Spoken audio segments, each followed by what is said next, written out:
Classic Audiobooks presents The Hound of the Baskervilles, Another Adventure of Sherlock Holmes by Arthur Conan Doyle. Please consider liking the video and subscribing to the channel. Chapter 1, Mr. Sherlock Holmes. Mr. Sherlock Holmes, who was usually very late in the mornings, save upon those not infrequent occasions when he was up all night, was seated at the breakfast table. I stood upon the hearthrug and picked up the stick which our visitor had left behind him the night before. It was a fine, thick piece of wood, bulbous-headed, of the sort which is known as a Penang lawyer. Just under the head was a broad silver band nearly an inch across. To James Mortimer, M.R.C.S., from his friends of the C.C.H., was engraved upon it, with the date 1884. It was just such a stick as the old-fashioned family practitioner used to carry, dignified, solid, and reassuring. "Well, Watson, what do you make of it?" Holmes was sitting with his back to me, and I had given him no sign of my occupation. "How did you know what I was doing?" "I believe you have eyes in the back of your head. I have, at least, a well-polished, silver-plated coffee pot in front of me," said he. "But tell me, Watson, what do you make of our visitor's stick? Since we have been so unfortunate as to miss him and have no notion of his errand, this accidental souvenir becomes of importance. Let me hear you reconstruct the man by an examination of it. I think," said I, following as far as I could the methods of my companion, "that Dr. Mortimer is a successful, elderly medical man, well esteemed since those who know him give him this mark of their appreciation." "Good," said Holmes. "Excellent. I think also that the probability is in favor of his being a country practitioner who does a great deal of his visiting on foot." "Why so?" "Because this stick, though originally a very handsome one, has been so knocked about that I can hardly imagine a town practitioner carrying it. The thick iron ferrule is worn down, so it is evident that he has done a great amount of walking with it." "Perfectly sound," said Holmes. "And then again, there is the friends of the C.C.H. I should guess that to be the something hunt, the local hunt to whose members he has possibly given some surgical assistance, and which has made him a small presentation in return." "Really, Watson, you excel yourself," said Holmes, pushing back his chair and lighting a cigarette. "I am bound to say that in all the accounts which you have been so good as to give of my own small achievements, you have habitually underrated your own abilities. It may be that you are not yourself luminous, but you are a conductor of light. Some people, without possessing genius, have a remarkable power of stimulating it. I confess, my dear fellow, that I am very much in your debt." He had never said as much before, and I must admit that his words gave me keen pleasure, for I had often been piqued by his indifference to my admiration and to the attempts which I had made to give publicity to his methods. I was proud, too, to think that I had so far mastered his system as to apply it in a way which earned his approval. He now took the stick from my hands and examined it for a few minutes with his naked eyes. Then, with an expression of interest, he laid down his cigarette, and carrying the cane to the window, he looked over it again with a convex lens. "Interesting, though elementary," said he as he returned to his favorite corner of the settee. "There are certainly one or two indications upon the stick. It gives us the basis for several deductions. Has anything escaped me?" I asked with some self-importance. "I trust that there is nothing of consequence which I have overlooked." "I am afraid, my dear Watson, that most of your conclusions were erroneous. When I said that you stimulated me, I meant, to be frank, that in noting your fallacies I was occasionally guided towards the truth. Not that you are entirely wrong in this instance. The man is certainly a country practitioner, and he walks a good deal. Then I was right, to that extent. But that was all. No, my dear Watson, not all, by no means all. I would suggest, for example, that a presentation to a doctor is more likely to come from a hospital than from a hunt, and that when the initials CC are placed before that hospital, the words Charing Crosses very naturally suggest themselves. You may be right. The probability lies in that direction, and if we take this as a working hypothesis, we have a fresh basis from which to start our construction of this unknown visitor. Well then, supposing that CCH does stand for Charing Cross Hospital, what further inferences may we draw? Do none suggest themselves? You know my methods. Apply them. I can only think of the obvious conclusion that the man is practiced in town before going to the country. I think that we might venture a little farther than this. Look at it in this light. On what occasion would it be most probable that such a presentation would be made? When would his friends unite to give him a pledge of their goodwill? Obviously at the moment when Dr. Mortimer withdrew from the service of the hospital in order to start a practice for himself. We know there has been a presentation. We believe there has been a change from a town hospital to a country practice. Is it then stretching our inference too far to say that the presentation was on the occasion of the change? It certainly seems probable. Now, you will observe that he could not have been on the staff of the hospital, since only a man well established in a London practice could hold such a position, and such a one would not drift into the country. What was he then? If he was in the hospital and yet not on the staff, he could only have been a house surgeon or a house physician, little more than a senior student, and he left 5 years ago. The date is on the stick. So your grave, middle-aged family practitioner vanishes into thin air, my dear Watson, and there emerges a young fellow under 30, amiable, unambitious, absent-minded, and the possessor of a favorite dog, which I should describe roughly as being larger than a terrier and smaller than a mastiff. I laughed incredulously as Sherlock Holmes leaned back in his settee and blew little wavering rings of smoke up to the ceiling. As to the latter part, I have no means of checking you, said I, but at least it is not difficult to find out a few particulars about the man's age and professional career.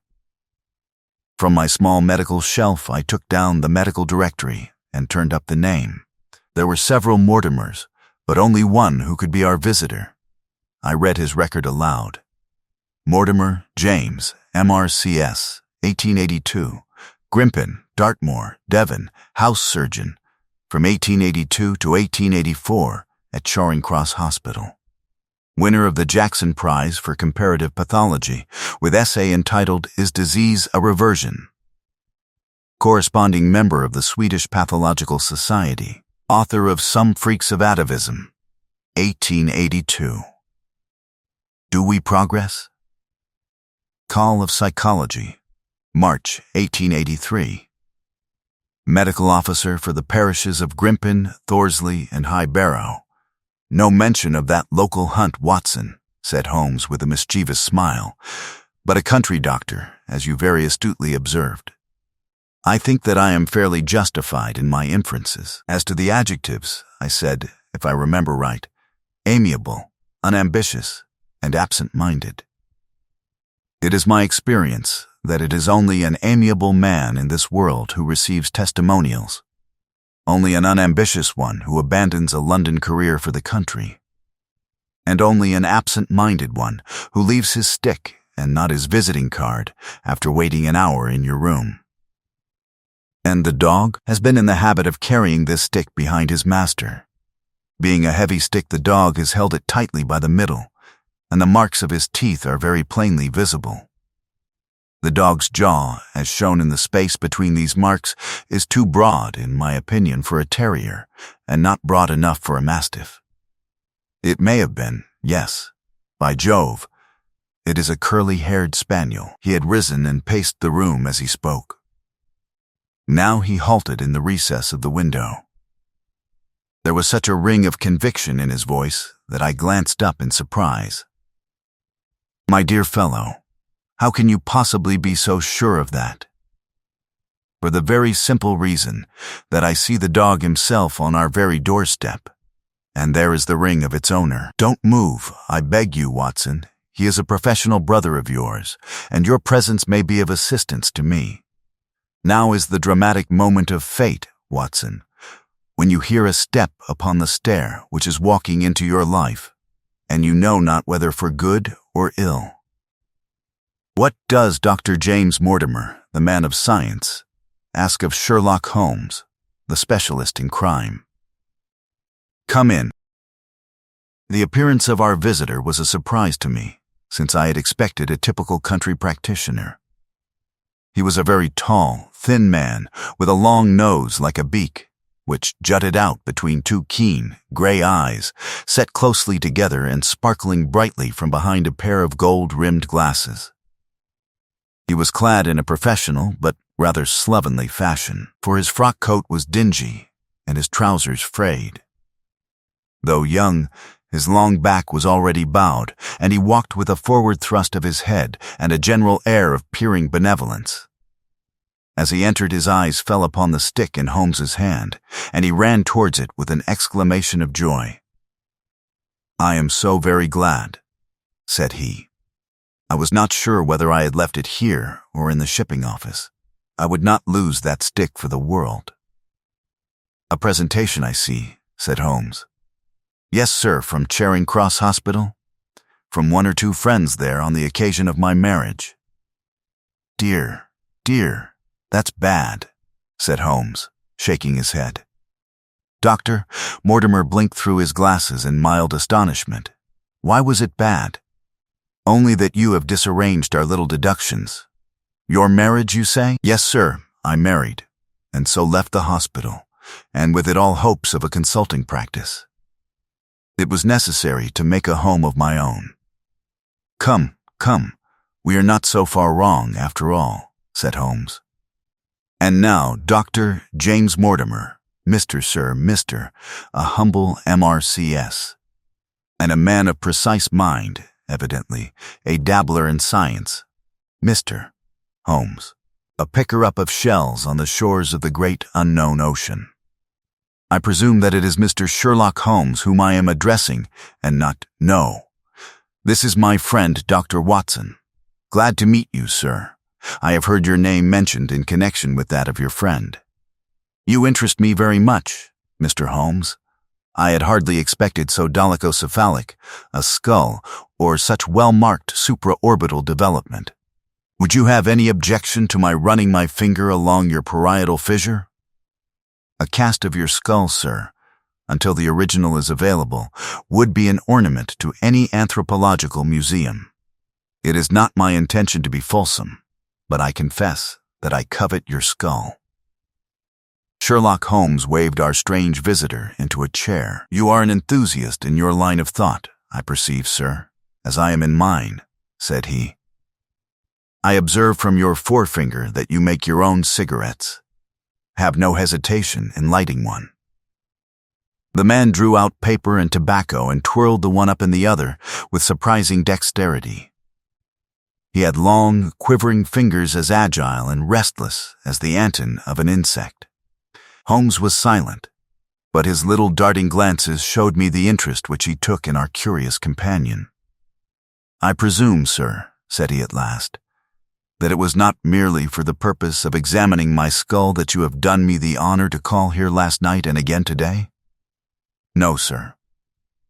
"No, though I am happy to have had the opportunity of doing that as well. I came to you, Mr. Holmes, because I recognize that I am myself an unpractical man, and because I am suddenly confronted with a most serious and extraordinary problem.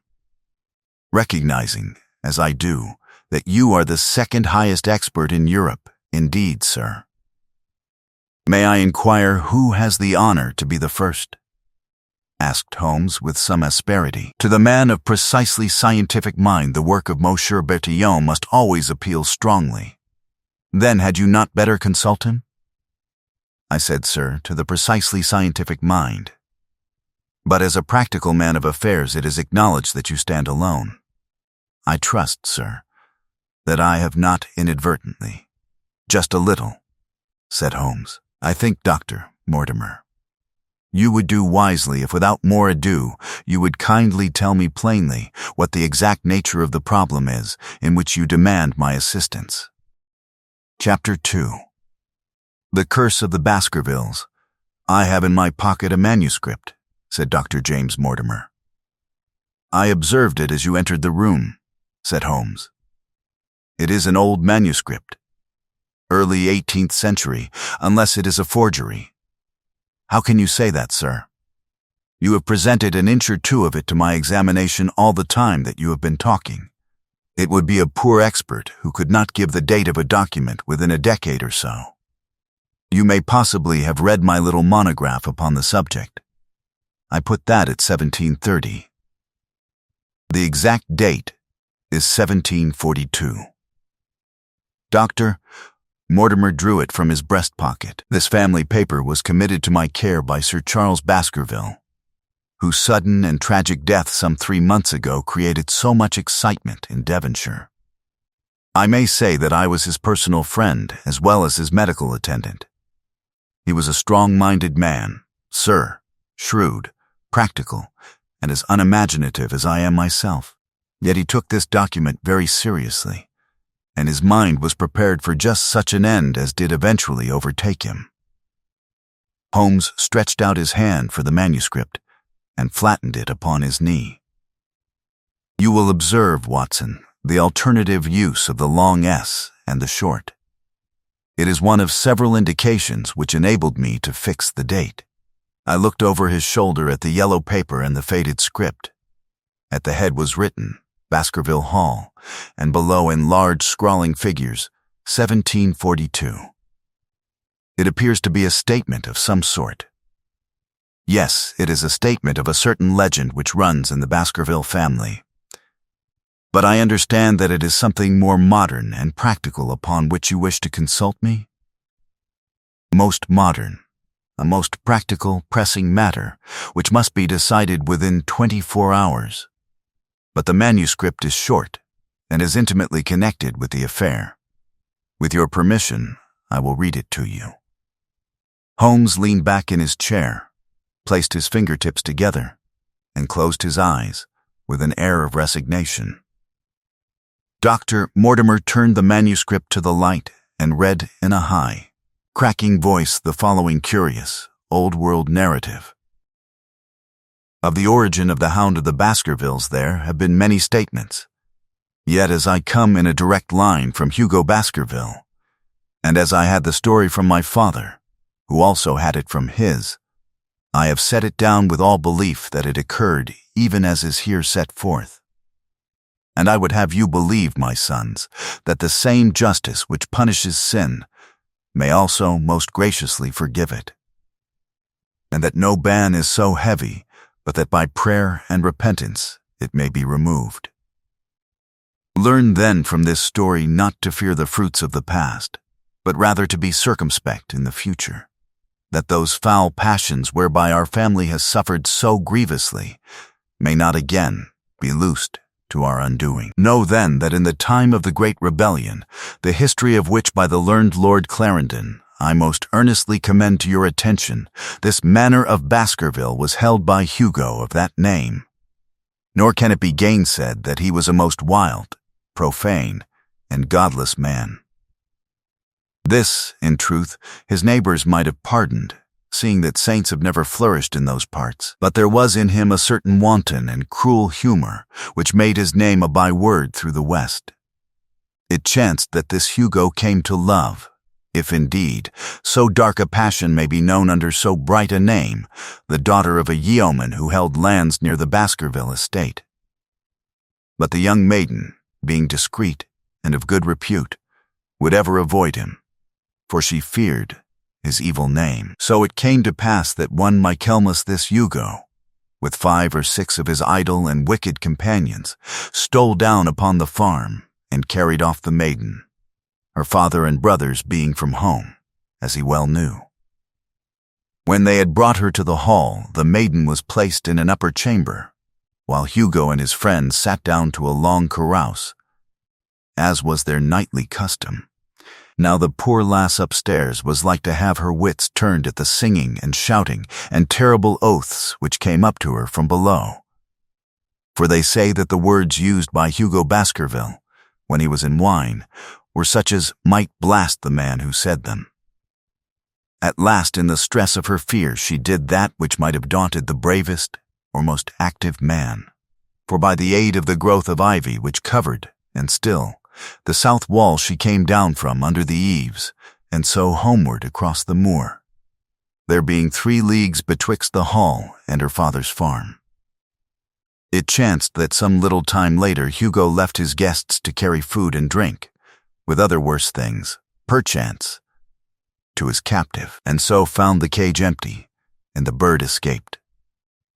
Then, as it would seem, he became as one that hath a devil, for, rushing down the stairs into the dining hall, he sprang upon the great table, flagons and trenchers flying before him, and he cried aloud before all the company that he would, that very night, render his body and soul to the powers of evil, if he might but overtake the wench. And while the revellers stood aghast at the fury of the man, one more wicked, or, it may be, more drunken than the rest, cried out that they should put the hounds upon her. Whereat Hugo ran from the house, crying to his grooms that they should saddle his mare and unkennel the pack, and giving the hounds a kerchief of the maid's, he swung them to the line. And so off full cry in the moonlight over the moor. Now, for some space the revellers stood agape, unable to understand all that had been done in such haste. But anon their bemused wits awoke to the nature of the deed which was like to be done upon the moorlands. Everything was now in an uproar, some calling for their pistols, some for their horses, and some for another flask of wine. But at length some sense came back to their crazed minds, and the whole of them, 13 in number, took horse and started in pursuit. The moon shone clear above them, and they rode swiftly abreast, taking that course which the maid must needs have taken if she were to reach her own home. They had gone a mile or 2 when they passed one of the night shepherds upon the moorlands, and they cried to him to know if he had seen the hunt. And the man, as the story goes, was so crazed with fear that he could scarce speak, but at last he said that he had indeed seen the unhappy maiden, with the hounds upon her track. "But I have seen more than that," said he, "for Hugo Baskerville passed me upon his black mare, and there ran mute behind him such a hound of hell as God forbid should ever be at my heels." So the drunken squires cursed the shepherd and rode onward. But soon their skins turned cold, for there came a galloping across the moor, and the black mare, dabbled with white froth, went past with trailing bridle and empty saddle. Then the revellers rode close together, for a great fear was on them. But they still followed over the moor, though each, had he been alone, would have been right glad to have turned his horse's head. Riding slowly in this fashion they came at last upon the hounds. These, though known for their valor and their breed, were whimpering in a cluster at the head of a deep dip or goyle, as we call it, upon the moor, some slinking away and some, with starting hackles and staring eyes, gazing down the narrow valley before them. The company had come to a halt, more sober men, as you may guess, than when they started.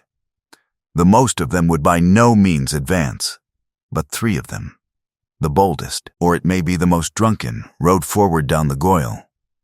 Now it opened into a broad space in which stood 2 of those great stones, still to be seen there, which were set by certain forgotten peoples in the days of old. The moon was shining bright upon the clearing, and there in the center lay the unhappy maid where she had fallen, dead of fear and of fatigue.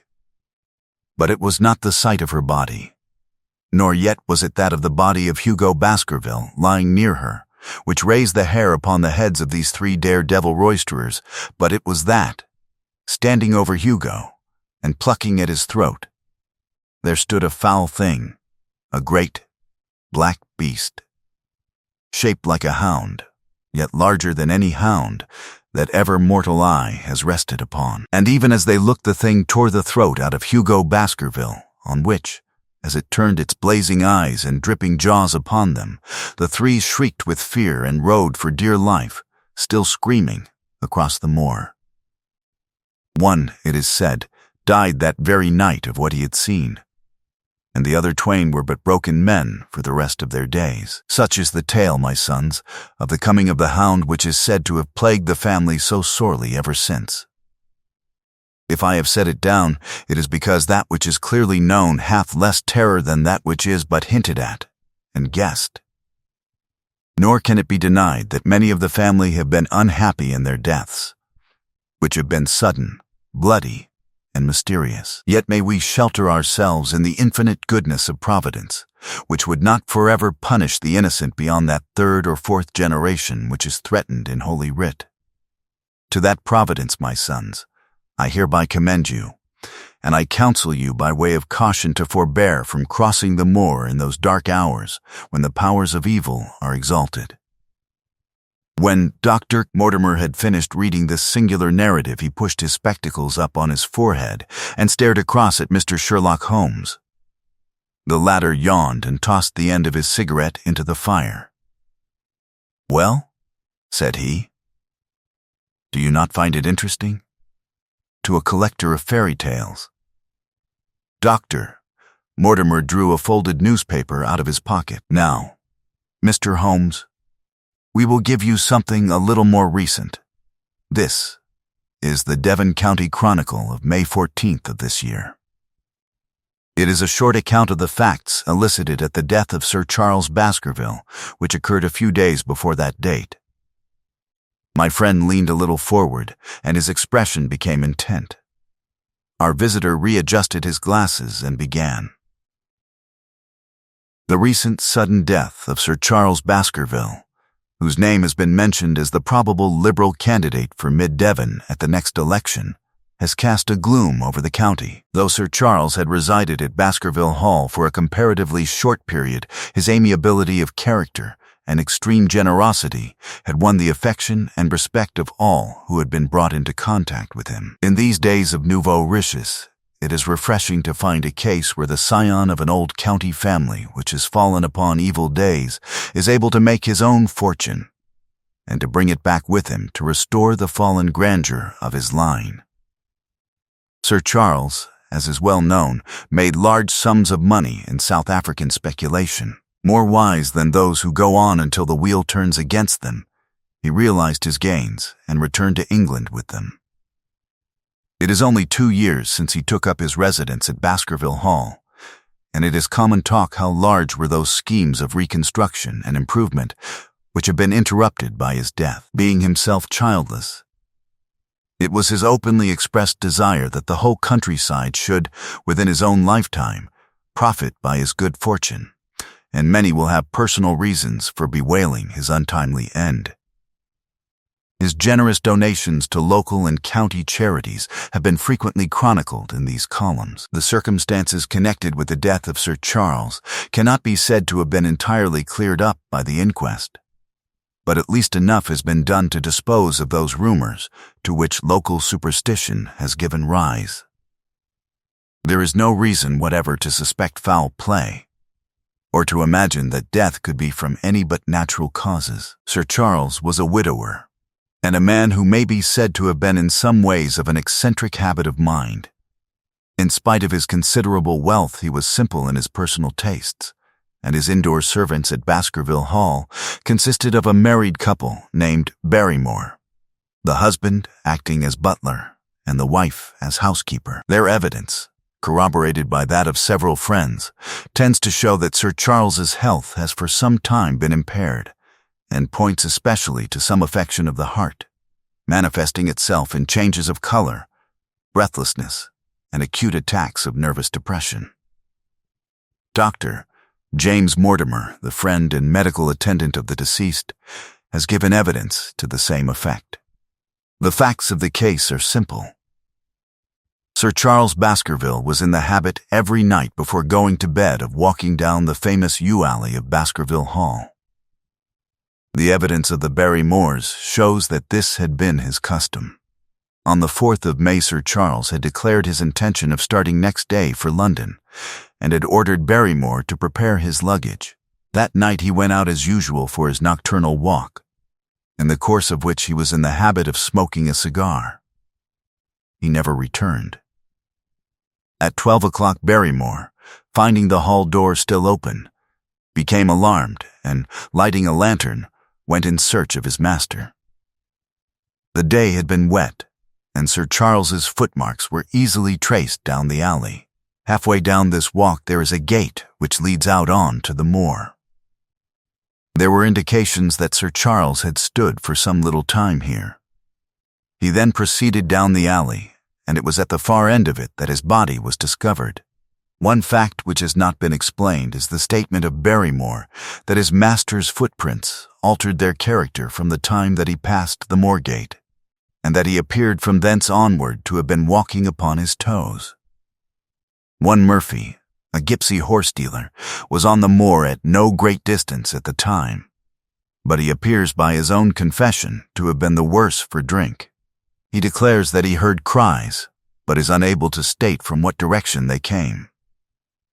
No signs of violence were to be discovered upon Sir Charles's person, and though the doctor's evidence pointed to an almost incredible facial distortion, so great that Dr. Mortimer refused at first to believe that it was indeed his friend and patient who lay before him, it was explained that that is a symptom which is not unusual in cases of dyspnea and death from cardiac exhaustion. This explanation was borne out by the post-mortem examination, which showed long-standing organic disease, and the coroner's jury returned a verdict in accordance with the medical evidence. It is well that this is so, for it is obviously of the utmost importance that Sir Charles's heir should settle at the Hall and continue the good work which has been so sadly interrupted. Had the prosaic finding of the coroner not finally put an end to the romantic stories which have been whispered in connection with the affair, it might have been difficult to find a tenant for Baskerville Hall. It is understood that the next of kin is Mr. Henry Baskerville, if he be still alive, the son of Sir Charles Baskerville's younger brother. The young man, when last heard of, was in America, and inquiries are being instituted with a view to informing him of his good fortune. Dr. Mortimer refolded his paper and replaced it in his pocket. Those are the public facts, Mr. Holmes, in connection with the death of Sir Charles Baskerville.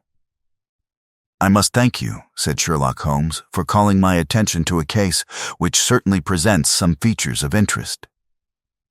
I had observed some newspaper comment at the time, but I was exceedingly preoccupied by that little affair of the Vatican cameos, and in my anxiety to oblige the Pope I lost touch with several interesting English cases. This article, you say, contains all the public facts? It does. Then let me have the private ones. He leaned back, put his fingertips together, and assumed his most impassive and judicial expression. In doing so, said Dr. Mortimer, who had begun to show signs of some strong emotion, I am telling that which I have not confided to anyone. My motive for withholding it from the coroner's inquiry is that a man of science shrinks from placing himself in the public position of seeming to endorse a popular superstition. I had the further motive that Baskerville Hall, as the paper says, would certainly remain untenanted if anything were done to increase its already rather grim reputation. For both these reasons, I thought that I was justified in telling rather less than I knew, since no practical good could result from it. But with you there is no reason why I should not be perfectly frank. The moor is very sparsely inhabited, and those who live near each other are thrown very much together. For this reason, I saw a good deal of Sir Charles Baskerville. With the exception of Mr. Frankland, of Laughter Hall, and Mr. Stapleton, the naturalist, there are no other men of education within many miles.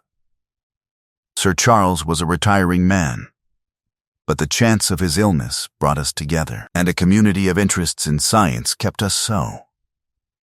He had brought back much scientific information from South Africa, and many a charming evening we have spent together discussing the comparative anatomy of the Bushman and the Hottentot. Within the last few months, it became increasingly plain to me that Sir Charles' nervous system was strained to the breaking point. He had taken this legend which I have read you exceedingly to heart. So much so that, although he would walk in his own grounds, nothing would induce him to go out upon the moor at night. Incredible as it may appear to you, Mr. Holmes, he was honestly convinced that a dreadful fate overhung his family, and certainly the records which he was able to give of his ancestors were not encouraging. The idea of some ghastly presence constantly haunted him, and on more than one occasion he has asked me whether I had on my medical journeys at night ever seen any strange creature or heard the baying of a hound. The latter question he put to me several times, and always with a voice which vibrated with excitement. I can well remember driving up to his house in the evening some 3 weeks before the fatal event. He chanced to be at his hall door. I had descended from my gig and was standing in front of him, when I saw his eyes fix themselves over my shoulder and stare past me with an expression of the most dreadful horror. I whisked round, and had just time to catch a glimpse of something which I took to be a large black calf passing at the head of the drive. So excited and alarmed was he that I was compelled to go down to the spot where the animal had been and look around for it. It was gone, however, and the incident appeared to make the worst impression upon his mind. I stayed with him all the evening, and it was on that occasion, to explain the emotion which he had shown, that he confided to my keeping that narrative which I read to you when first I came. I mention this small episode because it assumes some importance in view of the tragedy which followed, but I was convinced at the time that the matter was entirely trivial, and that his excitement had no justification. It was at my advice that Sir Charles was about to go to London. His heart was, I knew, affected, and the constant anxiety in which he lived, however chimerical the cause of it might be, was evidently having a serious effect upon his health. I thought that a few months among the distractions of town would send him back a new man. Mr. Stapleton, a mutual friend who was much concerned at his state of health, was of the same opinion. At the last instant came this terrible catastrophe. On the night of Sir Charles's death, Moor the butler, who made the discovery, sent Perkins the groom on horseback to me, and as I was sitting up late I was able to reach Baskerville Hall within an hour of the event. I checked and corroborated all the facts which were mentioned at the inquest. I followed the footsteps down the yew alley. I saw the spot at the moor gate where he seemed to have waited. I remarked the change in the shape of the prints after that point. I noted that there were no other footsteps save those of Barrymore on the soft gravel, and finally I carefully examined the body, which had not been touched until my arrival. Sir Charles lay on his face, his arms out, his fingers dug into the ground, and his features convulsed with some strong emotion to such an extent that I could hardly have sworn to his identity. There was certainly no physical injury of any kind. But one false statement was made by Barrymore at the inquest. He said that there were no traces upon the ground round the body. He did not observe any. But I did, some little distance off, but fresh and clear. Footprints? A man's or a woman's? Dr. Mortimer looked strangely at us for an instant, and his voice sank almost to a whisper as he answered. Mr. Holmes, they were the footprints of a gigantic hound. Please take a second to leave a like and subscribe to the channel. Chapter 3. The problem. I confess at these words a shudder passed through me. There was a thrill in the doctor's voice which showed that he was himself deeply moved by that which he told us. Holmes leaned forward in his excitement, and his eyes had the hard, dry glitter which shot from them when he was keenly interested. You saw this? As clearly as I see you, and you said nothing? What was the use? How was it that no one else saw it? The marks were some 20 yards from the body, and no one gave them a thought. I don't suppose I should have done so, had I not known this legend. There are many sheepdogs on the moor? No doubt, but this was no sheepdog. You say it was large? Enormous, but it had not approached the body? No, what sort of night was it? Damp and raw. But not actually raining? No, what is the alley like? There are 2 lines of old yew hedge, 12 feet high and impenetrable. The walk in the center is about 8 feet across.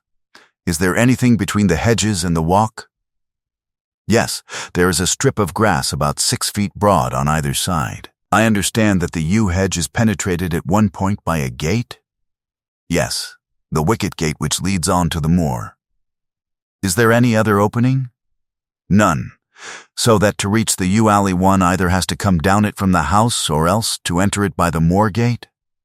There is an exit through a summer house at the far end. Had Sir Charles reached this? No. He lay about 50 yards from it. Now tell me, Dr. Mortimer, and this is important, the marks which you saw were on the path and not on the grass? No marks could show on the grass. Were they on the same side of the path as the moor gate? Yes, they were on the edge of the path on the same side as the moor gate. You interest me exceedingly. Another point. Was the wicket gate closed? Closed and padlocked. How high was it? About 4 feet high. Then anyone could have got over it? Yes, and what marks did you see by the wicket gate? None in particular. Good heaven. Did no one examine? Yes, I examined myself, and found nothing. It was all very confused. Sir Charles had evidently stood there for 5 or 10 minutes. How do you know that? Because the ash had twice dropped from his cigar. Excellent. This is a colleague, Watson, after our own heart. But the marks? He had left his own marks all over that small patch of gravel. I could discern no others. Sherlock Holmes struck his hand against his knee with an impatient gesture. If I had only been there. He cried. It is evidently a case of extraordinary interest, and one which presented immense opportunities to the scientific expert. That gravel page upon which I might have read so much has been long ere this smudged by the rain and defaced by the clogs of curious peasants. Oh, Dr. Mortimer, to think that you should not have called me in. You have indeed much to answer for. I could not call you in, Mr. Holmes, without disclosing these facts to the world, and I have already given my reasons for not wishing to do so. Besides, why do you hesitate? There is a realm in which the most acute and most experienced of detectives is helpless. You mean that the thing is supernatural? I did not positively say so. No, but you evidently think it. Since the tragedy, Mr. Holmes, there have come to my ears several incidents which are hard to reconcile with the settled order of nature. For example, I find that before the terrible event occurred, several people had seen a creature upon the moor which corresponds with this Baskerville demon, and which could not possibly be any animal known to science. They all agreed that it was a huge creature, luminous, ghastly, and spectral. I have cross-examined these men. One of them a hard-headed countryman, one a farrier, and one a moorland farmer, who all tell the same story of this dreadful apparition, exactly corresponding to the hellhound of the legend. I assure you that there is a reign of terror in the district, and that it is a hardy man who will cross the moor at night. And you, a trained man of science, believe it to be supernatural? I do not know what to believe. Holmes shrugged his shoulders. I have hitherto confined my investigations to this world, said he. In a modest way I have combated evil, but to take on the father of evil himself would perhaps be too ambitious a task. Yet you must admit that the footmark is material. The original hound was material enough to tug a man's throat out, and yet he was diabolical as well.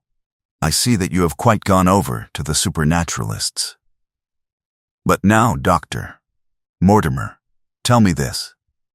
If you hold these views, why have you come to consult me at all? You tell me in the same breath that it is useless to investigate Sir Charles's death, and that you desire me to do it. I did not say that I desired you to do it. Then, how can I assist you by advising me as to what I should do with Sir Henry Baskerville, who arrives at Waterloo Station? Doctor, Mortimer looked at his watch. In exactly 1 hour and a quarter. He being the heir?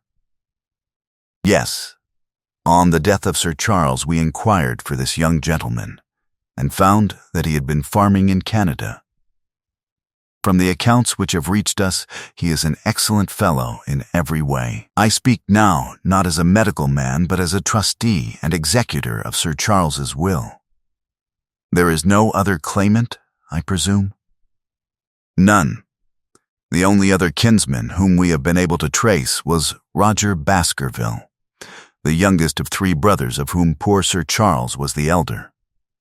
The second brother, who died young, is the father of this lad, Henry. The third, Roger, was the black sheep of the family. He came of the old masterful Baskerville strain, and was the very image, they tell me, of the family picture of old Hugo. He made England too hot to hold him, fled to Central America, and died there in 1876 of yellow fever. Henry is the last of the Baskervilles. In 1 hour and 5 minutes I meet him at Waterloo Station. I have had a wire that he arrived at Southampton this morning. Now, Mr. Holmes, what would you advise me to do with him? Why should he not go to the home of his fathers? It seems natural, does it not? And yet, consider that every Baskerville who goes there meets with an evil fate. I feel sure that if Sir Charles could have spoken with me before his death, he would have warned me against bringing this, the last of the old race, and the heir to great wealth, to that deadly place. And yet it cannot be denied that the prosperity of the whole poor, bleak countryside depends upon his presence. All the good work which has been done by Sir Charles will crash to the ground if there is no tenant of the hall. I fear lest I should be swayed too much by my own obvious interest in the matter, and that is why I bring the case before you and ask for your advice. Holmes considered for a little time. Put into plain words, the matter is this, said he. In your opinion, there is a diabolical agency which makes Dartmoor an unsafe abode for a Baskerville. That is your opinion?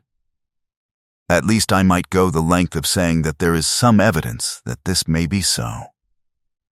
Exactly. But surely, if your supernatural theory be correct, it could work the young man evil in London as easily as in Devonshire. A devil with merely local powers like a parish vestry would be too inconceivable a thing. You put the matter more flippantly, Mr. Holmes, than you would probably do if you were brought into personal contact with these things. Your advice, then, as I understand it, is that the young man will be as safe in Devonshire as in London. He comes in 50 minutes. What would you recommend? I recommend, sir, that you take a cab, call off your spaniel who is scratching at my front door, and proceed to Waterloo to meet Sir Henry Baskerville. And then you will say nothing to him at all until I have made up my mind about the matter. How long will it take you to make up your mind? 24 hours. At 10 o'clock tomorrow, Dr. Mortimer. I will be much obliged to you if you will call upon me here, and it will be of help to me in my plans for the future if you will bring Sir Henry Baskerville with you. I will do so, Mr. Holmes. He scribbled the appointment on his shirt cuff and hurried off in his strange, peering, absent-minded fashion.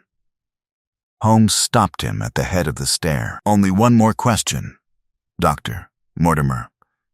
You say that before Sir Charles Baskerville's death, several people saw this apparition upon the moor? 3 people did. Did any see it after? I have not heard of any. Thank you. Good morning." Holmes returned to his seat with that quiet look of inward satisfaction which meant that he had a congenial task before him. "Going out, Watson? Unless I can help you." "No, my dear fellow. It is at the hour of action that I turn to you for aid. But this is splendid, really unique from some points of view. When you pass Bradley's, would you ask him to send up a pound of the strongest shag tobacco?" "Thank you. It would be as well if you could make it convenient not to return before evening. Then I should be very glad to compare impressions as to this most interesting problem which has been submitted to us this morning." I knew that seclusion and solitude were very necessary for my friend in those hours of intense mental concentration during which he weighed every particle of evidence, constructed alternative theories, balanced one against the other, and made up his mind as to which points were essential and which immaterial. I therefore spent the day at my club and did not return to Baker Street until evening. It was nearly 9 o'clock when I found myself in the sitting room once more. My first impression as I opened the door was that a fire had broken out, for the room was so filled with smoke that the light of the lamp upon the table was blurred by it. As I entered, however, my fears were set at rest, for it was the acrid fumes of strong, coarse tobacco which took me by the throat and set me coughing. Through the haze I had a vague vision of Holmes in his dressing gown, coiled up in an armchair with his black clay pipe between his lips. Several rolls of paper lay around him. "Caught cold, Watson?" said he. "No, it's this poisonous atmosphere. I suppose it is pretty thick now that you mention it. Thick. It is intolerable." "Open the window, then. You have been at your club all day, I perceive, my dear Holmes. Am I right?" "Certainly, but how?" He laughed at my bewildered expression. "There is a delightful freshness about you, Watson, which makes it a pleasure to exercise any small powers which I possess at your expense. A gentleman goes forth on a showery and miry day. He returns immaculate in the evening with the gloss still on his hat and his boots. He has been a fixture, therefore, all day. He is not a man with intimate friends. Where, then, could he have been? Is it not obvious? Well, it is rather obvious. The world is full of obvious things which nobody by any chance ever observes. Where do you think that I have been? A fixture also. On the contrary, I have been to Devonshire. In spirit? Exactly. My body has remained in this armchair, and has, I regret to observe, consumed in my absence 2 large pots of coffee and an incredible amount of tobacco. After you left, I sent down to Stamford's for the ordnance map of this portion of the moor, and my spirit has hovered over it all day. I flatter myself that I could find my way about. A large-scale map, I presume? Very large." He unrolled one section and held it over his knee. "Here you have the particular district which concerns us. That is Baskerville Hall in the middle, with a wood round it?" "Exactly. I fancy the yew alley, though not marked under that name, must stretch along this line, with the moor, as you perceive, upon the right of it. This small clump of buildings here is the hamlet of Grimpen, where our friend Dr. Mortimer has his headquarters. Within a radius of 5 miles there are, as you see, only a very few scattered dwellings. Here is Laughter Hall, which was mentioned in the narrative. There is a house indicated here which may be the residence of the naturalist, Stapleton, if I remember right, was his name.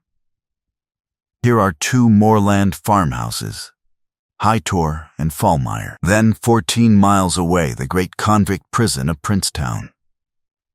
Between and around these scattered points extends the desolate, lifeless moor.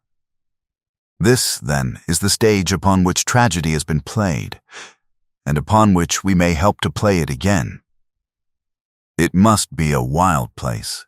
Yes, the setting is a worthy one. If the devil did desire to have a hand in the affairs of men, then you are yourself inclining to the supernatural explanation. The devil's agents may be of flesh and blood, may they not? There are two questions waiting for us at the outset. The one is whether any crime has been committed at all. The second is, what is the crime and how was it committed? Of course, if Dr. Mortimer's surmise should be correct, and we are dealing with forces outside the ordinary laws of nature, there is an end of our investigation. But we are bound to exhaust all other hypotheses before falling back upon this one. I think we'll shut that window again if you don't mind. It is a singular thing, but I find that a concentrated atmosphere helps a concentration of thought. I have not pushed it to the length of getting into a box to think, but that is the logical outcome of my convictions. Have you turned the case over in your mind? Yes, I have thought a good deal of it in the course of the day. What do you make of it? It is very bewildering. It has certainly a character of its own. There are points of distinction about it. That change in the footprints, for example. What do you make of that? Mortimer said that the man had walked on tiptoe down that portion of the alley. He only repeated what some fool had said at the inquest. Why should a man walk on tiptoe down the alley? What then? He was running, Watson, running desperately, running for his life, running until he burst his heart and fell dead upon his face. Running from what? There lies our problem. There are indications that the man was crazed with fear before ever he began to run. How can you say that? I am presuming that the cause of his fears came to him across the moor. If that were so, and it seems most probable, only a man who had lost his wits would have run from the house instead of towards it. If the gypsy's evidence may be taken as true, he ran with cries for help in the direction where help was least likely to be. Then, again, whom was he waiting for that night? And why was he waiting for him in the yew alley rather than in his own house? You think that he was waiting for someone? The man was elderly and infirm. We can understand his taking an evening stroll, but the ground was damp and the night inclement. Is it natural that he should stand for 5 or 10 minutes, as Dr. Mortimer, with more practical sense than I should have given him credit for, deduced from the cigar ash? But he went out every evening. I think it unlikely that he waited at the Moor gate every evening. On the contrary, the evidence is that he avoided the Moor. That night he waited there. It was the night before he made his departure for London. The thing takes shape, Watson. It becomes coherent. Might I ask you to hand me my violin? And we will postpone all further thought upon this business until we have had the advantage of meeting Dr. Mortimer and Sir Henry Baskerville in the morning. Chapter 4. Sir Henry Baskerville. Our breakfast table was cleared early, and Holmes waited in his dressing gown for the promised interview. Our clients were punctual to their appointment, for the clock had just struck 10 when Dr. Mortimer was shown up, followed by the young baronet. The latter was a small, alert, dark-eyed man about 30 years of age, very sturdily built, with thick black eyebrows and a strong, pugnacious face. He wore a ruddy-tinted tweed suit and had the weather-beaten appearance of one who has spent most of his time in the open air, and yet there was something in his steady eye and the quiet assurance of his bearing which indicated the gentleman. "This is Sir Henry Baskerville," said Dr. Mortimer. "Why, yes," said he, "and the strange thing is, Mr. Sherlock Holmes, that if my friend here had not proposed coming round to you this morning, I should have come on my own account. I understand that you think out little puzzles, and I've had one this morning which wants more thinking out than I am able to give it. Pray take a seat, Sir Henry. Do I understand you to say that you have yourself had some remarkable experience since you arrived in London?" "Nothing of much importance, Mr. Holmes, only a joke, as like as not. It was this letter, if you can call it a letter, which reached me this morning." He laid an envelope upon the table, and we all bent over it. It was of common quality, grayish in color. The address, Sir Henry Baskerville, Northumberland Hotel, was printed in rough characters, the postmark Charing Cross, and the date of posting the preceding evening. "Who knew that you were going to the Northumberland Hotel?" asked Holmes, glancing keenly across at our visitor. No one could have known. "We only decided after I met Dr. Mortimer." "But Dr. Mortimer was no doubt already stopping there?" "No.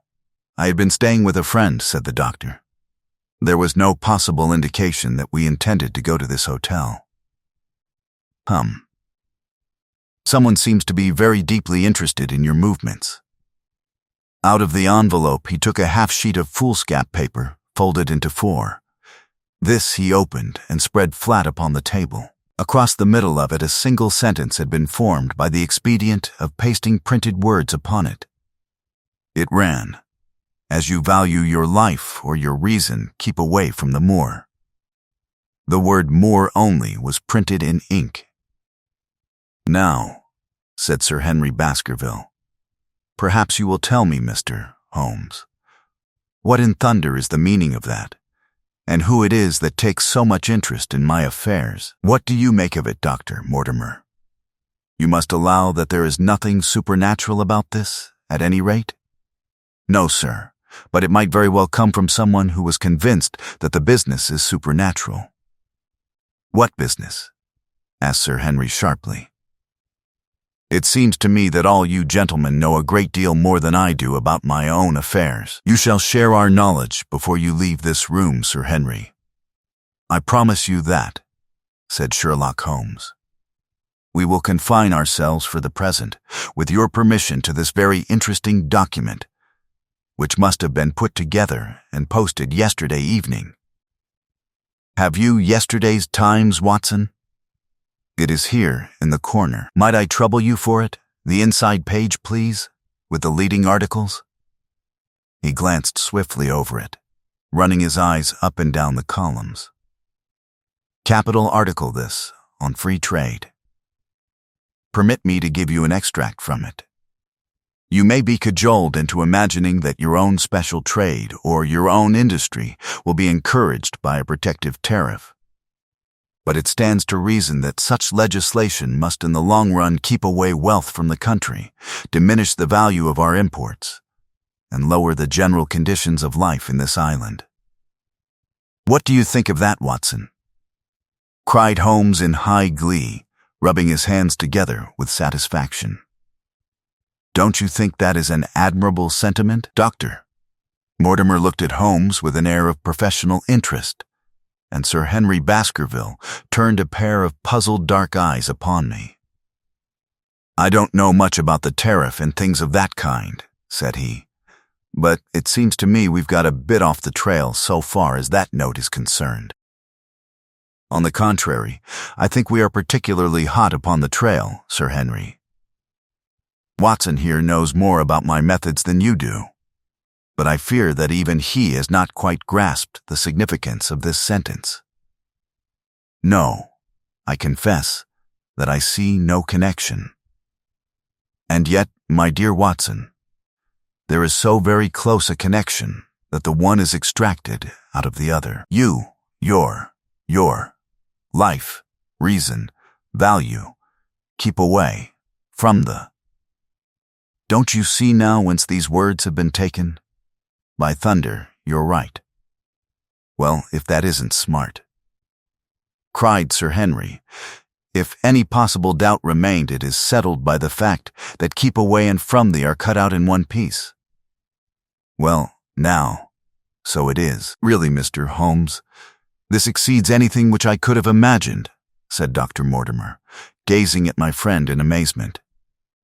"I could understand anyone saying that the words were from a newspaper, but that you should name which, and add that it came from the leading article, is really one of the most remarkable things which I have ever known. How did you do it? I presume, Doctor, that you could tell the skull of a Negro from that of an Eskimo?" "Most certainly. But how?" "Because that is my special hobby. The differences are obvious. The supraorbital crest, the facial angle, the maxillary curve, but this is my special hobby, and the differences are equally obvious. There is as much difference to my eyes between the leaded bourgeois type of a Times article and the slovenly print of an evening half-penny paper as there could be between your Negro and your Esquimau. The detection of types is one of the most elementary branches of knowledge to the special expert in crime. Though I confess that once when I was very young I confused the Leeds Mercury with the Western Morning News. But a Times leader is entirely distinctive, and these words could have been taken from nothing else.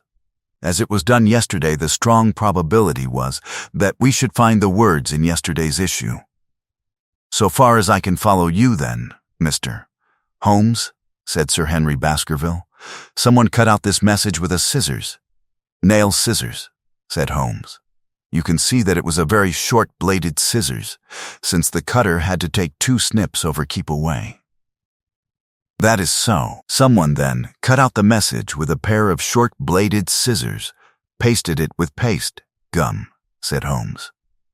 With gum onto the paper. But I want to know why the word Moor should have been written. Because he could not find it in print. The other words were all simple and might be found in any issue, but Moor would be less common. Why, of course, that would explain it. Have you read anything else in this message, Mr. Holmes? There are 1 or 2 indications, and yet the utmost pains have been taken to remove all clues. The address, you observe, is printed in rough characters. But the Times is a paper which is seldom found in any hands but those of the highly educated.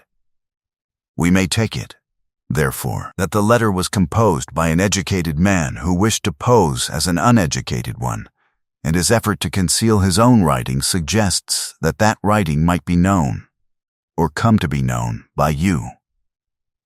Again, you will observe that the words are not gummed on in an accurate line, but that some are much higher than others. Life, for example, is quite out of its proper place. That may point to carelessness, or it may point to agitation and hurry upon the part of the cutter. On the whole, I incline to the latter view, since the matter was evidently important, and it is unlikely that the composer of such a letter would be careless.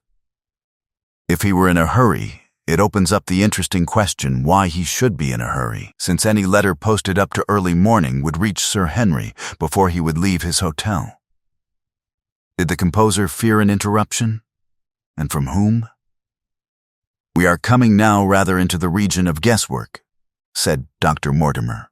Say, rather, into the region where we balance probabilities and choose the most likely. It is the scientific use of the imagination, but we have always some material basis on which to start our speculation. Now, you would call it a guess, no doubt. But I am almost certain that this address has been written in a hotel. How in the world can you say that? If you examine it carefully, you will see that both the pen and the ink have given the writer trouble. The pen has spluttered twice in a single word and has run dry 3 times in a short address, showing that there was very little ink in the bottle. Now, a private pen or ink bottle is seldom allowed to be in such a state, and the combination of the 2 must be quite rare. But you know the hotel ink and the hotel pen, where it is rare to get anything else. Yes, I have very little hesitation in saying that could we examine the waste paper baskets of the hotels around Charing Cross until we found the remains of the mutilated Times leader, we could lay our hands straight upon the person who sent this singular message. Halloa. Halloa. What's this? He was carefully examining the foolscap, upon which the words were pasted, holding it only an inch or 2 from his eyes. Well? Nothing, said he, throwing it down. It is a blank half-sheet of paper, without even a watermark upon it. I think we have drawn as much as we can from this curious letter, and now, Sir Henry? Has anything else of interest happened to you since you have been in London? Why, no, Mr. Holmes, I think not. You have not observed anyone follow or watch you? I seem to have walked right into the thick of a dime novel, said our visitor. "Why in thunder should anyone follow or watch me? We are coming to that. You have nothing else to report to us before we go into this matter?" "Well, it depends upon what you think worth reporting. I think anything out of the ordinary routine of life well worth reporting." Sir Henry smiled. "I don't know much of British life yet, for I have spent nearly all my time in the States and in Canada. But I hope that to lose one of your boots is not part of the ordinary routine of life over here." "You have lost one of your boots?" "My dear sir," cried Dr. Mortimer, "it is only mislaid. You will find it when you return to the hotel. What is the use of troubling Mr. Holmes with trifles of this kind?" "Well, he asked me for anything outside the ordinary routine." "Exactly," said Holmes, "however foolish the incident may seem. You have lost one of your boots, you say?" "Well, mislaid it anyhow. I put them both outside my door last night, and there was only one in the morning. I could get no sense out of the chap who cleans them. The worst of it is that I only bought the pair last night in the Strand, and I have never had them on." "If you have never worn them, why did you put them out to be cleaned?" "They were tan boots and had never been varnished. That was why I put them out." "Then I understand that on your arrival in London yesterday you went out at once and bought a pair of boots?" "I did a good deal of shopping. Dr. Mortimer here went round with me. You see, if I am to be squire down there, I must dress the part, and it may be that I have got a little careless in my ways out west. Among other things, I bought these brown boots, gave $6 for them, and had one stolen before ever I had them on my feet." "It seems a singularly useless thing to steal," said Sherlock Holmes. "I confess that I share Dr. Mortimer's belief that it will not be long before the missing boot is found. And now, gentlemen," said the baronet with decision, "it seems to me that I have spoken quite enough about the little that I know. It is time that you kept your promise and gave me a full account of what we are all driving at." "Your request is a very reasonable one," Holmes answered. "Dr. Mortimer, I think you could not do better than to tell your story as you told it to us." Thus encouraged, our scientific friend drew his papers from his pocket and presented the whole case as he had done upon the morning before. Sir Henry Baskerville listened with the deepest attention and with an occasional exclamation of surprise. "Well, I seem to have come into an inheritance with a vengeance," said he when the long narrative was finished. "Of course, I've heard of the Hound ever since I was in the nursery. It's the pet story of the family, though I never thought of taking it seriously before. But as to my uncle's death, well, it all seems boiling up in my head, and I can't get it clear yet. You don't seem quite to have made up your mind whether it's a case for a policeman or a clergyman." "Precisely, and now there's this affair of the letter to me at the hotel. I suppose that fits into its place. It seems to show that someone knows more than we do about what goes on upon the moor," said Dr. Mortimer, "and also," said Holmes, "that someone is not ill-disposed towards you, since they warn you of danger. Or it may be that they wish, for their own purposes, to scare me away. Well, of course, that is possible also. I am very much indebted to you, Dr. Mortimer, for introducing me to a problem which presents several interesting alternatives. But the practical point which we now have to decide, Sir Henry, is whether it is or is not advisable for you to go to Baskerville Hall. Why should I not go? There seems to be danger. Do you mean danger from this family fiend, or do you mean danger from human beings? Well, that is what we have to find out. Whichever it is, my answer is fixed. There is no devil in hell, Miss Holmes, and there is no man upon earth who can prevent me from going to the home of my own people, and you may take that to be my final answer." His dark brows knitted, and his face flushed to a dusky red as he spoke. It was evident that the fiery temper of the Baskervilles was not extinct in this their last representative. Meanwhile, said he, "I have hardly had time to think over all that you have told me. It's a big thing for a man to have to understand and to decide at one sitting. I should like to have a quiet hour by myself to make up my mind. Now, look here, Mr. Holmes, it's 11:30 now, and I am going back right away to my hotel. Suppose you and your friend Dr. Watson come round and lunch with us at 2. I'll be able to tell you more clearly then how this thing strikes me. Is that convenient to you, Watson? Perfectly, then you may expect us. Shall I have a cab called? I'd prefer to walk, for this affair has flurried me rather. I'll join you in a walk. With pleasure, said his companion. Then we meet again at 2 o'clock. Au revoir. And good morning. We heard the steps of our visitors descend the stair and the bang of the front door. In an instant Holmes had changed from the languid dreamer to the man of action. Your hat and boots, Watson. Quick. Not a moment to lose. He rushed into his room in his dressing gown and was back again in a few seconds in a frock coat. We hurried together down the stairs and into the street. Dr. Mortimer and Baskerville were still visible about 200 yards ahead of us in the direction of Oxford Street. Shall I run on and stop them? Not for the world, my dear Watson. I am perfectly satisfied with your company if you will tolerate mine. Our friends are wise, for it is certainly a very fine morning for a walk. He quickened his pace until we had decreased the distance which divided us by about half. Then, still keeping 100 yards behind, we followed into Oxford Street and so down Regent Street. Once our friends stopped and stared into a shop window, upon which Holmes did the same.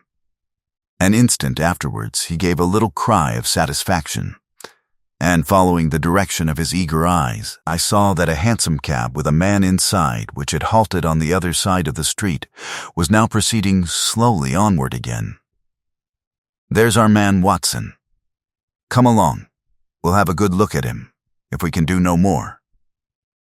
At that instant I was aware of a bushy black beard and a pair of piercing eyes turned upon us through the side window of the cab. Instantly the trapdoor at the top flew up, something was screamed to the driver, and the cab flew madly off down Regent Street. Holmes looked eagerly round for another, but no empty one was in sight. Then he dashed in wild pursuit amid the stream of the traffic, but the start was too great, and already the cab was out of sight. There now, said Holmes bitterly as he emerged panting and white with vexation from the tide of vehicles. Was ever such bad luck and such bad management too? Watson, Watson. If you are an honest man, you will record this also and set it against my successes. Who was the man? I have not an idea. A spy? Well, it was evident from what we have heard that Baskerville has been very closely shadowed by someone since he has been in town. How else could it be known so quickly that it was the Northumberland Hotel which he had chosen? If they had followed him the first day, I argued that they would follow him also the second. You may have observed that I twice strolled over to the window while Dr. Mortimer was reading his legend. Yes, I remember. I was looking out for loiterers in the street, but I saw none. We are dealing with a clever man, Watson. This matter cuts very deep, and though I have not finally made up my mind whether it is a benevolent or a malevolent agency which is in touch with us, I am conscious always of power and design. When our friends left, I at once followed them in the hopes of marking down their invisible attendant. So wily was he that he had not trusted himself upon foot. But he had availed himself of a cab so that he could loiter behind or dash past them and so escape their notice. His method had the additional advantage that if they were to take a cab, he was all ready to follow them. It has, however, one obvious disadvantage. It puts him in the power of the cabman. Exactly. What a pity we did not get the number. My dear Watson, clumsy as I have been, you surely do not seriously imagine that I neglected to get the number? No, 2704 is our man, but that is no use to us for the moment. I fail to see how you could have done more. On observing the cab, I should have instantly turned and walked in the other direction. I should then at my leisure have hired a second cab and followed the first at a respectful distance, or, better still, have driven to the Northumberland Hotel and waited there. When our unknown had followed Baskerville home, we should have had the opportunity of playing his own game upon himself and seeing where he made for. As it is, by an indiscreet eagerness, which was taken advantage of with extraordinary quickness and energy by our opponent, we have betrayed ourselves and lost our man. We had been sauntering slowly down Regent Street during this conversation, and Dr. Mortimer, with his companion, had long vanished in front of us. "There is no object in our following them," said Holmes. "The shadow has departed and will not return. We must see what further cards we have in our hands and play them with decision. Could you swear to that man's face within the cab? I could swear only to the beard. And so could I, from which I gather that in all probability it was a false one. A clever man upon so delicate an errand has no use for a beard save to conceal his features. Come in here, Watson." He turned into one of the district messenger offices, where he was warmly greeted by the manager.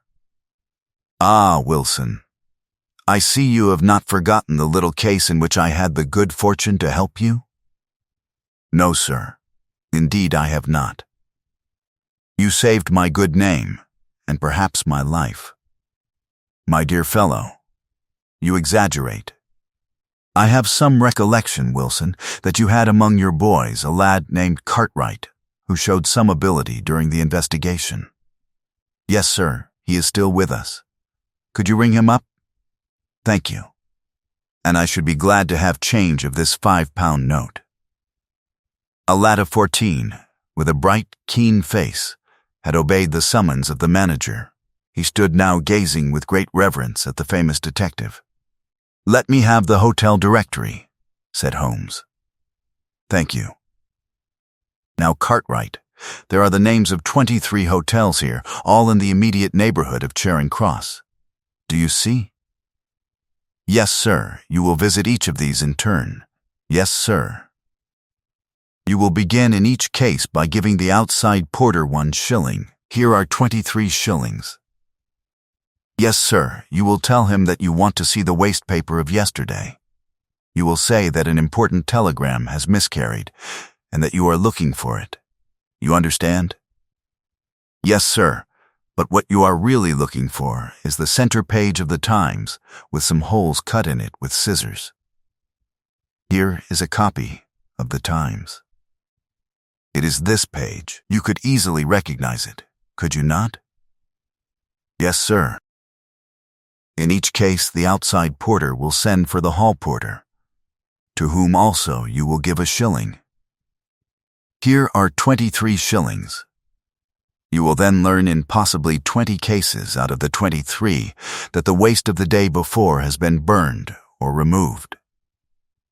In the 3 other cases, you will be shown a heap of paper, and you will look for this page of the Times among it. The odds are enormously against your finding it. There are 10 shillings over in case of emergencies. Let me have a report by wire at Baker Street before evening. And now, Watson, it only remains for us to find out by wire the identity of the cabman, no, T704. And then we will drop into one of the Bond Street picture galleries and fill in the time until we are due at the hotel. Chapter 5. 3 broken threads. Sherlock Holmes had, in a very remarkable degree, the power of detaching his mind at will. For 2 hours, the strange business in which we had been involved appeared to be forgotten, and he was entirely absorbed in the pictures of the modern Belgian masters. He would talk of nothing but art, of which he had the crudest ideas, from our leaving the gallery until we found ourselves at the Northumberland Hotel. "Sir Henry Baskerville is upstairs expecting you," said the clerk. "He asked me to show you up at once when you came. Have you any objection to my looking at your register?" said Holmes. Not in the least. The book showed that 2 names had been added after that of Baskerville. One was Theophilus Johnson and family, of Newcastle. The other Mrs. Old Moor and maid, of High Lodge, Alton. Surely that must be the same Johnson whom I used to know, said Holmes to the porter. A lawyer, is he not, gray-headed, and walks with a limp? No, sir, this is Mr. Johnson, the coal owner. A very active gentleman, not older than yourself. Surely you are mistaken about his trade? No, sir. He has used this hotel for many years, and he is very well known to us. Ah, that settles it. Mrs. Oldmore, too. I seem to remember the name. Excuse my curiosity, but often in calling upon one friend one finds another. She is an invalid lady, sir. Her husband was once mayor of Gloucester. She always comes to us when she is in town. Thank you, I am afraid I cannot claim her acquaintance. We have established a most important fact by these questions, Watson, he continued in a low voice as we went upstairs together. We know now that the people who are so interested in our friend have not settled down in his own hotel. That means that while they are, as we have seen, very anxious to watch him, they are equally anxious that he should not see them. Now, this is a most suggestive fact. What does it suggest? It suggests, hello, my dear fellow. What on earth is the matter? As we came round the top of the stairs, we had run up against Sir Henry Baskerville himself. His face was flushed with anger, and he held an old and dusty boot in one of his hands. So furious was he that he was hardly articulate. And when he did speak, it was in a much broader and more Western dialect than any which we had heard from him in the morning. Seems to me they are playing me for a sucker in this hotel, he cried. They'll find they've started in to monkey with the wrong man unless they are careful. By thunder, if that chap can't find my missing boot, there will be trouble. I can take a joke with the best, Mr. Holmes, but they've got a bit over the mark this time. Still looking for your boot? Yes, sir, and mean to find it. But surely you said that it was a new brown boot? So it was, sir, and now it's an old black one. What? You don't mean to say? That's just what I do mean to say. I only had 3 pairs in the world. The new brown, the old black, and the patent leathers, which I am wearing. Last night they took one of my brown ones, and today they have sneaked one of the black. Well, have you got it? Speak out, man, and don't stand staring. An agitated German waiter had appeared upon the scene. No, sir, I have made inquiry all over the hotel, but I can hear no word of it. Well, either that boot comes back before sundown, or I'll see the manager and tell him that I go right straight out of this hotel. It shall be found, sir. I promise you that if you will have a little patience, it will be found. Mind it is, for it's the last thing of mine that I'll lose in this den of thieves. Well, Mr. Holmes, you'll excuse my troubling you about such a trifle. I think it's well worth troubling about. Why, you look very serious over it. How do you explain it? I just don't attempt to explain it. It seems the very maddest, queerest thing that ever happened to me. The queerest, perhaps, said Holmes thoughtfully. What do you make of it yourself? Well, I don't profess to understand it yet. This case of yours is very complex, Sir Henry.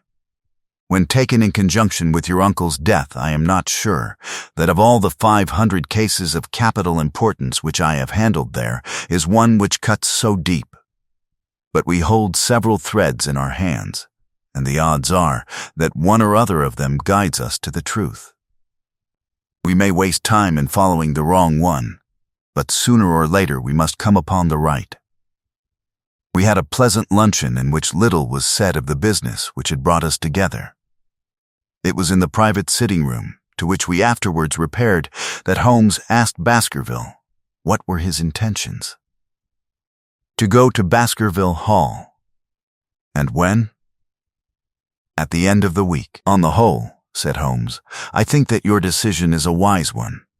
I have ample evidence that you are being dogged in London, and amid the millions of this great city it is difficult to discover who these people are, or what their object can be.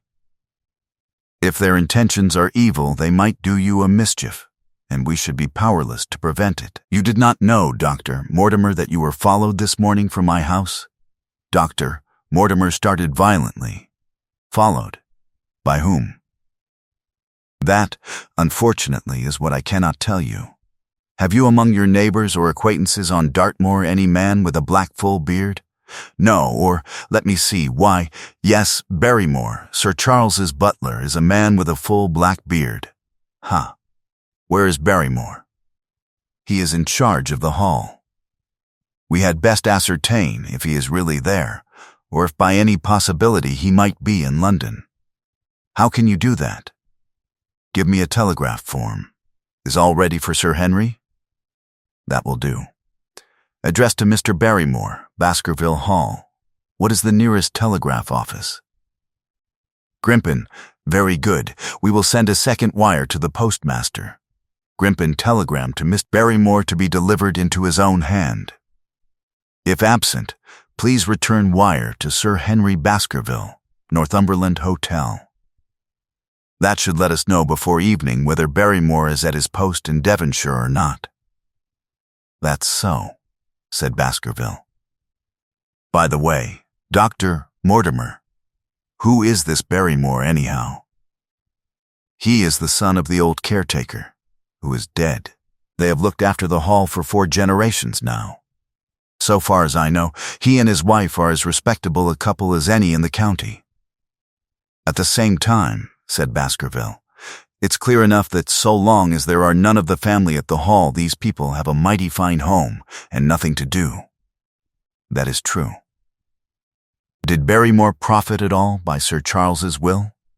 Asked Holmes. He and his wife had £500 each. Huh. Did they know that they would receive this? Yes, Sir Charles was very fond of talking about the provisions of his will. That is very interesting.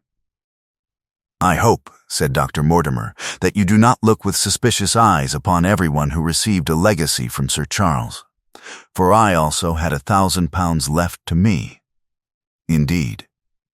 And anyone else? There were many insignificant sums to individuals, and a large number of public charities.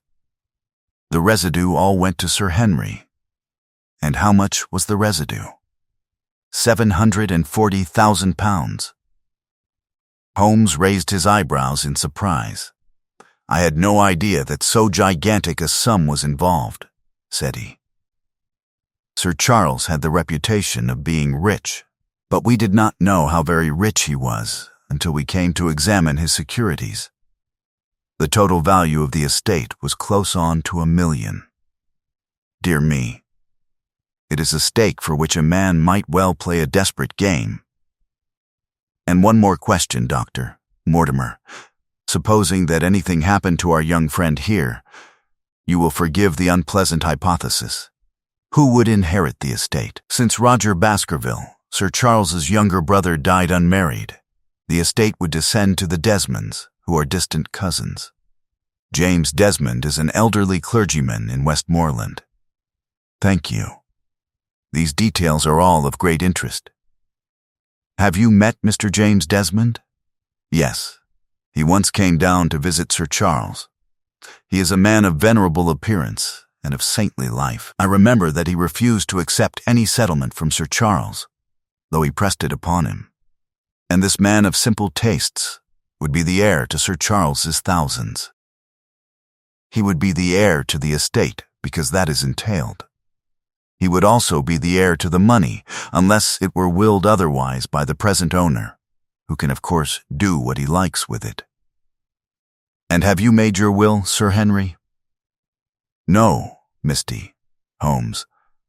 I have not. I've had no time, for it was only yesterday that I learned how matters stood. But in any case, I feel that the money should go with the title and estate.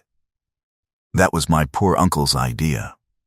How is the owner going to restore the glories of the Baskervilles if he has not money enough to keep up the property? House, land, and dollars must go together, Quite so. Well, Sir Henry, I am of one mind with you as to the advisability of your going down to Devonshire without delay. There is only one provision which I must make. You certainly must not go alone. Dr. Mortimer returns with me. But Dr. Mortimer has his practice to attend to, and his house is miles away from yours. With all the goodwill in the world, he may be unable to help you. No, Sir Henry, you must take with you someone, a trusty man, who will be always by your side. Is it possible that you could come yourself, Mr. Holmes? If matters came to a crisis, I should endeavor to be present in person, but you can understand that, with my extensive consulting practice and with the constant appeals which reach me from many quarters, it is impossible for me to be absent from London for an indefinite time. At the present instant, one of the most revered names in England is being besmirched by a blackmailer, and only I can stop a disastrous scandal. You will see how impossible it is for me to go to Dartmoor. Whom would you recommend, then? Holmes laid his hand upon my arm. If my friend would undertake it, there is no man who is better worth having at your side when you are in a tight place. No one can say so more confidently than I. The proposition took me completely by surprise, but before I had time to answer, Baskerville seized me by the hand and wrung it heartily. Well, now, that is real kind of you, Dr. Watson, said he. You see how it is with me, and you know just as much about the matter as I do. If you will come down to Baskerville Hall and see me through, I'll never forget it. The promise of adventure had always a fascination for me, and I was complimented by the words of Holmes and by the eagerness with which the baronet hailed me as a companion. I will come, with pleasure, said I. I do not know how I could employ my time better. And you will report very carefully to me, said Holmes. When a crisis comes, as it will do, I will direct how you shall act. I suppose that by Saturday all might be ready? Would that suit Dr. Watson? Perfectly. Then on Saturday, unless you hear to the contrary, we shall meet at the 10:30 train from Paddington. We had risen to depart when Baskerville gave a cry of triumph, and diving into one of the corners of the room, he drew a brown boot from under a cabinet. My missing boot, he cried. May all our difficulties vanish as easily, said Sherlock Holmes. But it is a very singular thing, Doctor, Mortimer remarked. I searched this room carefully before lunch. And so did I, said Baskerville. Every inch of it. There was certainly no boot in it then.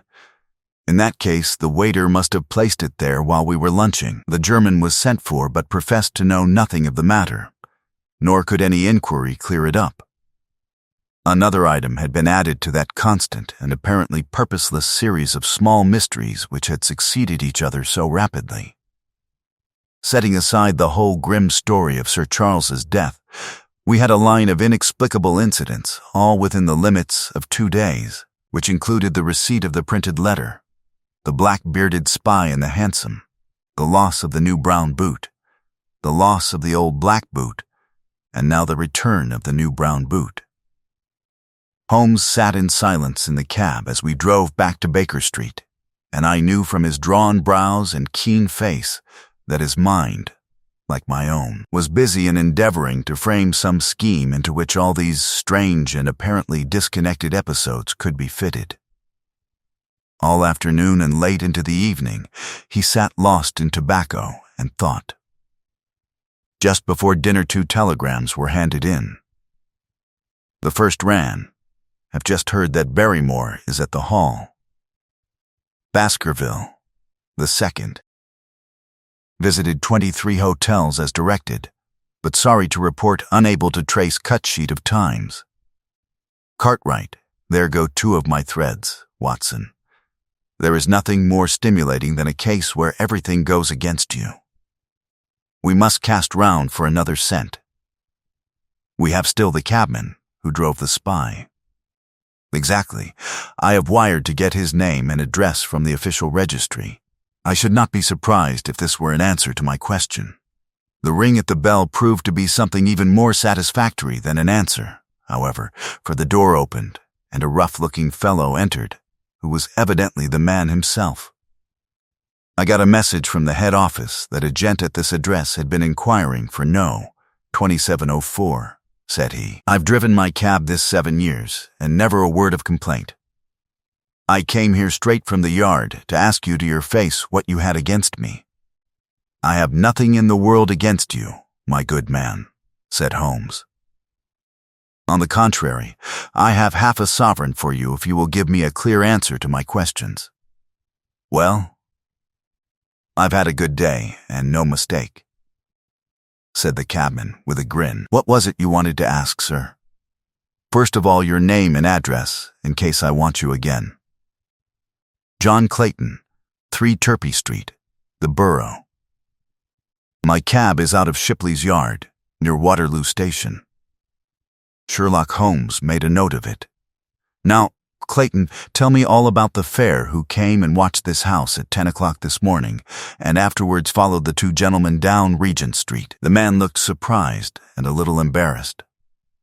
Why, there's no good my telling you things, for you seem to know as much as I do already, said he.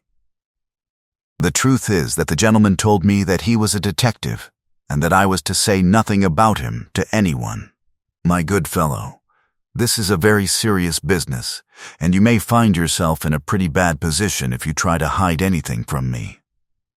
You say that your fare told you that he was a detective? Yes, he did. When did he say this? When he left me. Did he say anything more? He mentioned his name. Holmes cast a swift glance of triumph at me. Oh, he mentioned his name, did he? That was imprudent. What was the name that he mentioned? His name, said the cabman, was Mr. Sherlock Holmes. Never have I seen my friend more completely taken aback than by the cabman's reply.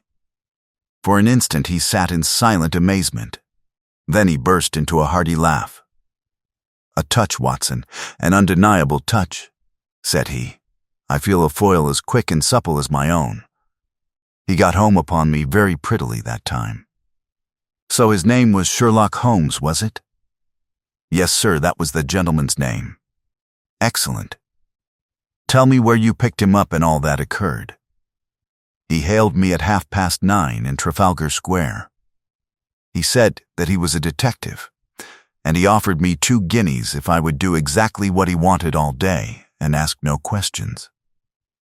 I was glad enough to agree. First we drove down to the Northumberland Hotel and waited there until 2 gentlemen came out and took a cab from the rank.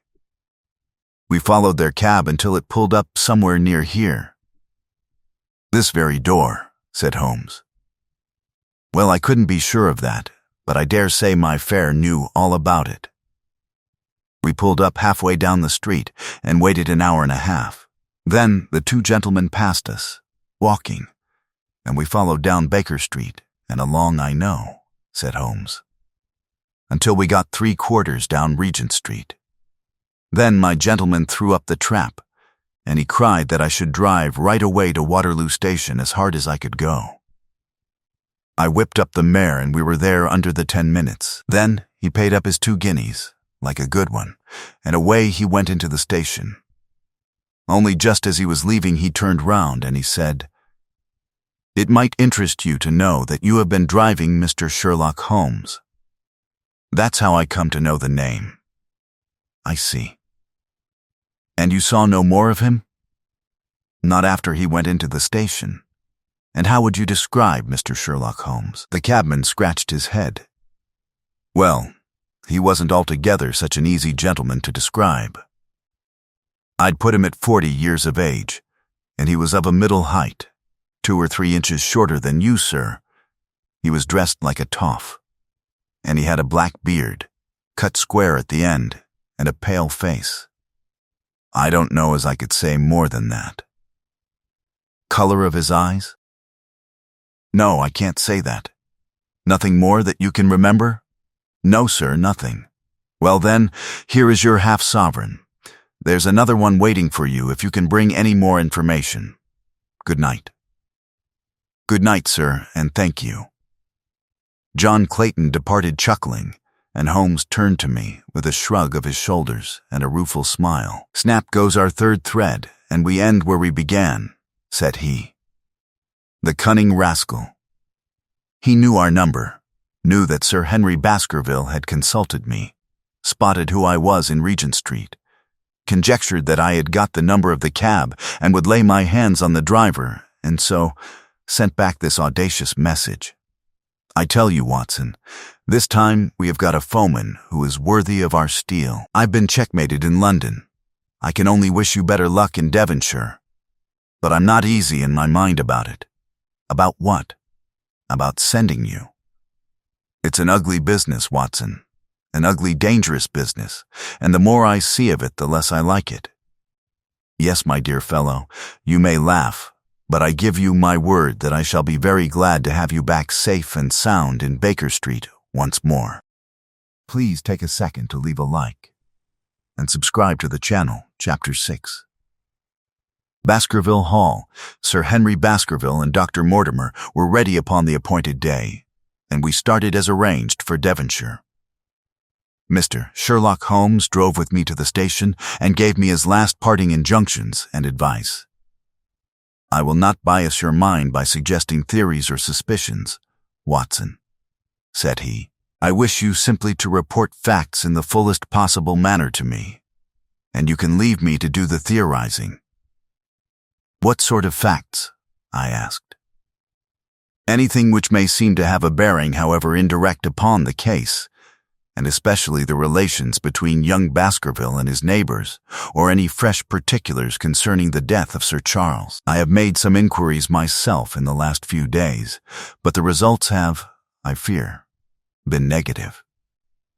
One thing only appears to be certain, and that is that Mr. James Desmond, who is the next heir, is an elderly gentleman of a very amiable disposition, so that this persecution does not arise from him. I really think that we may eliminate him entirely from our calculations. There remain the people who will actually surround Sir Henry Baskerville upon the moor. Would it not be well in the first place to get rid of this Barrymore couple? By no means. You could not make a greater mistake. If they are innocent, it would be a cruel injustice, and if they are guilty, we should be giving up all chance of bringing it home to them. No, we will preserve them upon our list of suspects. Then there is a groom at the hall, if I remember right. There are 2 moorland farmers. There is our friend Dr. Mortimer, whom I believe to be entirely honest, and there is his wife, of whom we know nothing. There is this naturalist, Stapleton, and there is his sister, who is said to be a young lady of attractions. There is Mr. Frankland, of Laughter Hall, who is also an unknown factor, and there are 1 or 2 other neighbors. These are the folk who must be your very special study. I will do my best. You have arms, I suppose? Yes, I thought it as well to take them. Most certainly. Keep your revolver near you night and day, and never relax your precautions. Our friends had already secured a first-class carriage, and were waiting for us upon the platform. "No, we have no news of any kind," said Dr. Mortimer in answer to my friend's questions. "I can swear to one thing, and that is that we have not been shadowed during the last 2 days. We have never gone out without keeping a sharp watch, and no one could have escaped our notice. You have always kept together, I presume, except yesterday afternoon." "I usually give up one day to pure amusement when I come to town, so I spent it at the museum of the College of Surgeons. And I went to look at the folk in the park," said Baskerville. "But we had no trouble of any kind. It was imprudent, all the same," said Holmes, shaking his head and looking very grave. "I beg, Sir Henry, that you will not go about alone. Some great misfortune will befall you if you do. Did you get your other boot?" "No, sir, it is gone forever." "Indeed, that is very interesting." "Well, goodbye," he added as the train began to glide down the platform. Bear in mind, Sir Henry, one of the phrases in that queer old legend which Dr. Mortimer has read to us, and avoid the moor in those hours of darkness when the powers of evil are exalted. I looked back at the platform when we had left it far behind and saw the tall, austere figure of Holmes standing motionless and gazing after us. The journey was a swift and pleasant one, and I spent it in making the more intimate acquaintance of my two companions and in playing with Dr. Mortimer's spaniel. In a very few hours the brown earth had become ruddy, the brick had changed to granite, and red cows grazed in well-hedged fields where the lush grasses and more luxuriant vegetation spoke of a richer, if a damper, climate. Young Baskerville stared eagerly out of the window and cried aloud with delight as he recognized the familiar features of the Devon scenery. "I've been over a good part of the world since I left it, Dr. Watson," said he, "but I have never seen a place to compare with it. I never saw a Devonshire man who did not swear by his county," I remarked. "It depends upon the breed of men quite as much as on the county," said Dr. Mortimer. "A glance at our friend here reveals the rounded head of the Celt, which carries inside it the Celtic enthusiasm and power of attachment. Poor Sir Charles's head was of a very rare type, half Gaelic, half Ivernian in its characteristics. But you were very young when you last saw Baskerville Hall, were you not? I was a boy in my teens at the time of my father's death, and had never seen the hall, for he lived in a little cottage on the south coast. Thence I went straight to a friend in America. I tell you, it is all as new to me as it is to Dr. Watson, and I'm as keen as possible to see the moor. Are you? Then your wish is easily granted, for there is your first sight of the moor," said Dr. Mortimer, pointing out of the carriage window. Over the green squares of the fields and the low curve of a wood there rose in the distance a gray, melancholy hill, with a strange, jagged summit, dim and vague in the distance, like some fantastic landscape in a dream. Baskerville sat for a long time, his eyes fixed upon it, and I read upon his eager face how much it meant to him, this first sight of that strange spot where the men of his blood had held sway so long and left their mark so deep. There he sat, with his tweed suit and his American accent, in the corner of a prosaic railway carriage, and yet, as I looked at his dark and expressive face, I felt more than ever how true a descendant he was of that long line of high-blooded, fiery, and masterful men. There were pride, valor, and strength in his thick brows, his sensitive nostrils, and his large hazel eyes. If on that forbidding moor a difficult and dangerous quest should lie before us, this was at least a comrade for whom one might venture to take a risk with the certainty that he would bravely share it. The train pulled up at a small wayside station, and we all descended. Outside, beyond the low white fence, a wagonette with a pair of cobs was waiting. Our coming was evidently a great event, for station master and porters clustered round us to carry out our luggage. It was a sweet, simple country spot, but I was surprised to observe that by the gate there stood two soldierly men in dark uniforms who leaned upon their short rifles and glanced keenly at us as we passed. The coachman, a hard-faced, gnarled little fellow, saluted Sir Henry Baskerville, and in a few minutes we were flying swiftly down the broad white road. Rolling pasture lands curved upward on either side of us, and old gabled houses peeped out from amid the thick green foliage. But behind the peaceful and sunlit countryside there rose ever, dark against the evening sky, the long, gloomy curve of the moor, broken by the jagged and sinister hills. The wagonette swung round into a side road, and we curved upward through deep lanes worn by centuries of wheels, high banks on either side, heavy with dripping moss and fleshy heart's tongue ferns. Bronzing bracken and mottled bramble gleamed in the light of the sinking sun.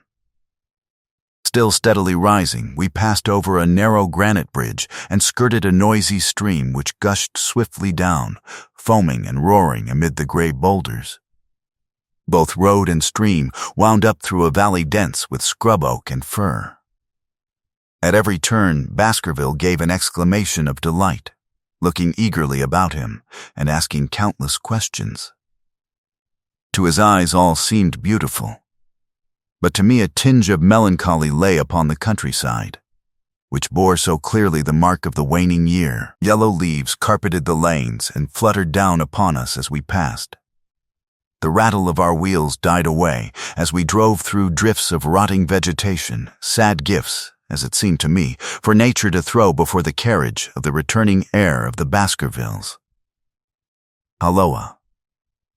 cried Dr. Mortimer. "What is this?" A steep curve of heath-clad land, an outlying spur of the Moor, lay in front of us.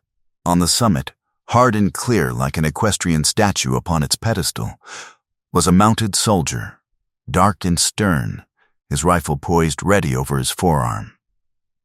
He was watching the road along which we traveled. "What is this, Perkins?" asked Dr. Mortimer. Our driver half turned in his seat. "There's a convict escaped from Princetown, sir. He's been out 3 days now, and the warders watch every road and every station, but they've had no sight of him yet. The farmers about here don't like it, sir, and that's a fact." "Well, I understand that they get £5 if they can give information." "Yes, sir, but the chance of £5 is but a poor thing compared to the chance of having your throat cut. You see, it isn't like any ordinary convict. This is a man that would stick at nothing." "Who is he, then?" "It is Selden, the Notting Hill murderer." I remembered the case well, for it was one in which Holmes had taken an interest on account of the peculiar ferocity of the crime and the wanton brutality which had marked all the actions of the assassin. The commutation of his death sentence had been due to some doubts as to his complete sanity, so atrocious was his conduct. Our wagonette had topped a rise, and in front of us rose the huge expanse of the moor, mottled with gnarled and craggy cairns and tors. A cold wind swept down from it and set us shivering. Somewhere there, on that desolate plain, was lurking this fiendish man, hiding in a burrow like a wild beast, his heart full of malignancy against the whole race which had cast him out. It needed but this to complete the grim suggestiveness of the barren waste, the chilling wind, and the darkling sky. Even Baskerville fell silent and pulled his overcoat more closely around him. We had left the fertile country behind and beneath us. We looked back on it now, the slanting rays of a low sun turning the streams to threads of gold and glowing on the red earth new turned by the plow and the broad tangle of the woodlands. The road in front of us grew bleaker and wilder over huge russet and olive slopes, sprinkled with giant boulders. Now and then we passed a moorland cottage, walled and roofed with stone, with no creeper to break its harsh outline. Suddenly we looked down into a cup-like depression, patched with stunted oaks and firs which had been twisted and bent by the fury of years of storm. 2 high, narrow towers rose over the trees. The driver pointed with his whip. "Baskerville Hall," said he. Its master had risen and was staring with flushed cheeks and shining eyes. A few minutes later we had reached the lodge gates, a maze of fantastic tracery in wrought iron, with weather-bitten pillars on either side, blotched with lichens and surmounted by the boar's heads of the Baskervilles. The lodge was a ruin of black granite and bared ribs of rafters, but facing it was a new building, half-constructed, the first fruit of Sir Charles's South African gold. Through the gateway we passed into the avenue, where the wheels were again hushed amid the leaves, and the old trees shot their branches in a sombre tunnel over our heads. Baskerville shuddered as he looked up the long, dark drive to where the house glimmered like a ghost at the farther end. "Was it here?" he asked in a low voice. No. The yew alley is on the other side." The young heir glanced round with a gloomy face. "It's no wonder my uncle felt as if trouble were coming on him in such a place as this," said he. "It's enough to scare any man. I'll have a row of electric lamps up here inside of 6 months, and you won't know it again, with 1,000 candle power Swan and Edison right here in front of the hall door." The avenue opened into a broad expanse of turf, and the house lay before us. In the fading light, I could see that the center was a heavy block of building from which a porch projected. The whole front was draped in ivy, with a patch clipped bare here and there, where a window or a coat of arms broke through the dark veil. From this central block rose the twin towers, ancient, crenellated, and pierced with many loopholes. To right and left of the turrets were more modern wings of black granite. A dull light shone through heavy mullioned windows, and from the high chimneys which rose from the steep, high-angled roof there sprang a single black column of smoke. "Welcome, Sir Henry. Welcome to Baskerville Hall." A tall man had stepped from the shadow of the porch to open the door of the wagonette. The figure of a woman was silhouetted against the yellow light of the hall. She came out and helped the man to hand down our bags. "You don't mind my driving straight home, Sir Henry?" said Dr. Mortimer. "My wife is expecting me. Surely you will stay and have some dinner?" "No, I must go. I shall probably find some work awaiting me. I would stay to show you over the house, but Barrymore will be a better guide than I. Goodbye, and never hesitate night or day to send for me if I can be of service." The wheels died away down the drive while Sir Henry and I turned into the hall, and the door clanged heavily behind us.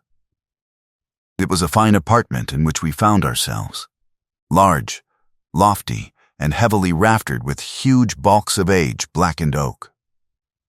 In the great old-fashioned fireplace behind the high-iron dogs, a log fire crackled and snapped. Sir Henry and I held out our hands to it, for we were numb from our long drive. Then we gazed round us at the high, thin window of old stained glass, the oak paneling, the stags' heads, the coats of arms upon the walls, all dim and sombre in the subdued light of the central lamp. "It's just as I imagined it," said Sir Henry. "Is it not the very picture of an old family home? To think that this should be the same hall in which for 500 years my people have lived. It strikes me solemn to think of it." I saw his dark face lit up with a boyish enthusiasm as he gazed about him. The light beat upon him where he stood, but long shadows trailed down the walls and hung like a black canopy above him.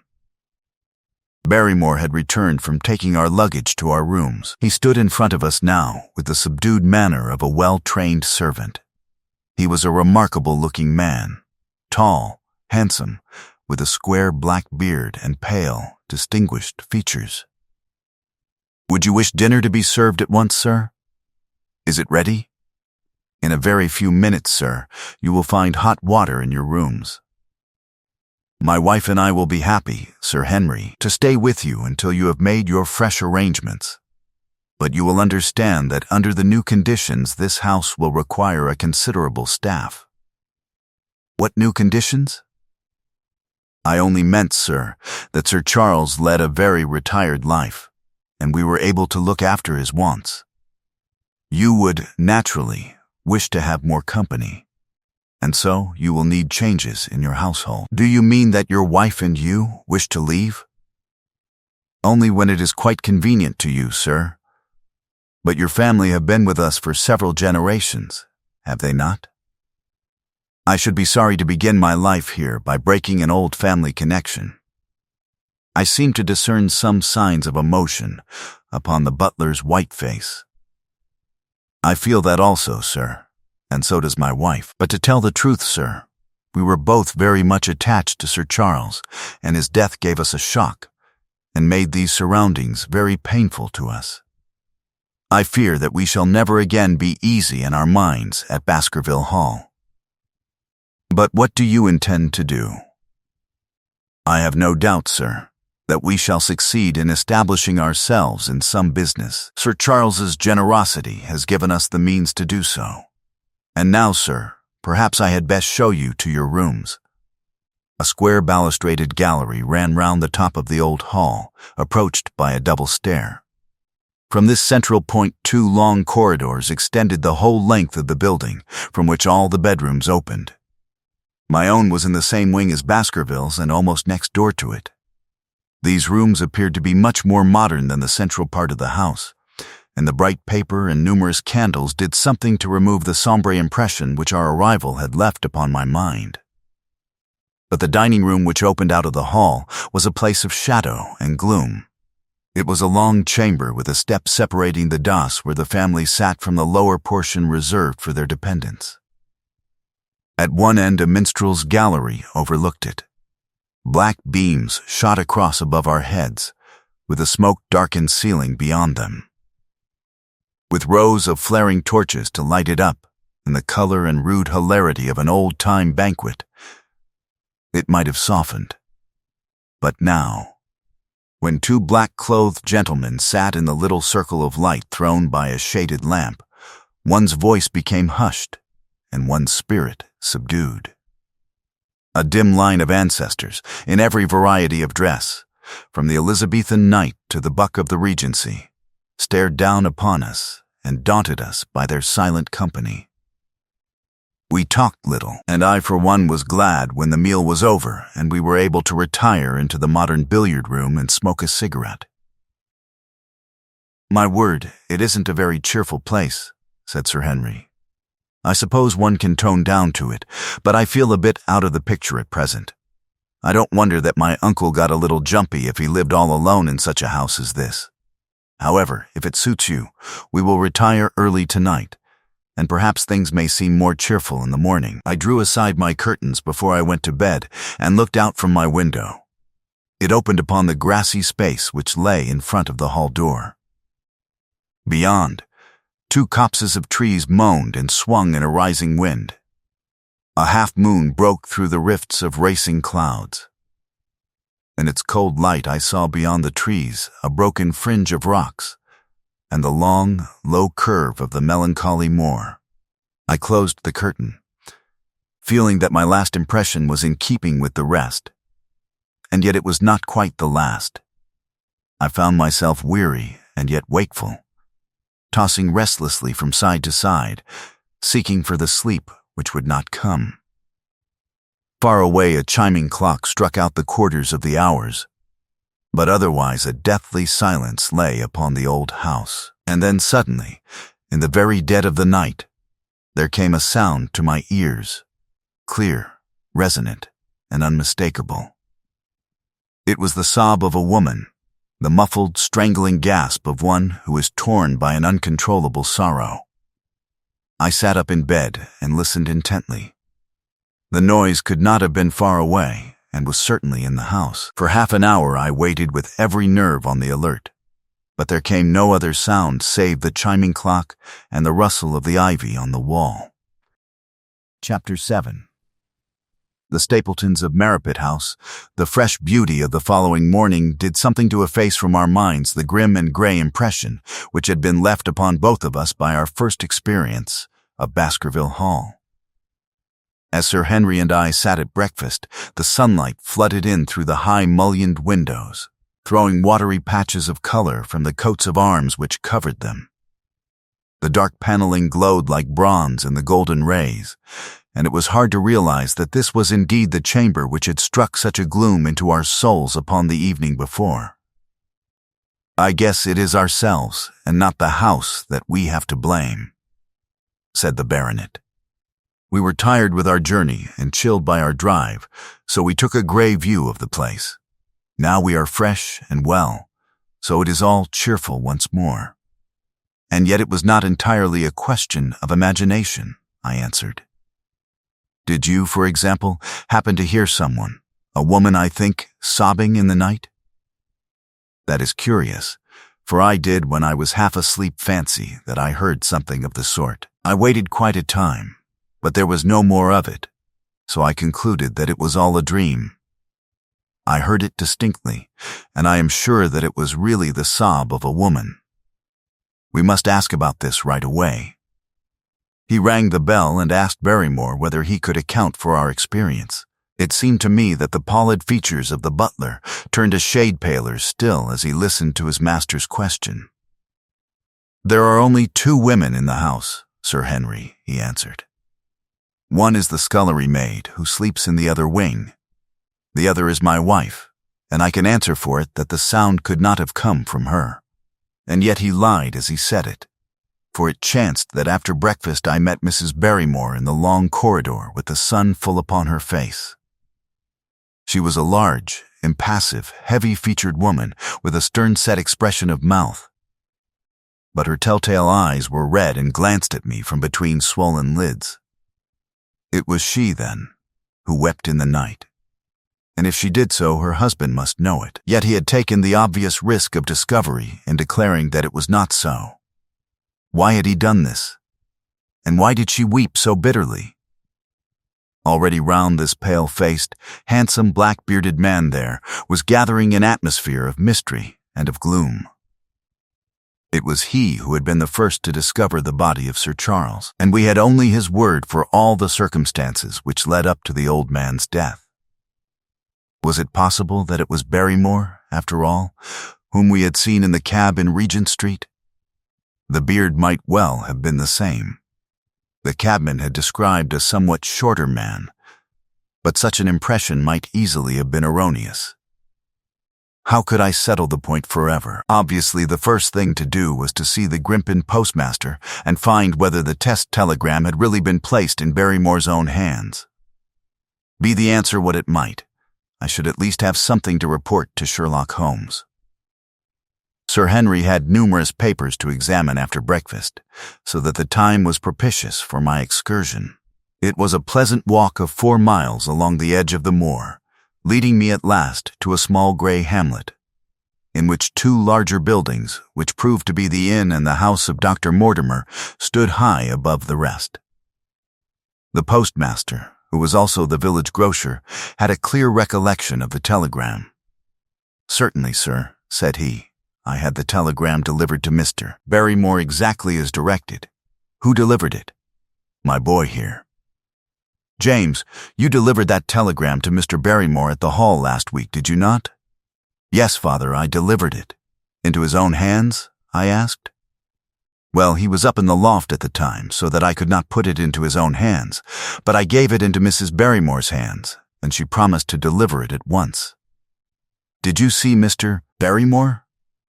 "No, sir. I tell you he was in the loft." "If you didn't see him, how do you know he was in the loft?" "Well, surely his own wife ought to know where he is," said the postmaster testily. "Didn't he get the telegram?" "If there is any mistake, it is for Mr. Barrymore himself to complain."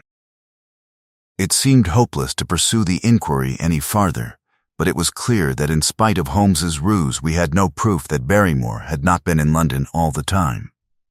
Suppose that it were so. Suppose that the same man had been the last who had seen Sir Charles alive, and the first to dog the new heir when he returned to England. What then? Was he the agent of others? Or had he some sinister design of his own? What interest could he have in persecuting the Baskerville family?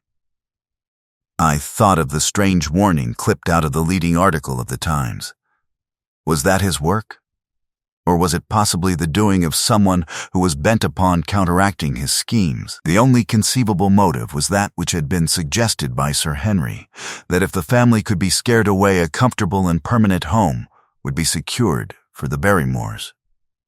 But surely such an explanation as that would be quite inadequate to account for the deep and subtle scheming which seemed to be weaving an invisible net round the young baronet. Holmes himself had said that no more complex case had come to him in all the long series of his sensational investigations. I prayed, as I walked back along the grey, lonely road, that my friend might soon be freed from his preoccupations and able to come down to take this heavy burden of responsibility from my shoulders. Suddenly my thoughts were interrupted by the sound of running feet behind me and by a voice which called me by name. I turned, expecting to see Dr. Mortimer, but to my surprise it was a stranger who was pursuing me. He was a small, slim, clean-shaven, prim-faced man, flaxen-haired and lean-jawed, between 30 and 40 years of age, dressed in a gray suit and wearing a straw hat. A tin box for botanical specimens hung over his shoulder, and he carried a green butterfly net in one of his hands. "You will, I am sure, excuse my presumption, Dr. Watson," said he as he came panting up to where I stood. "Here on the moor we are homely folk and do not wait for formal introductions. You may possibly have heard my name from our mutual friend, Mortimer. I am Stapleton, of Merripit House." "Your net and box would have told me as much," said I, for I knew that Mr. Stapleton was a naturalist. "But how did you know me?" "I have been calling on Mortimer, and he pointed you out to me from the window of his surgery as you passed. As our road lay the same way, I thought that I would overtake you and introduce myself. I trust that Sir Henry is none the worse for his journey?" "He is very well, thank you. We were all rather afraid that after the sad death of Sir Charles, the new baronet might refuse to live here. It is asking much of a wealthy man to come down and bury himself in a place of this kind, but I need not tell you that it means a very great deal to the countryside. Sir Henry has, I suppose, no superstitious fears in the matter?" "I do not think that it is likely. Of course you know the legend of the fiend dog which haunts the family?" "I have heard it. It is extraordinary how credulous the peasants are about here. Any number of them are ready to swear that they have seen such a creature upon the moor." He spoke with a smile, but I seemed to read in his eyes that he took the matter more seriously. The story took a great hold upon the imagination of Sir Charles, and I have no doubt that it led to his tragic end. But how? His nerves were so worked up that the appearance of any dog might have had a fatal effect upon his diseased heart. I fancy that he really did see something of the kind upon that last night in the yew alley. I feared that some disaster might occur, for I was very fond of the old man, and I knew that his heart was weak." "How did you know that?" "My friend Mortimer told me." "You think, then, that some dog pursued Sir Charles, and that he died of fright in consequence? Have you any better explanation?" "I have not come to any conclusion." "Has Mr. Sherlock Holmes?" The words took away my breath for an instant, but a glance at the placid face and steadfast eyes of my companion showed that no surprise was intended. "It is useless for us to pretend that we do not know you, Dr. Watson," said he. "The records of your detective have reached us here, and you could not celebrate him without being known yourself. When Mortimer told me your name, he could not deny your identity. If you are here, then it follows that Mr. Sherlock Holmes is interesting himself in the matter, and I am naturally curious to know what view he may take. I am afraid that I cannot answer that question. May I ask if he is going to honor us with a visit himself?" "He cannot leave town at present. He has other cases which engage his attention." "What a pity. He might throw some light on that which is so dark to us. But, as to your own researches, if there is any possible way in which I can be of service to you, I trust that you will command me. If I had any indication of the nature of your suspicions, or how you propose to investigate the case, I might perhaps even now give you some aid or advice. I assure you that I am simply here upon a visit to my friend, Sir Henry, and that I need no help of any kind."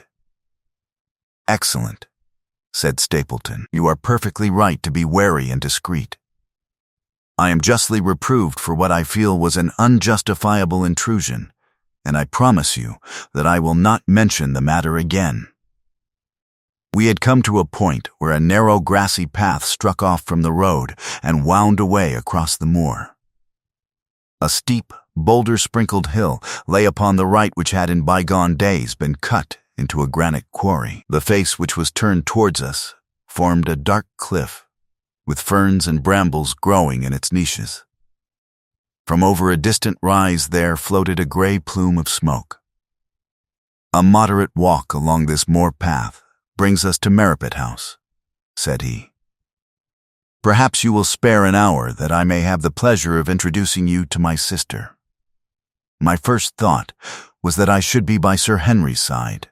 But then I remembered the pile of papers and bills with which his study table was littered. It was certain that I could not help with those. And Holmes had expressly said that I should study the neighbors upon the moor.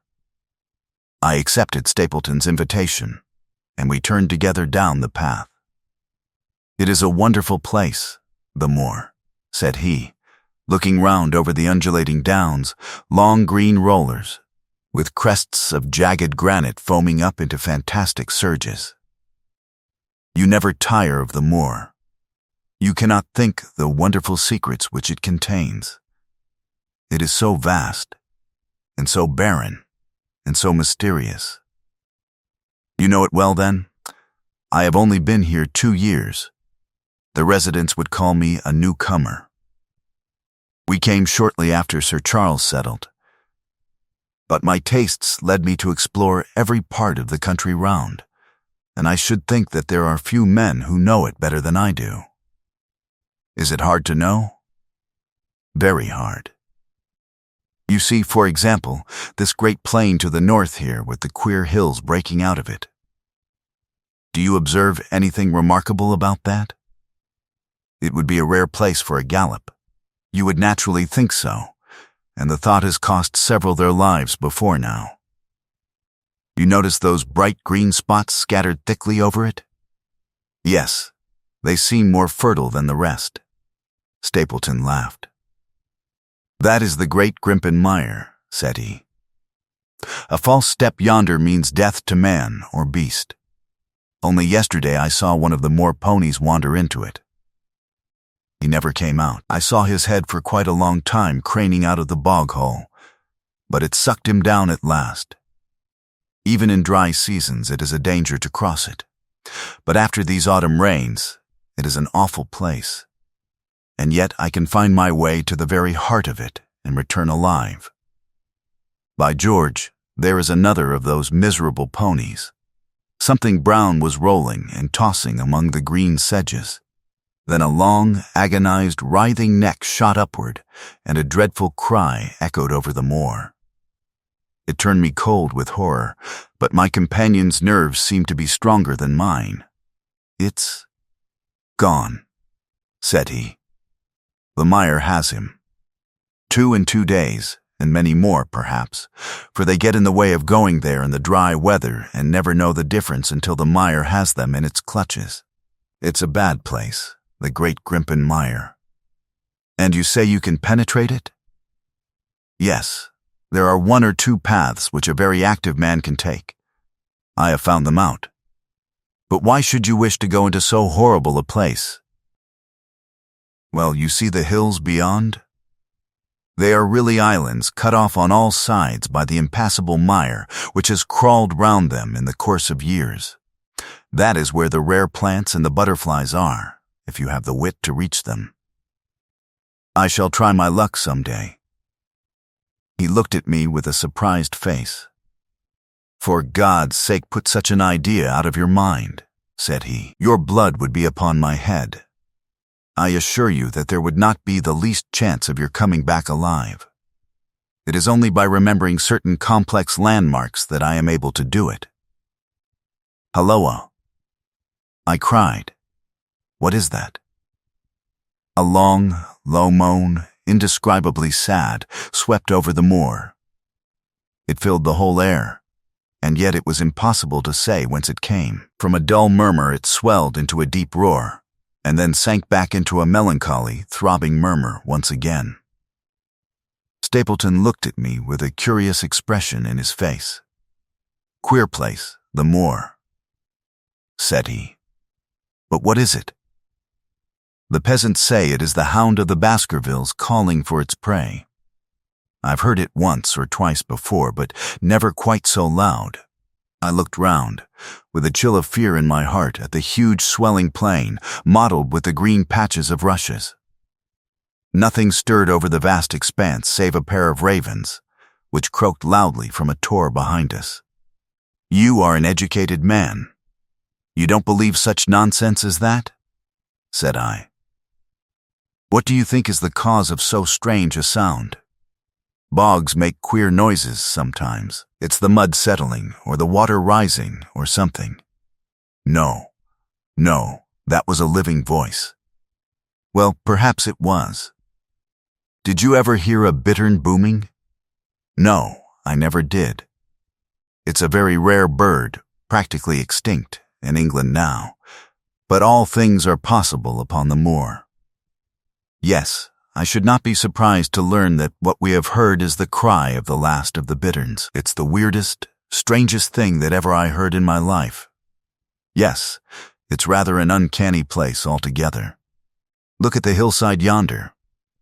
What do you make of those? The whole steep slope was covered with gray circular rings of stone, a score of them at least. What are they? Sheep pens? No, they are the homes of our worthy ancestors. Prehistoric man lived thickly on the moor, and as no one in particular has lived there since, we find all his little arrangements exactly as he left them.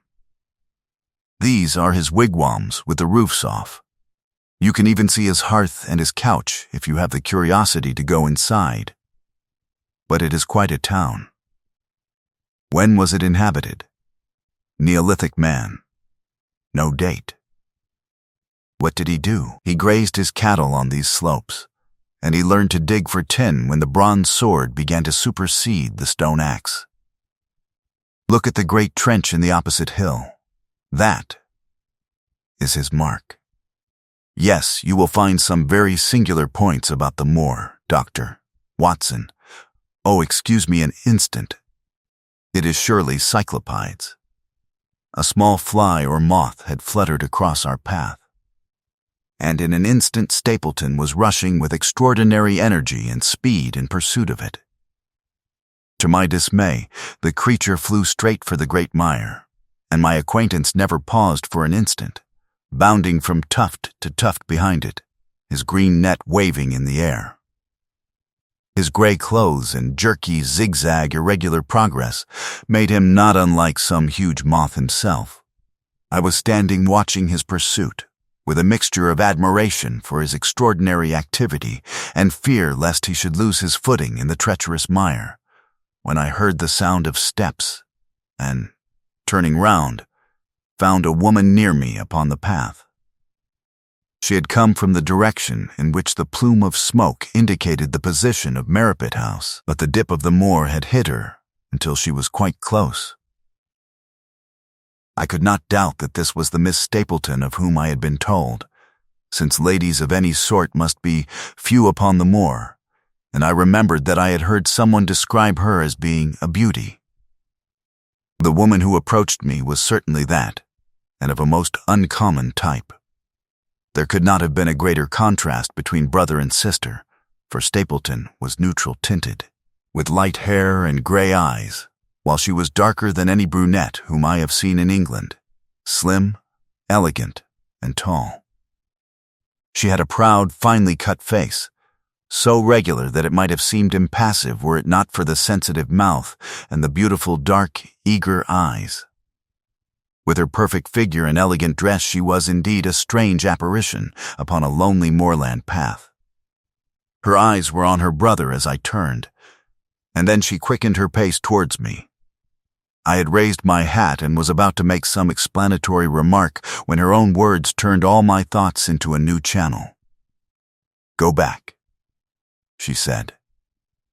Go straight back to London. Instantly, I could only stare at her in stupid surprise. Her eyes blazed at me, and she tapped the ground impatiently with her foot. "Why should I go back?" I asked. "I cannot explain." She spoke in a low, eager voice, with a curious lisp in her utterance. "But for God's sake, do what I ask you. Go back and never set foot upon the moor again. But I have only just come." Man, she cried. "Can you not tell when a warning is for your own good? Go back to London. Start tonight. Get away from this place at all costs. Hush! My brother is coming. Not a word of what I have said. Would you mind getting that orchid for me among the mare's tails yonder? We are very rich in orchids on the moor, though, of course, you are rather late to see the beauties of the place." Stapleton had abandoned the chase and came back to us breathing hard and flushed with his exertions. "Hulloa, Beryl," said he, and it seemed to me that the tone of his greeting was not altogether a cordial one. "Well, Jack, you are very hot." "Yes, I was chasing a cyclopides. He is very rare and seldom found in the late autumn. What a pity that I should have missed him." He spoke unconcernedly, but his small light eyes glanced incessantly from the girl to me. "You have introduced yourselves, I can see." "Yes, I was telling Sir Henry that it was rather late for him to see the true beauties of the moor." "Why, who do you think this is?" "I imagine that it must be Sir Henry Baskerville." No, said I. "Only a humble commoner, but his friend." "My name is Dr. Watson." A flush of vexation passed over her expressive face. "We have been talking at cross purposes," said she. "Why, you had not very much time for talk," her brother remarked with the same questioning eyes. "I talked as if Dr. Watson were a resident instead of being merely a visitor," said she. "It cannot much matter to him whether it is early or late for the orchids. But you will come on, will you not, and see Merripit House?" A short walk brought us to it, a bleak moorland house, once the farm of some grazier in the old prosperous days, but now put into repair and turned into a modern dwelling. An orchard surrounded it, but the trees, as is usual upon the moor, were stunted and nipped, and the effect of the whole place was mean and melancholy. We were admitted by a strange, wizened, rusty-coated old manservant who seemed in keeping with the house. Inside, however, there were large rooms furnished with an elegance in which I seemed to recognize the taste of the lady. As I looked from their windows at the interminable granite, flecked moor rolling unbroken to the farthest horizon, I could not but marvel at what could have brought this highly educated man and this beautiful woman to live in such a place. "Queer spot to choose, is it not?" said he as if in answer to my thought. "And yet we manage to make ourselves fairly happy, do we not, Beryl?" "Quite happy," said she, but there was no ring of conviction in her words. "I had a school," said Stapleton. "It was in the North Country. The work to a man of my temperament was mechanical and uninteresting, but the privilege of living with youth, of helping to mold those young minds, and of impressing them with one's own character and ideals was very dear to me. However, the fates were against us. A serious epidemic broke out in the school, and 3 of the boys died. It never recovered from the blow, and much of my capital was irretrievably swallowed up. And yet, if it were not for the loss of the charming companionship of the boys, I could rejoice over my own misfortune. For, with my strong tastes for botany and zoology, I find an unlimited field of work here, and my sister is as devoted to nature as I am. All this, Dr. Watson, has been brought upon your head by your expression as you surveyed the moor out of our window. It certainly did cross my mind that it might be a little dull, less for you, perhaps, than for your sister." No, I am never dull," said she quickly. "We have books, we have our studies, and we have interesting neighbors. Dr. Mortimer is a most learned man in his own line. Poor Sir Charles was also an admirable companion. We knew him well and miss him more than I can tell. Do you think that I should intrude if I were to call this afternoon and make the acquaintance of Sir Henry? I am sure that he would be delighted. Then, perhaps, you would mention that I propose to do so. We may in our humble way do something to make things more easy for him until he becomes accustomed to his new surroundings. Will you come upstairs, Dr. Watson, and inspect my collection of Lepidoptera? I think it is the most complete one in the southwest of England. By the time that you have looked through them, lunch will be almost ready." But I was eager to get back to my charge. The melancholy of the moor, the death of the unfortunate pony, the weird sound which had been associated with the grim legend of the Baskervilles. All these things tinged my thoughts with sadness. Then, on the top of these more or less vague impressions there, had come the definite and distinct warning of Miss Stapleton, delivered with such intense earnestness that I could not doubt that some grave and deep reason lay behind it. I resisted all pressure to stay for lunch, and I set off at once upon my return journey, taking the grass-grown path by which we had come. It seems, however, that there must have been some short-cut for those who knew it. For before I had reached the road, I was astounded to see Miss Stapleton sitting upon a rock by the side of the track. Her face was beautifully flushed with her exertions, and she held her hand to her side. "I have run all the way in order to cut you off, Dr. Watson," said she. "I had not even time to put on my hat. I must not stop, or my brother may miss me. I wanted to say to you how sorry I am about the stupid mistake I made in thinking that you were Sir Henry. Please forget the words I said, which have no application whatever to you." "But I can't forget them, Miss Stapleton," said I. "I am Sir Henry's friend, and his welfare is a very close concern of mine.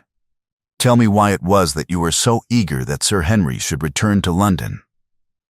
"A woman's whim, Dr. Watson. When you know me better, you will understand that I cannot always give reasons for what I say or do." No, I remember the thrill in your voice. I remember the look in your eyes. Please, be frank with me, Miss Stapleton, for ever since I have been here, I have been conscious of shadows all round me. Life has become like that great Grimpen mire, with little green patches everywhere into which one may sink and with no guide to point the track. Tell me, then, what it was that you meant, and I will promise to convey your warning to Sir Henry." An expression of irresolution passed for an instant over her face, but her eyes had hardened again when she answered me. "You make too much of it, Dr. Watson," said she. "My brother and I were very much shocked by the death of Sir Charles. We knew him very intimately, for his favorite walk was over the moor to our house. He was deeply impressed with the curse which hung over the family, and when this tragedy came, I naturally felt that there must be some grounds for the fears which he had expressed. I was distressed, therefore, when another member of the family came down to live here, and I felt that he should be warned of the danger which he will run. That was all which I intended to convey. But what is the danger? You know the story of the Hound? I do not believe in such nonsense. But I do. If you have any influence with Sir Henry, take him away from a place which has always been fatal to his family. The world is wide. Why should he wish to live at the place of danger? Because it is the place of danger. That is Sir Henry's nature. I fear that unless you can give me some more definite information than this, it would be impossible to get him to move. I cannot say anything definite, for I do not know anything definite. I would ask you one more question, Miss Stapleton. If you meant no more than this when you first spoke to me, why should you not wish your brother to overhear what you said? There is nothing to which he or anyone else could object. My brother is very anxious to have the hall inhabited, for he thinks it is for the good of the poor folk upon the moor. He would be very angry if he knew that I have said anything which might induce Sir Henry to go away. But I have done my duty now, and I will say no more. I must go back, or he will miss me and suspect that I have seen you. Goodbye."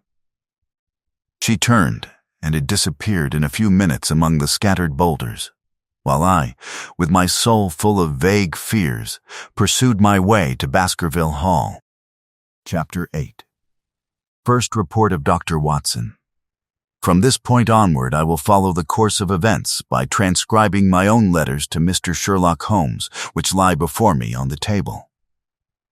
One page is missing, but otherwise they are exactly as written and show my feelings and suspicions of the moment more accurately than my memory clear as it is upon these tragic events, can possibly do. Baskerville Hall, October 13th. My dear Holmes, my previous letters and telegrams have kept you pretty well up to date as to all that has occurred in this most God-forsaken corner of the world. The longer one stays here, the more does the spirit of the Moor sink into one's soul, its vastness, and also its grim charm. When you are once out upon its bosom, you have left all traces of modern England behind you. But, on the other hand, you are conscious everywhere of the homes and the work of the prehistoric people. On all sides of you, as you walk, are the houses of these forgotten folk, with their graves and the huge monoliths which are supposed to have marked their temples. As you look at their gray stone huts against the scarred hillsides, you leave your own age behind you. And if you were to see a skin-clad, hairy man crawl out from the low door fitting a flint-tipped arrow onto the string of his bow, you would feel that his presence there was more natural than your own. The strange thing is that they should have lived so thickly on what must always have been most unfruitful soil. I am no antiquarian, but I could imagine that they were some unwarlike and harried race who were forced to accept that which none other would occupy. All this, however, is foreign to the mission on which you sent me, and will probably be very uninteresting to your severely practical mind. I can still remember your complete indifference as to whether the sun moved round the earth, or the earth round the sun. Let me therefore return to the facts concerning Sir Henry Baskerville. If you have not had any report within the last few days, it is because up to today there was nothing of importance to relate. Then a very surprising circumstance occurred, which I shall tell you in due course. But, first of all, I must keep you in touch with some of the other factors in the situation. One of these, concerning which I have said little, is the escaped convict upon the moor. There is strong reason now to believe that he has got right away, which is a considerable relief to the lonely householders of this district. A fortnight has passed since his flight, during which he has not been seen, and nothing has been heard of him. It is surely inconceivable that he could have held out upon the moor during all that time. Of course, so far as his concealment goes, there is no difficulty at all. Any one of these stone huts would give him a hiding place, but there is nothing to eat unless he were to catch and slaughter one of the Moor sheep. We think, therefore, that he is gone, and the outlying farmers sleep the better in consequence. We are 4 able-bodied men in this household, so that we could take good care of ourselves, but I confess that I have had uneasy moments when I have thought of the Stapletons. They live miles from any help. There are one maid, an old manservant, the sister, and the brother, the latter not a very strong man. They would be helpless in the hands of a desperate fellow like this Notting Hill criminal if he could once effect an entrance. Both Sir Henry and I were concerned at their situation, and it was suggested that Perkins the groom should go over to sleep there, but Stapleton would not hear of it. The fact is that our friend, the baronet, begins to display a considerable interest in our fair neighbor. It is not to be wondered at, for time hangs heavily in this lonely spot to an active man like him, and she is a very fascinating and beautiful woman. There is something tropical and exotic about her which forms a singular contrast to her cool and unemotional brother. Yet he also gives the idea of hidden fires. He has certainly a very marked influence over her, for I have seen her continually glance at him as she talked as if seeking approbation for what she said. I trust that he is kind to her. There is a dry glitter in his eyes and a firm set of his thin lips, which goes with a positive and possibly a harsh nature. You would find him an interesting study. He came over to call upon Baskerville on that first day, and the very next morning he took us both to show us the spot where the legend of the wicked Hugo is supposed to have had its origin. It was an excursion of some miles across the moor to a place which is so dismal that it might have suggested the story. We found a short valley between rugged tors, which led to an open, grassy space flecked over with the white cotton grass. In the middle of it rose two great stones, worn and sharpened at the upper end until they looked like the huge, corroding fangs of some monstrous beast. In every way it corresponded with the scene of the old tragedy. Sir Henry was much interested, and asked Stapleton more than once whether he did really believe in the possibility of the interference of the supernatural in the affairs of men. He spoke lightly, but it was evident that he was very much in earnest. Stapleton was guarded in his replies, but it was easy to see that he said less than he might, and that he would not express his whole opinion out of consideration for the feelings of the baronet. He told us of similar cases, where families had suffered from some evil influence, and he left us with the impression that he shared the popular view upon the matter. On our way back, we stayed for lunch at Merripit House, and it was there that Sir Henry made the acquaintance of Miss Stapleton. From the first moment that he saw her, he appeared to be strongly attracted by her, and I am much mistaken if the feeling was not mutual. He referred to her again and again on our walk home, and since then hardly a day has passed that we have not seen something of the brother and sister.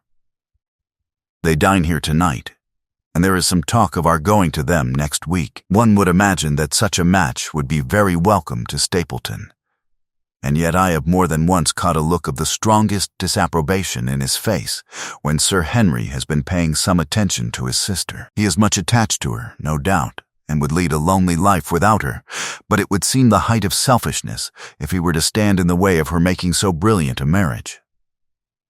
Yet I am certain that he does not wish their intimacy to ripen into love, and I have several times observed that he has taken pains to prevent them from being tete-a-tete. By the way, your instructions to me never to allow Sir Henry to go out alone will become very much more onerous if a love affair were to be added to our other difficulties. My popularity would soon suffer if I were to carry out your orders to the letter.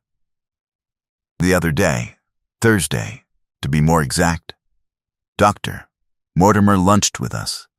He has been excavating a barrow at Long Down, and has got a prehistoric skull which fills him with great joy. Never was there such a single-minded enthusiast as he. The Stapletons came in afterwards, and the good doctor took us all to the yew alley at Sir Henry's request to show us exactly how everything occurred upon that fatal night. It is a long, dismal walk, the yew alley, between two high walls of clipped hedge with a narrow band of grass upon either side. At the far end is an old tumble-down summer house. Halfway down is the Moor gate, where the old gentleman left his cigar ash. It is a white wooden gate with a latch. Beyond it lies the wide moor. I remembered your theory of the affair and tried to picture all that had occurred. As the old man stood there, he saw something coming across the moor, something which terrified him, so that he lost his wits and ran until he died of sheer horror and exhaustion. There was the long, gloomy tunnel down which he fled. And from what? A sheepdog of the moor, or a spectral hound, black, silent, and monstrous? Was there a human agency in the matter? Did the pale, watchful Barrymore know more than he cared to say? It was all dim and vague, but always there is the dark shadow of crime behind it. One other neighbor I have met since I wrote last. This is Mr. Frankland, of Laughter Hall, who lives some 4 miles to the south of us. He is an elderly man, red-faced, white-haired, and choleric. His passion is for the British law, and he has spent a large fortune in litigation. He fights for the mere pleasure of fighting, and is equally ready to take up either side of a question, so that it is no wonder that he has found it a costly amusement. Sometimes he will shut up a right-of-way and defy the parish to make him open it.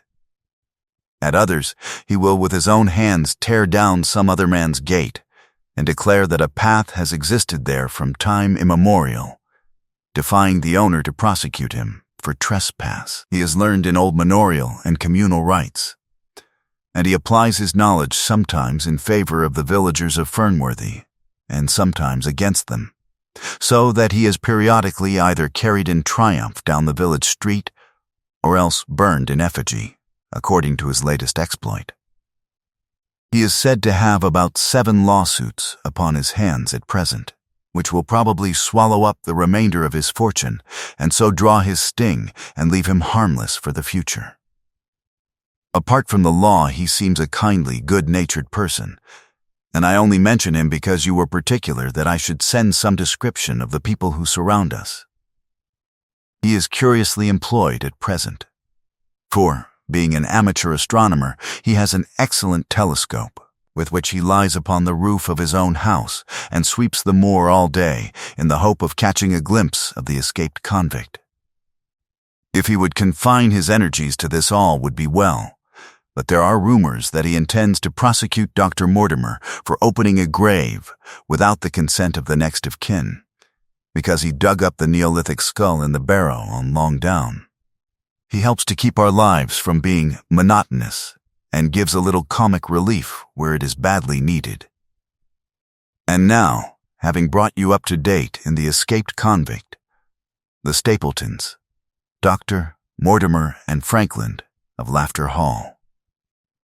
Let me end on that which is most important and tell you more about the Barrymores, and especially about the surprising development of last night. First of all, about the test telegram, which you sent from London in order to make sure that Barrymore was really here.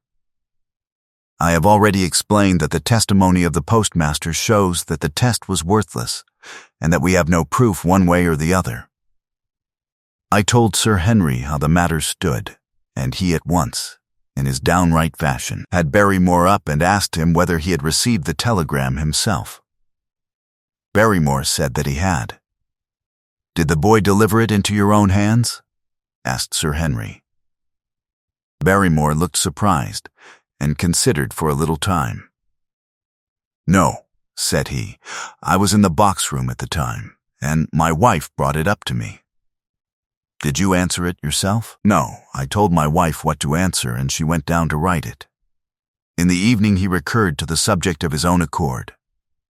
"I could not quite understand the object of your questions this morning, Sir Henry," said he. "I trust that they do not mean that I have done anything to forfeit your confidence?" Sir Henry had to assure him that it was not so, and pacify him by giving him a considerable part of his old wardrobe, the London outfit having now all arrived. "Mrs. Barrymore is of interest to me. She is a heavy, solid person, very limited, intensely respectable, and inclined to be puritanical.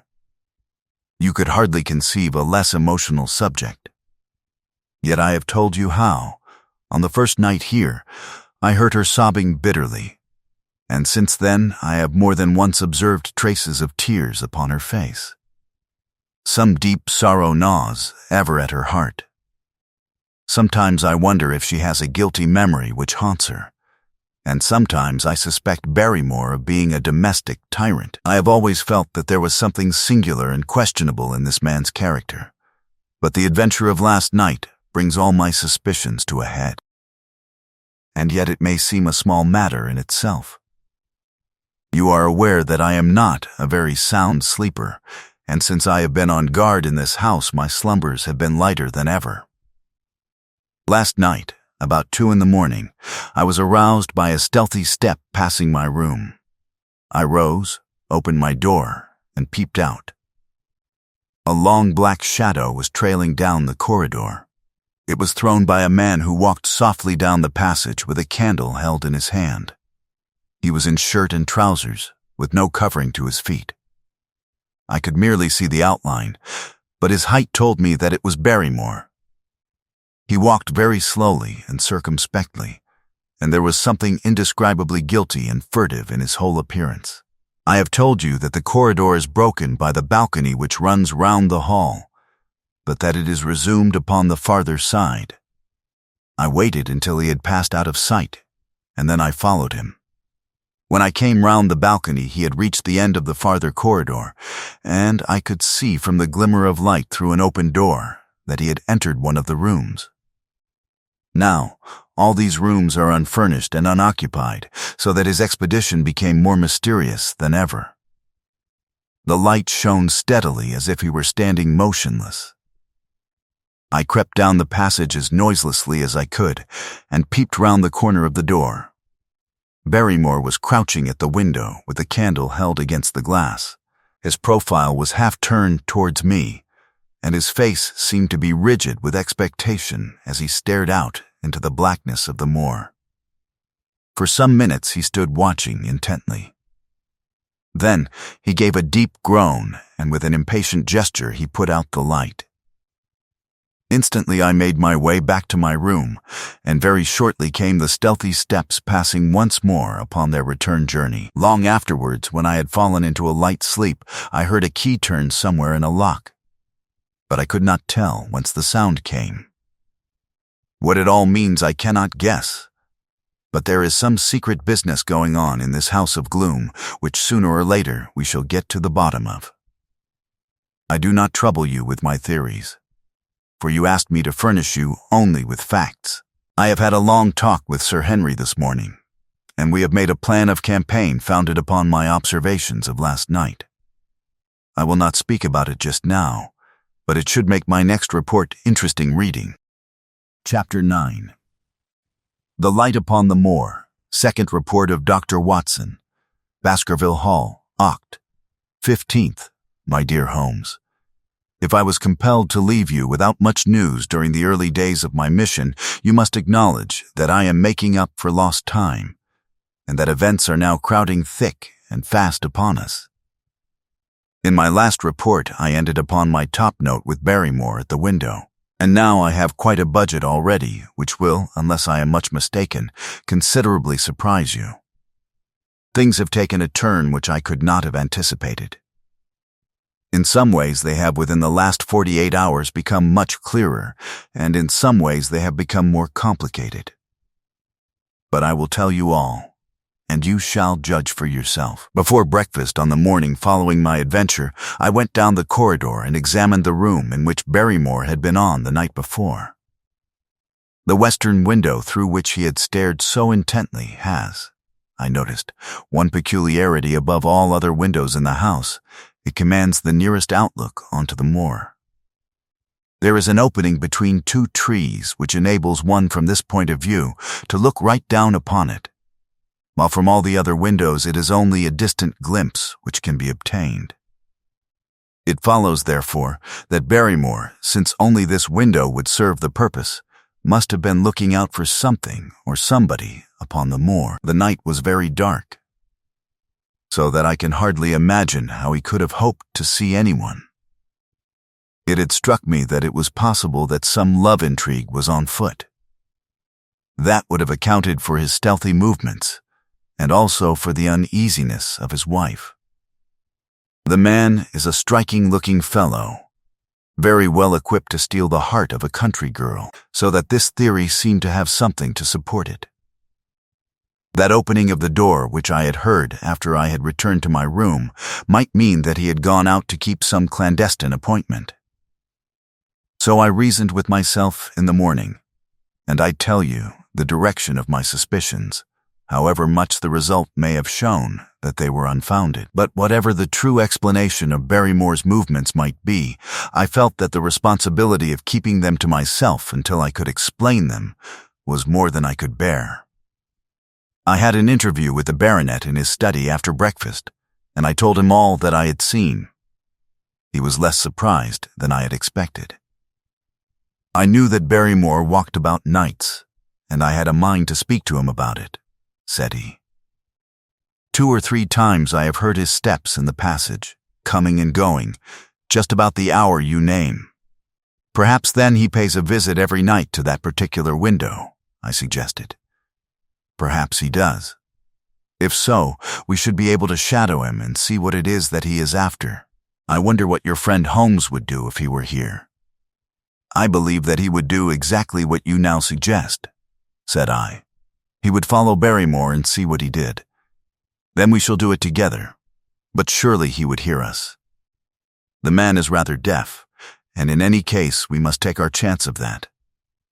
We'll sit up in my room tonight and wait until he passes. Sir Henry rubbed his hands with pleasure, and it was evident that he hailed the adventure as a relief to his somewhat quiet life upon the moor. The baronet has been in communication with the architect who prepared the plans for Sir Charles, and with a contractor from London, so that we may expect great changes to begin here soon. There have been decorators and furnishers up from Plymouth, and it is evident that our friend has large ideas and means to spare no pains or expense to restore the grandeur of his family. When the house is renovated and refurnished, all that he will need will be a wife to make it complete. Between ourselves, there are pretty clear signs that this will not be wanting if the lady is willing, for I have seldom seen a man more infatuated with a woman than he is with our beautiful neighbor, Miss Stapleton. And yet the course of true love does not run quite as smoothly as one would under the circumstances expect. Today, for example, its surface was broken by a very unexpected ripple, which has caused our friend considerable perplexity and annoyance. After the conversation which I have quoted about Barrymore, Sir Henry put on his hat and prepared to go out. As a matter of course, I did the same. "What, are you coming, Watson?" he asked, looking at me in a curious way. "That depends on whether you are going on the moor," said I. "Yes, I am." "Well, you know what my instructions are. I am sorry to intrude, but you heard how earnestly Holmes insisted that I should not leave you, and especially that you should not go alone upon the moor." Sir Henry put his hand upon my shoulder with a pleasant smile. "My dear fellow," said he, "Holmes, with all his wisdom, did not foresee some things which have happened since I have been on the moor. You understand me?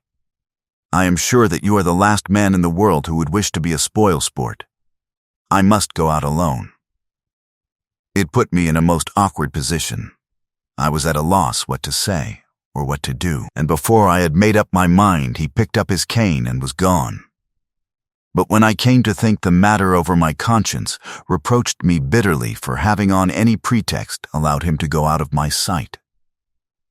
I imagined what my feelings would be if I had to return to you and to confess that some misfortune had occurred through my disregard for your instructions. I assure you my cheeks flushed at the very thought.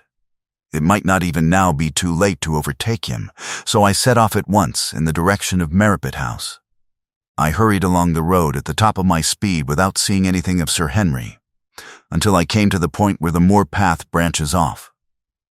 There, fearing that perhaps I had come in the wrong direction after all, I mounted a hill from which I could command a view, the same hill which is cut into the dark quarry. Thence I saw him at once.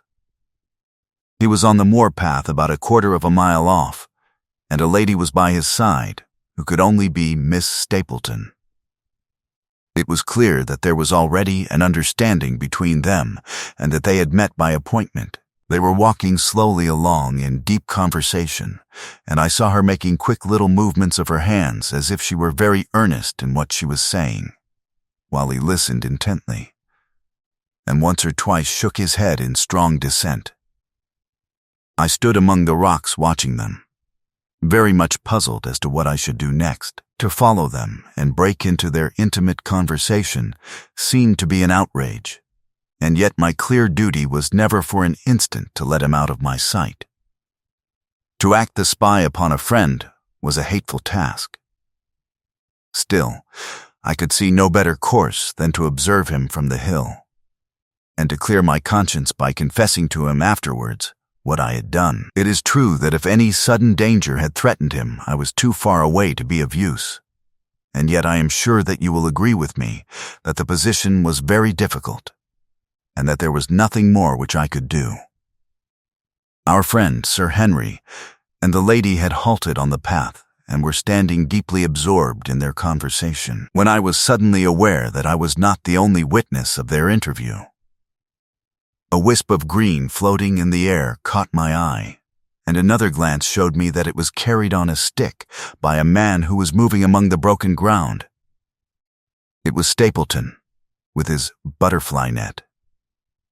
He was very much closer to the pair than I was, and he appeared to be moving in their direction. At this instant, Sir Henry suddenly drew Miss Stapleton to his side. His arm was round her, but it seemed to me that she was straining away from him, with her face averted. He stooped his head to hers, and she raised one hand as if in protest. Next moment I saw them spring apart and turn hurriedly round. Stapleton was the cause of the interruption. He was running wildly towards them, his absurd net dangling behind him. He gesticulated and almost danced with excitement in front of the lovers. What the scene meant I could not imagine, but it seemed to me that Stapleton was abusing Sir Henry, who offered explanations, which became more angry as the other refused to accept them. The lady stood by in haughty silence. Finally, Stapleton turned upon his heel and beckoned in a peremptory way to his sister, who, after an irresolute glance at Sir Henry, walked off by the side of her brother. The naturalist's angry gestures showed that the lady was included in his displeasure. The baronet stood for a minute looking after them, and then he walked slowly back the way that he had come, his head hanging, the very picture of dejection. What all this meant I could not imagine, but I was deeply ashamed to have witnessed so intimate a scene without my friend's knowledge. I ran down the hill, therefore, and met the baronet at the bottom. His face was flushed with anger, and his brows were wrinkled, like one who is at his wits' ends what to do. "Halloa, Watson. Where have you dropped from?" said he. "You don't mean to say that you came after me in spite of all?" I explained everything to him, how I had found it impossible to remain behind, how I had followed him, and how I had witnessed all that had occurred. For an instant his eyes blazed at me, but my frankness disarmed his anger, and he broke at last into a rather rueful laugh. "You would have thought the middle of that prairie a fairly safe place for a man to be private," said he, "but, by thunder, the whole countryside seems to have been out to see me do my wooing, and a mighty poor wooing at that." "Where had you engaged a seat?" "I was on that hill. Quite in the back row, eh?" But her brother was well up to the front. "Did you see him come out on us?" "Yes, I did." "Did he ever strike you as being crazy, this brother of hers?" "I can't say that he ever did. I dare say not. I always thought him sane enough until today, but you can take it from me that either he or I ought to be in a straitjacket. What's the matter with me, anyhow? You've lived near me for some weeks, Watson. Tell me straight. Now, is there anything that would prevent me from making a good husband to a woman that I loved? I should say not. He can't object to my worldly position, so it must be myself that he has this down on. What has he against me? I never hurt man or woman in my life that I know of. And yet he would not so much as let me touch the tips of her fingers. Did he say so? That, and a deal more. I tell you, Watson, I've only known her these few weeks, but from the first I just felt that she was made for me, and she too, she was happy when she was with me, and that I'll swear. There's a light in a woman's eyes that speaks louder than words. But he has never let us get together, and it was only today for the first time that I saw a chance of having a few words with her alone. She was glad to meet me, but when she did it was not love that she would talk about, and she wouldn't have let me talk about it either, if she could have stopped it. She kept coming back to it, that this was a place of danger, and that she would never be happy until I had left it. I told her that since I had seen her, I was in no hurry to leave it, and that if she really wanted me to go, the only way to work it was for her to arrange to go with me. With that I offered in as many words to marry her, but before she could answer, down came this brother of hers, running at us with a face on him like a madman. He was just white with rage, and those light eyes of his were blazing with fury. What was I doing with the lady? How dared I offer her attentions which were distasteful to her? Did I think that because I was a baronet I could do what I liked? If he had not been her brother, I should have known better how to answer him. As it was, I told him that my feelings towards his sister were such as I was not ashamed of, and that I hoped that she might honor me by becoming my wife. That seemed to make the matter no better, so then I lost my temper too, and I answered him rather more hotly than I should, perhaps, considering that she was standing by. So it ended by his going off with her, as you saw, and here am I, as badly puzzled a man as any in this county. Just tell me what it all means, Watson, and I'll owe you more than ever I can hope to pay." I tried one or two explanations, but indeed, I was completely puzzled myself. Our friend's title, his fortune, his age, his character, and his appearance are all in his favor, and I know nothing against him unless it be this dark fate which runs in his family. That his advances should be rejected so brusquely without any reference to the lady's own wishes, and that the lady should accept the situation without protest, is very amazing. However, our conjectures were set at rest by a visit from Stapleton himself that very afternoon. He had come to offer apologies for his rudeness of the morning, and after a long private interview with Sir Henry in his study, the upshot of their conversation was that the breach is quite healed, and that we are to dine at Merripit House next Friday as a sign of it. "I don't say now that he isn't a crazy man," said Sir Henry. "I can't forget the look in his eyes when he ran at me this morning, but I must allow that no man could make a more handsome apology than he has done." "Did he give any explanation of his conduct?" "His sister is everything in his life," he says. "That is natural enough, and I am glad that he should understand her value. They have always been together, and according to his account, he has been a very lonely man with only her as a companion, so that the thought of losing her was really terrible to him. He had not understood, he said, that I was becoming attached to her, but when he saw with his own eyes that it was really so, and that she might be taken away from him, it gave him such a shock that for a time he was not responsible for what he said or did. He was very sorry for all that had passed, and he recognized how foolish and how selfish it was that he should imagine that he could hold a beautiful woman like his sister to himself for her whole life. If she had to leave him, he had rather it was to a neighbor like myself than to anyone else. But in any case it was a blow to him, and it would take him some time before he could prepare himself to meet it. He would withdraw all opposition upon his part if I would promise for 3 months to let the matter rest, and to be content with cultivating the lady's friendship during that time without claiming her love. This I promised, and so the matter rests. So there is one of our small mysteries cleared up. It is something to have touched bottom anywhere in this bog in which we are floundering.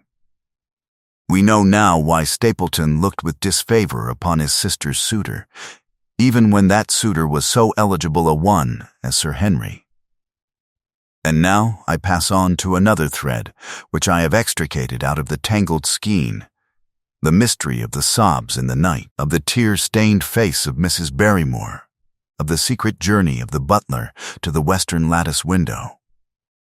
Congratulate me, my dear Holmes, and tell me that I have not disappointed you as an agent, that you do not regret the confidence which you showed in me when you sent me down. All these things have by one night's work been thoroughly cleared. I have said by one night's work, but in truth it was by 2 nights' work, for on the first we drew entirely blank. I sat up with Sir Henry in his rooms until nearly 3 o'clock in the morning, but no sound of any sort did we hear except the chiming clock upon the stairs. It was a most melancholy vigil, and ended by each of us falling asleep in our chairs. Fortunately, we were not discouraged, and we determined to try again. The next night we lowered the lamp and sat smoking cigarettes without making the least sound. It was incredible how slowly the hours crawled by, and yet we were helped through it by the same sort of patient interest which the hunter must feel as he watches the trap into which he hopes the game may wander. 1 struck, and 2, and we had almost for the second time given it up in despair, when in an instant we both sat bolt upright in our chairs with all our weary senses keenly on the alert once more. We had heard the creak of a step in the passage. Very stealthily, we heard it pass along until it died away in the distance. Then, the baronet gently opened his door, and we set out in pursuit. Already our man had gone round the gallery, and the corridor was all in darkness. Softly we stole along until we had come into the other wing. We were just in time to catch a glimpse of the tall, black-bearded figure, his shoulders rounded as he tiptoed down the passage. Then he passed through the same door as before, and the light of the candle framed it in the darkness and shot one single yellow beam across the gloom of the corridor. We shuffled cautiously towards it, trying every plank before we dared to put our whole weight upon it. We had taken the precaution of leaving our boots behind us, but, even so, the old boards snapped and creaked beneath our tread. Sometimes it seemed impossible that he should fail to hear our approach. However, the man is fortunately rather deaf, and he was entirely preoccupied in that which he was doing. When at last we reached the door and peeped through, we found him crouching at the window, candle in hand, his white, intent face pressed against the pane, exactly as I had seen him 2 nights before. We had arranged no plan of campaign, but the baronet is a man to whom the most direct way is always the most natural. He walked into the room, and as he did so, Barrymore sprang up from the window with a sharp hiss of his breath and stood, livid and trembling, before us. His dark eyes, glaring out of the white mask of his face, were full of horror and astonishment as he gazed from Sir Henry to me. "What are you doing here, Barrymore?" "Nothing, sir." His agitation was so great that he could hardly speak, and the shadows sprang up and down from the shaking of his candle. "It was the window, sir. I go round at night to see that they are fastened." "On the 2nd floor?" "Yes, sir, all the windows." "Look here, Barrymore," said Sir Henry sternly. "We have made up our minds to have the truth out of you, so it will save you trouble to tell it sooner rather than later. Come, now. No lies. What were you doing at that window?" The fellow looked at us in a helpless way, and he wrung his hands together like one who is in the last extremity of doubt and misery. "I was doing no harm, sir. I was holding a candle to the window." "And why were you holding a candle to the window?" "Don't ask me, Sir Henry. Don't ask me.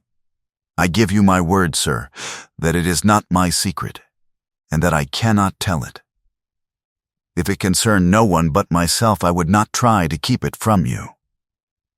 A sudden idea occurred to me, and I took the candle from the trembling hand of the butler. "He must have been holding it as a signal," said I. "Let us see if there is any answer." I held it as he had done, and stared out into the darkness of the night. Vaguely I could discern the black bank of the trees and the lighter expanse of the moor, for the moon was behind the clouds. And then I gave a cry of exultation, for a tiny pinpoint of yellow light had suddenly transfixed the dark veil and glowed steadily in the center of the black square framed by the window. "There it is," I cried. "No, no, sir, it is nothing, nothing at all." The butler broke in. "I assure you, sir, move your light across the window, Watson," cried the baronet. "See, the other moves also. Now, you rascal, do you deny that it is a signal? Come, speak up. Who is your confederate out yonder, and what is this conspiracy that is going on?" The man's face became openly defiant. "It is my business, and not yours. I will not tell." "Then you leave my employment right away." "Very good, sir. If I must, I must." "And you go in disgrace. By thunder, you may well be ashamed of yourself. Your family has lived with mine for over 100 years under this roof, and here I find you deep in some dark plot against me." "No, no, sir, no, not against you." It was a woman's voice, and Mrs. Barrymore, paler and more horror-struck than her husband, was standing at the door. Her bulky figure in a shawl and skirt might have been comic, were it not for the intensity of feeling upon her face. "We have to go, Eliza. This is the end of it. You can pack our things," said the butler. "Oh, John, John, have I brought you to this?" "It is my doing, Sir Henry, all mine." "He has done nothing except for my sake, and because I asked him." "Speak out, then. What does it mean?" "My unhappy brother is starving on the moor. We cannot let him perish at our very gates. The light is a signal to him that food is ready for him, and his light out yonder is to show the spot to which to bring it. Then your brother is the escaped convict, Sir Selden, the criminal." "That's the truth, sir," said Barrymore. "I said that it was not my secret, and that I could not tell it to you. But now you have heard it, and you will see that if there was a plot, it was not against you." This, then, was the explanation of the stealthy expeditions at night and the light at the window. Sir Henry and I both stared at the woman in amazement. Was it possible that this stolidly respectable person was of the same blood as one of the most notorious criminals in the country? "Yes, sir, my name was Selden, and he is my younger brother. We humored him too much when he was a lad, and gave him his own way in everything until he came to think that the world was made for his pleasure, and that he could do what he liked in it.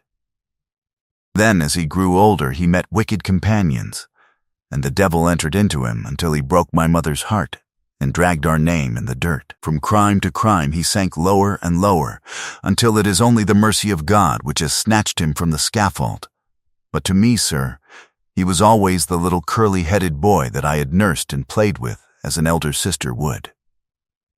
That was why he broke prison, sir. He knew that I was here, and that we could not refuse to help him. When he dragged himself here one night, weary and starving, with the warders hard at his heels, what could we do? We took him in, and fed him, and cared for him. Then you returned, sir, and my brother thought he would be safer on the moor than anywhere else until the hue and cry was over, so he lay in hiding there. But every second night we made sure if he was still there by putting a light in the window, and if there was an answer, my husband took out some bread and meat to him. Every day we hoped that he was gone, but as long as he was there, we could not desert him. That is the whole truth, as I am an honest Christian woman, and you will see that if there is blame in the matter, it does not lie with my husband, but with me, for whose sake he has done all that he has." The woman's words came with an intense earnestness, which carried conviction with them. "Is this true, Barrymore?" "Yes, Sir Henry. Every word of it."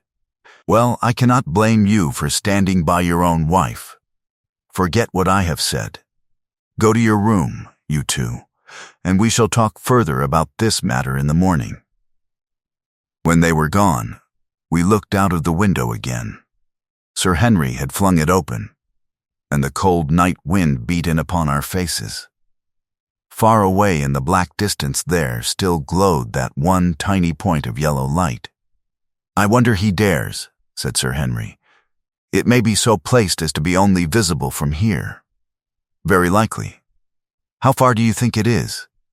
"Out by the cleft tor, I think. Not more than a mile or two off. Hardly that." "Well, it cannot be far if Barrymore had to carry out the food to it. And he is waiting, this villain, beside that candle. By thunder, Watson, I am going out to take that man." The same thought had crossed my own mind. It was not as if the Barrymores had taken us into their confidence. Their secret had been forced from them. The man was a danger to the community, an unmitigated scoundrel for whom there was neither pity nor excuse.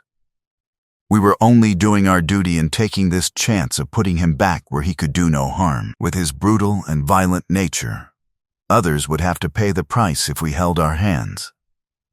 Any night, for example, our neighbors, the Stapletons, might be attacked by him, and it may have been the thought of this which made Sir Henry so keen upon the adventure.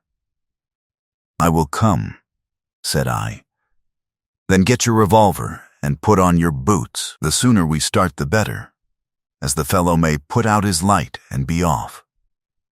In 5 minutes we were outside the door, starting upon our expedition.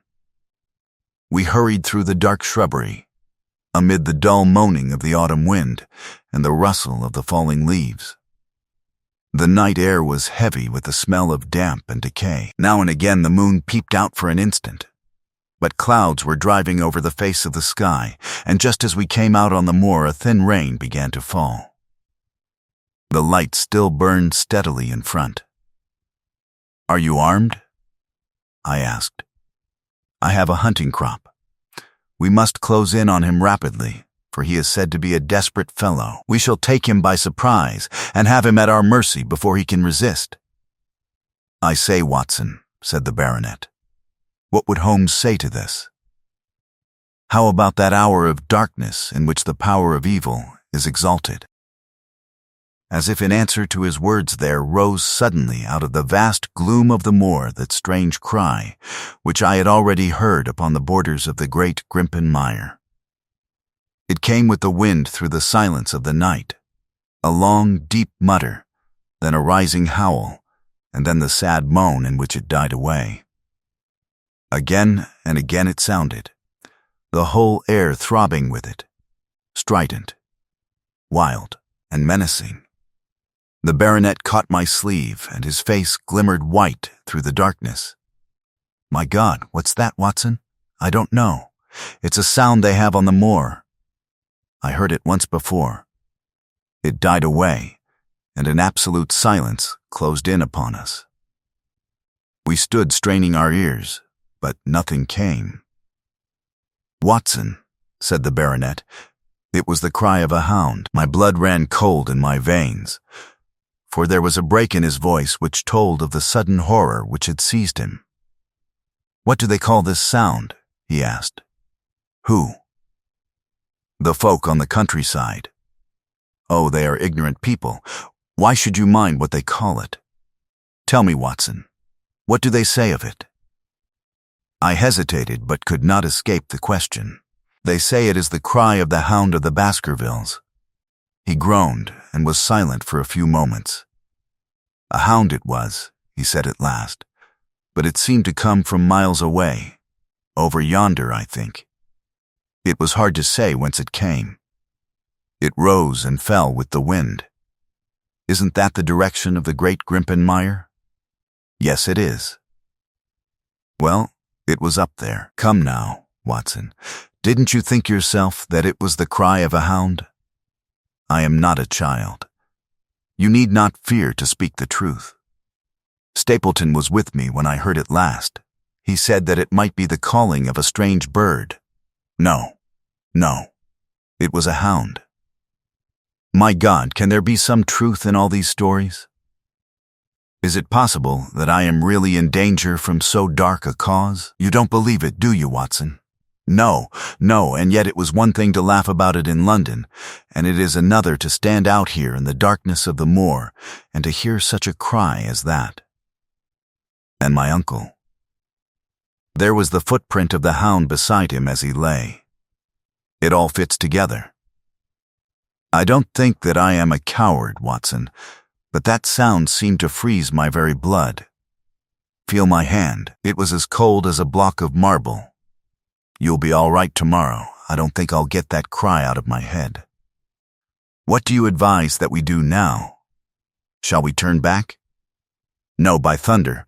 We have come out to get our man, and we will do it. We after the convict, and a hellhound, as likely as not, after us. Come on. We'll see it through if all the fiends of the pit were loose upon the moor.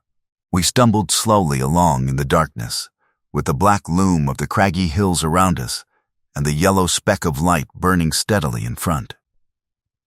There is nothing so deceptive as the distance of a light upon a pitch-dark night. And sometimes the glimmers seemed to be far away upon the horizon, and sometimes it might have been within a few yards of us. But at last we could see whence it came, and then we knew that we were indeed very close. A guttering candle was stuck in a crevice of the rocks which flanked it on each side so as to keep the wind from it, and also to prevent it from being visible, save in the direction of Baskerville Hall. A boulder of granite concealed our approach, and crouching behind it we gazed over it at the signal light. It was strange to see this single candle burning there in the middle of the moor, with no sign of life near it, just the one straight yellow flame and the gleam of the rock on each side of it. "What shall we do now?" whispered Sir Henry. "Wait here. He must be near his light. Let us see if we can get a glimpse of him." The words were hardly out of my mouth when we both saw him. Over the rocks, in the crevice of which the candle burned, there was thrust out an evil yellow face, a terrible animal face, all seamed and scored with vile passions. Foul with mire, with a bristling beard, and hung with matted hair, it might well have belonged to one of those old savages who dwelt in the burrows on the hillsides. The light beneath him was reflected in his small, cunning eyes, which peered fiercely to right and left through the darkness like a crafty and savage animal who has heard the steps of the hunters. Something had evidently aroused his suspicions. It may have been that Barrymore had some private signal which we had neglected to give, or the fellow may have had some other reason for thinking that all was not well, but I could read his fears upon his wicked face. Any instant he might dash out the light and vanish in the darkness. I sprang forward, therefore, and Sir Henry did the same. At the same moment the convict screamed out a curse at us and hurled a rock which splintered up against the boulder which had sheltered us. I caught one glimpse of his short, squat, strongly built figure as he sprang to his feet and turned to run. At the same moment, by a lucky chance, the moon broke through the clouds. We rushed over the brow of the hill, and there was our man running with great speed down the other side, springing over the stones in his way with the activity of a mountain goat. A lucky long shot of my revolver might have crippled him, but I had brought it only to defend myself if attacked, and not to shoot an unarmed man who was running away. We were both swift runners and in fairly good training. But we soon found that we had no chance of overtaking him. We saw him for a long time in the moonlight, until he was only a small speck moving swiftly among the boulders upon the side of a distant hill. We ran and ran until we were completely blown, but the space between us grew ever wider. Finally we stopped and sat panting on two rocks, while we watched him disappearing in the distance, and it was at this moment that there occurred a most strange and unexpected thing. We had risen from our rocks and were turning to go home, having abandoned the hopeless chase.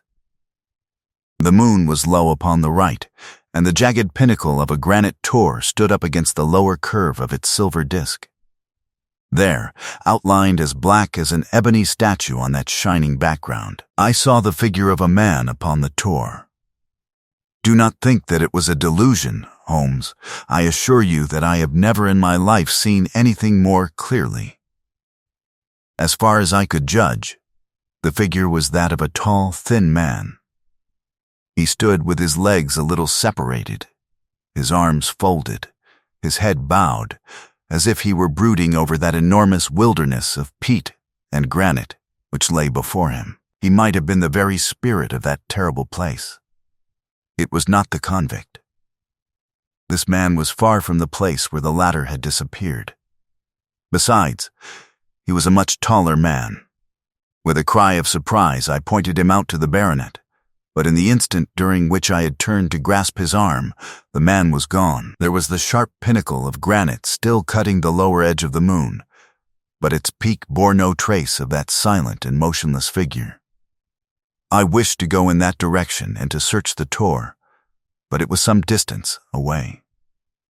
The baronet's nerves were still quivering from that cry, which recalled the dark story of his family, and he was not in the mood for fresh adventures. He had not seen this lonely man upon the tor, and could not feel the thrill which his strange presence and his commanding attitude had given to me. "A warder, no doubt," said he. "The moor has been thick with them since this fellow escaped."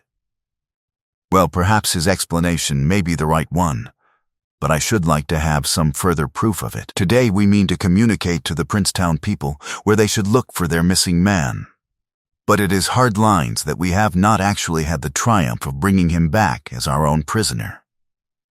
Such are the adventures of last night, and you must acknowledge, my dear Holmes, that I have done you very well in the matter of a report. Much of what I tell you is no doubt quite irrelevant, but still I feel that it is best that I should let you have all the facts, and leave you to select for yourself those which will be of most service to you in helping you to your conclusions. We are certainly making some progress. So far as the Barrymores go, we have found the motive of their actions, and that has cleared up the situation very much. But the moor with its mysteries and its strange inhabitants remains as inscrutable as ever. Perhaps in my next I may be able to throw some light upon this also. Best of all would it be if you could come down to us. In any case, you will hear from me again in the course of the next few days. Chapter 10. Extract from the diary of Dr. Watson. So far, I have been able to quote from the reports which I have forwarded during these early days to Sherlock Holmes.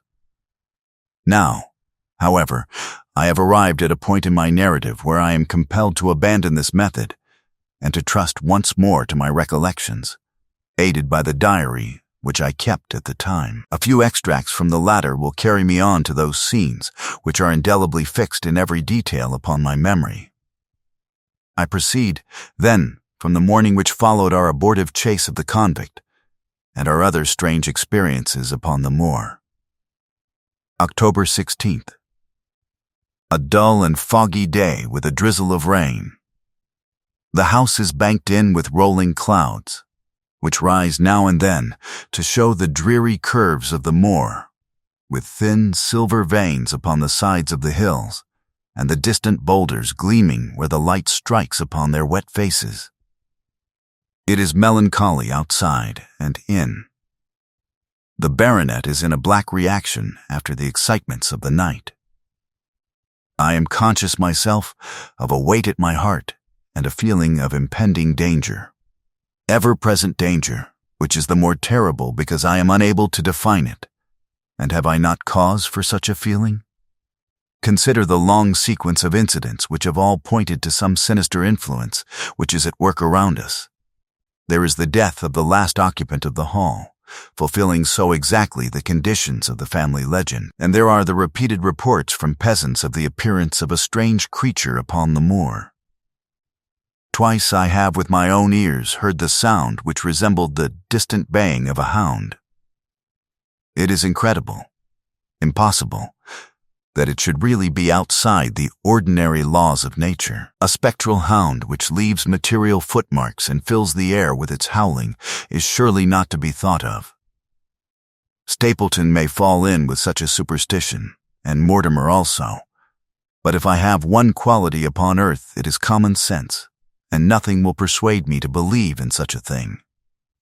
To do so would be to descend to the level of these poor peasants, who are not content with a mere fiend dog, but must needs describe him with hellfire shooting from his mouth and eyes.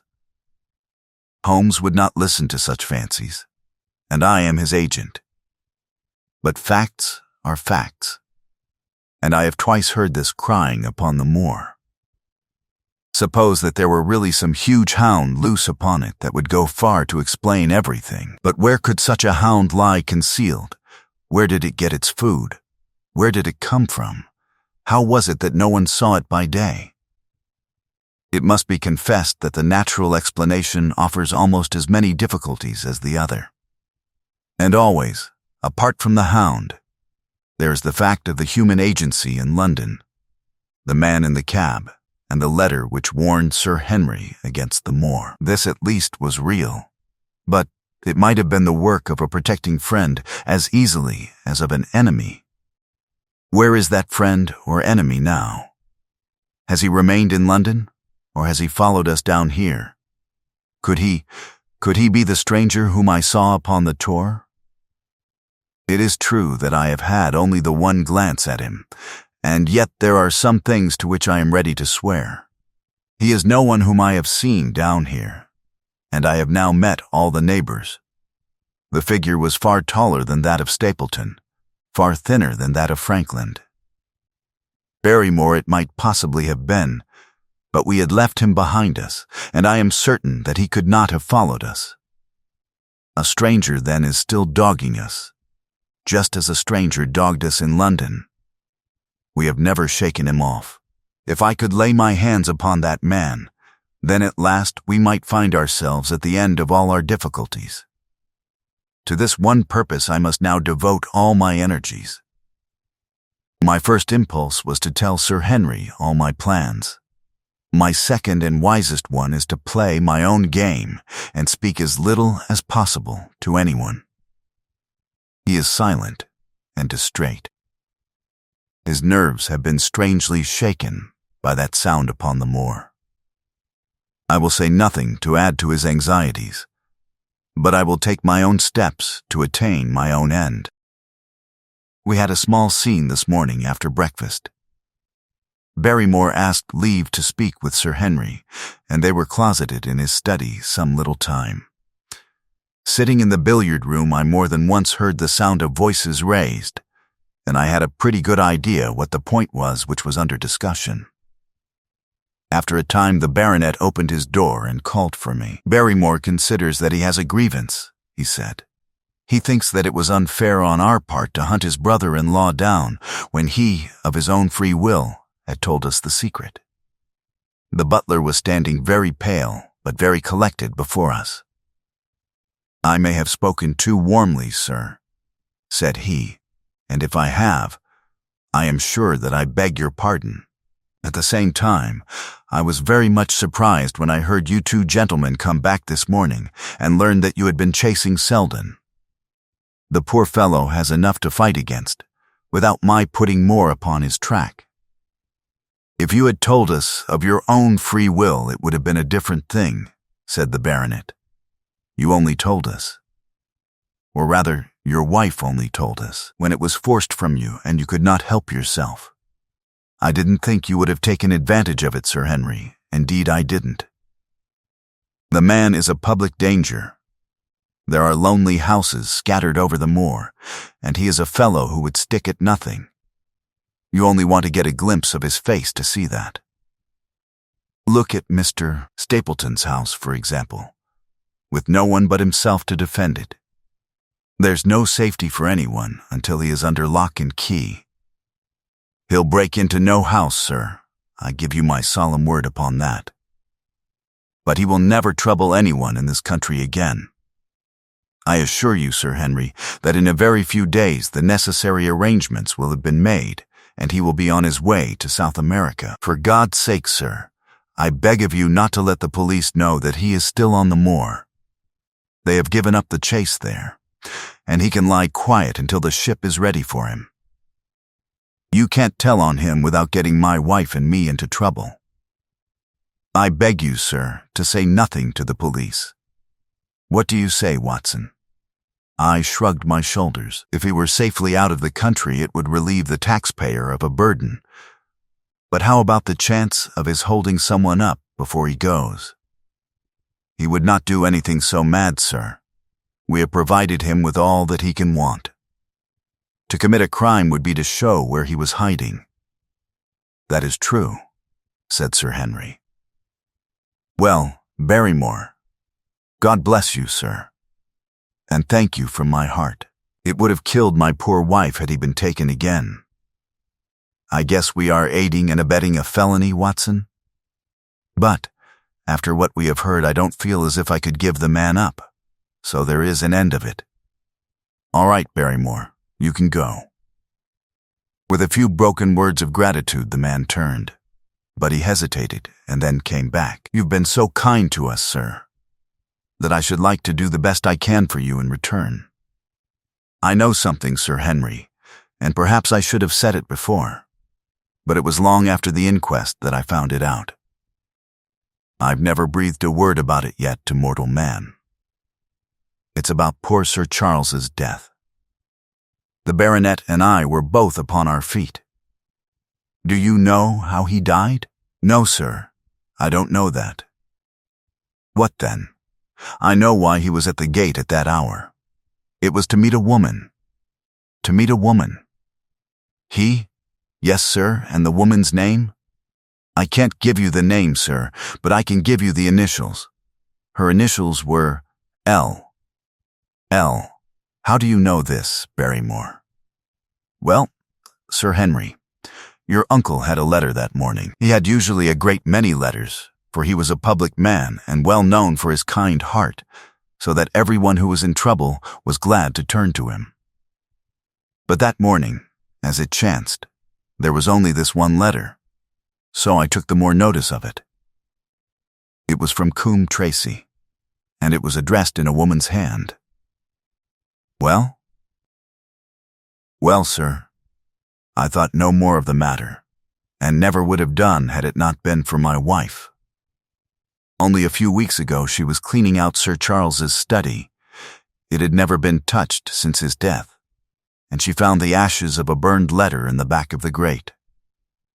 The greater part of it was charred to pieces, but one little slip, the end of a page, hung together, and the writing could still be read, though it was gray on a black ground. It seemed to us to be a postscript at the end of the letter, and it said, "Please, please, as you are a gentleman, burn this letter, and be at the gate by 10 o'clock. Beneath it were signed the initials L. L. Have you got that slip? No, sir. It crumbled all to bits after we moved it. Had Sir Charles received any other letters in the same writing? Well, sir, I took no particular notice of his letters. I should not have noticed this one, only it happened to come alone. And you have no idea who L is? No, sir. No more than you have. But I expect if we could lay our hands upon that lady, we should know more about Sir Charles's death. I cannot understand, Barrymore, how you came to conceal this important information. Well, sir, it was immediately after that our own trouble came to us. And then again, sir, we were both of us very fond of Sir Charles, as we well might be considering all that he has done for us. To rake this up couldn't help our poor master, and it's well to go carefully when there's a lady in the case. Even the best of us, you thought it might injure his reputation? Well, sir, I thought no good could come of it. But now you have been kind to us, and I feel as if it would be treating you unfairly not to tell you all that I know about the matter. Very good, Barrymore. You can go. When the butler had left us, Sir Henry turned to me. Well, Watson, what do you think of this new light? It seems to leave the darkness rather blacker than before. So I think. But if we can only trace L, it should clear up the whole business. We have gained that much. We know that there is someone who has the facts if we can only find her. What do you think we should do? Let Holmes know all about it at once. It will give him the clue for which he has been seeking. I am much mistaken if it does not bring him down. I went at once to my room and drew up my report of the morning's conversation for Holmes. It was evident to me that he had been very busy of late, for the notes which I had from Baker Street were few and short, with no comments upon the information which I had supplied, and hardly any reference to my mission. No doubt his blackmailing case is absorbing all his faculties, and yet this new factor must surely arrest his attention and renew his interest. I wish that he were here. October 17th. All day today the rain poured down, rustling on the ivy and dripping from the eaves. I thought of the convict out upon the bleak, cold, shelterless moor. Poor devil, whatever his crimes, he has suffered something to atone for them. And then I thought of that other one, the face in the cab, the figure against the moon. Was he also out in that deluge? The unseen watcher? The man of darkness? In the evening I put on my waterproof, and I walked far upon the sodden moor, full of dark imaginings, the rain beating upon my face and the wind whistling about my ears. God help those who wander into the great mire now, for even the firm uplands are becoming a morass. I found the black tor upon which I had seen the solitary watcher, and from its craggy summit I looked out myself across the melancholy downs.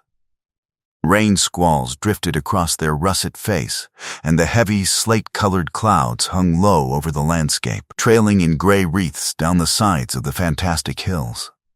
In the distant hollow on the left, half hidden by the mist, the two thin towers of Baskerville Hall rose above the trees.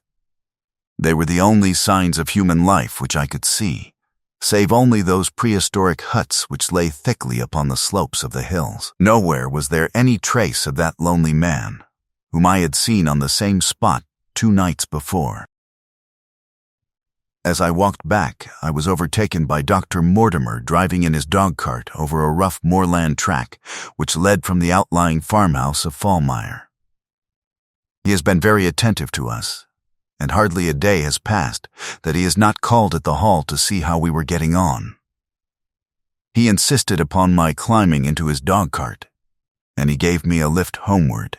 I found him much troubled over the disappearance of his little spaniel.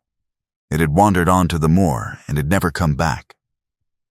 I gave him such consolation as I might, but I thought of the pony on the Grimpen Mire, and I do not fancy that he will see his little dog again. By the way, Mortimer, said I as we jolted along the rough road, I suppose there are few people living within driving distance of this whom you do not know? Hardly any, I think. Can you then tell me the name of any woman whose initials are L? L? He thought for a few minutes. No, said he.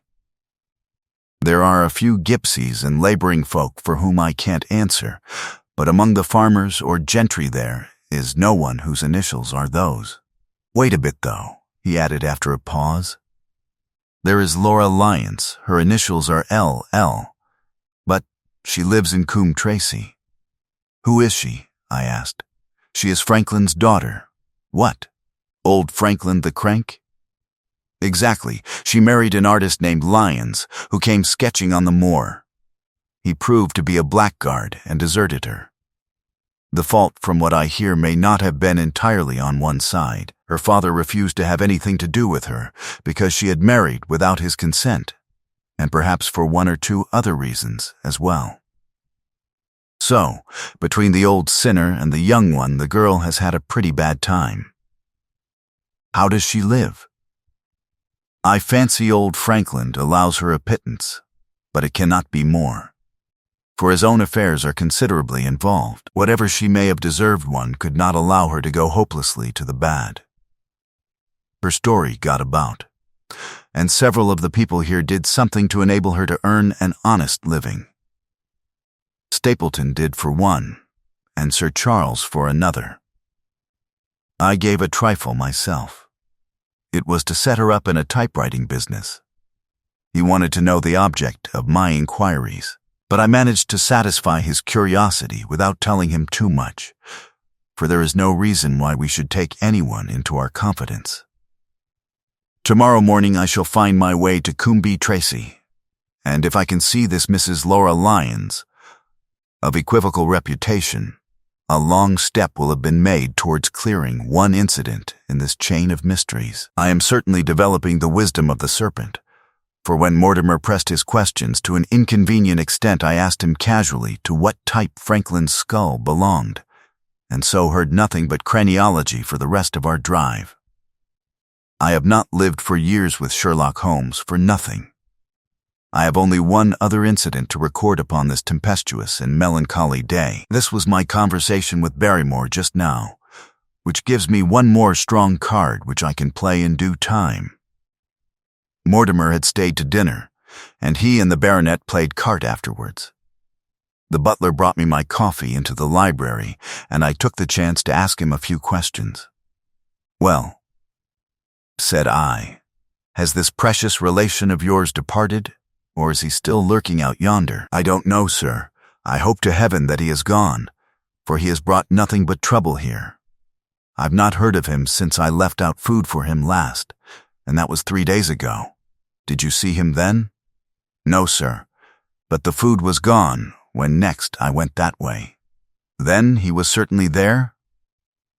So you would think, sir, unless it was the other man who took it. I sat with my coffee cup halfway to my lips and stared at Barrymore. You know that there is another man, then? Yes, sir, there is another man upon the moor. Have you seen him? No, sir. How do you know of him, then? Selden told me of him, sir, a week ago or more. He's in hiding, too, but he's not a convict as far as I can make out. I don't like it, Dr. Watson. I tell you straight, sir, that I don't like it. He spoke with a sudden passion of earnestness. Now listen to me, Barrymore. I have no interest in this matter but that of your master. I have come here with no object except to help him. Tell me, frankly, what it is that you don't like. Barrymore hesitated for a moment, as if he regretted his outburst, or found it difficult to express his own feelings in words. It's all these goings-on, sir, he cried at last, waving his hand towards the rain-lashed window which faced the moor. There's foul play somewhere, and there's black villainy brewing. To that I'll swear. Very glad I should be, sir, to see Sir Henry on his way back to London again. But what is it that alarms you? Look at Sir Charles's death. That was bad enough, for all that the coroner said. Look at the noises on the moor at night. There's not a man would cross it after sundown if he was paid for it. Look at this stranger hiding out yonder, and watching and waiting. What's he waiting for? What does it mean? It means no good to anyone of the name of Baskerville, and very glad I shall be to be quit of it all on the day that Sir Henry's new servants are ready to take over the hall. But about this stranger, said I. Can you tell me anything about him? What did Selden say? Did he find out where he hid, or what he was doing? He saw him once or twice, but he is a deep one, and gives nothing away. At first he thought that he was the police, but soon he found that he had some lay of his own. A kind of gentleman he was, as far as he could see, but what he was doing he could not make out. And where did he say that he lived? Among the old houses on the hillside, the stone huts where the old folk used to live. But how about his food? Selden found out that he has got a lad who works for him and brings all he needs. I dare say he goes to Coombe Tracey for what he wants. Very good, Barrymore. We may talk further of this some other time. When the butler had gone, I walked over to the black window, and I looked through a blurred pane at the driving clouds and at the tossing outline of the wind-swept trees. It is a wild night indoors, and what must it be in a stone hut upon the moor? What passion of hatred can it be which leads a man to lurk in such a place at such a time? And what deep and earnest purpose can he have which calls for such a trial? There, in that hut upon the moor, seems to lie the very center of that problem which has vexed me so sorely. I swear that another day shall not have passed before I have done all that man can do to reach the heart of the mystery. Chapter 11. The Man on the Tor. The extract from my private diary, which forms the last chapter, has brought my narrative up to the 18th of October, a time when these strange events began to move swiftly towards their terrible conclusion. The incidents of the next few days are indelibly graven upon my recollection, and I can tell them without reference to the notes made at the time. I start them from the day which succeeded that upon which I had established two facts of great importance. The one that Mrs. Laura Lyons of Coombe Tracey had written to Sir Charles Baskerville and made an appointment with him at the very place and hour that he met his death. The other that the lurking man upon the moor was to be found among the stone huts upon the hillside. With these two facts in my possession, I felt that either my intelligence or my courage must be deficient if I could not throw some further light upon these dark places. I had no opportunity to tell the baronet what I had learned about Mrs. Lyons upon the evening before, for Dr. Mortimer remained with him at cards until it was very late. At breakfast, however, I informed him about my discovery and asked him whether he would care to accompany me to Coombe Tracey. At first he was very eager to come, but on second thoughts it seemed to both of us that if I went alone, the results might be better. The more formal we made the visit, the less information we might obtain. I left Sir Henry behind, therefore not without some prickings of conscience, and drove off upon my new quest. When I reached Coombe Tracey, I told Perkins to put up the horses, and I made inquiries for the lady whom I had come to interrogate. I had no difficulty in finding her rooms, which were central and well appointed. A maid showed me in without ceremony, and as I entered the sitting room, a lady, who was sitting before a Remington typewriter, sprang up with a pleasant smile of welcome. Her face fell, however, when she saw that I was a stranger, and she sat down again and asked me the object of my visit. The first impression left by Mrs. Lyons was one of extreme beauty. Her eyes and hair were of the same rich hazel color, and her cheeks, though considerably freckled, were flushed with the exquisite bloom of the brunette, the dainty pink which lurks at the heart of the sulphur rose. Admiration was, I repeat, the first impression. But the second was criticism. There was something subtly wrong with the face, some coarseness of expression, some hardness, perhaps, of eye, some looseness of lip which marred its perfect beauty. But these, of course, are afterthoughts. At the moment I was simply conscious that I was in the presence of a very handsome woman, and that she was asking me the reasons for my visit. I had not quite understood until that instant how delicate my mission was. "I have the pleasure," said I, "of knowing your father." It was a clumsy introduction, and the lady made me feel it. "There is nothing in common between my father and me," she said. "I owe him nothing, and his friends are not mine. If it were not for the late Sir Charles Baskerville and some other kind hearts, I might have starved for all that my father cared. It was about the late Sir Charles Baskerville that I have come here to see you." The freckles started out on the lady's face. "What can I tell you about him?" she asked, and her fingers played nervously over the stops of her typewriter. "You knew him, did you not? I have already said that I owe a great deal to his kindness. If I am able to support myself, it is largely due to the interest which he took in my unhappy situation. Did you correspond with him?" The lady looked quickly up, with an angry gleam in her hazel eyes. "What is the object of these questions?" she asked sharply. "The object is to avoid a public scandal. It is better that I should ask them here than that the matter should pass outside our control." She was silent, and her face was still very pale. At last she looked up with something reckless and defiant in her manner. "Well, I'll answer," she said. "What are your questions? Did you correspond with Sir Charles?" "I certainly wrote to him once or twice to acknowledge his delicacy and his generosity." "Have you the dates of those letters?" "No. Have you ever met him?" "Yes, once or twice, when he came into Coombe Tracey. He was a very retiring man, and he preferred to do good by stealth. But if you saw him so seldom, and wrote so seldom, how did he know enough about your affairs to be able to help you, as you say that he has done?" She met my difficulty with the utmost readiness.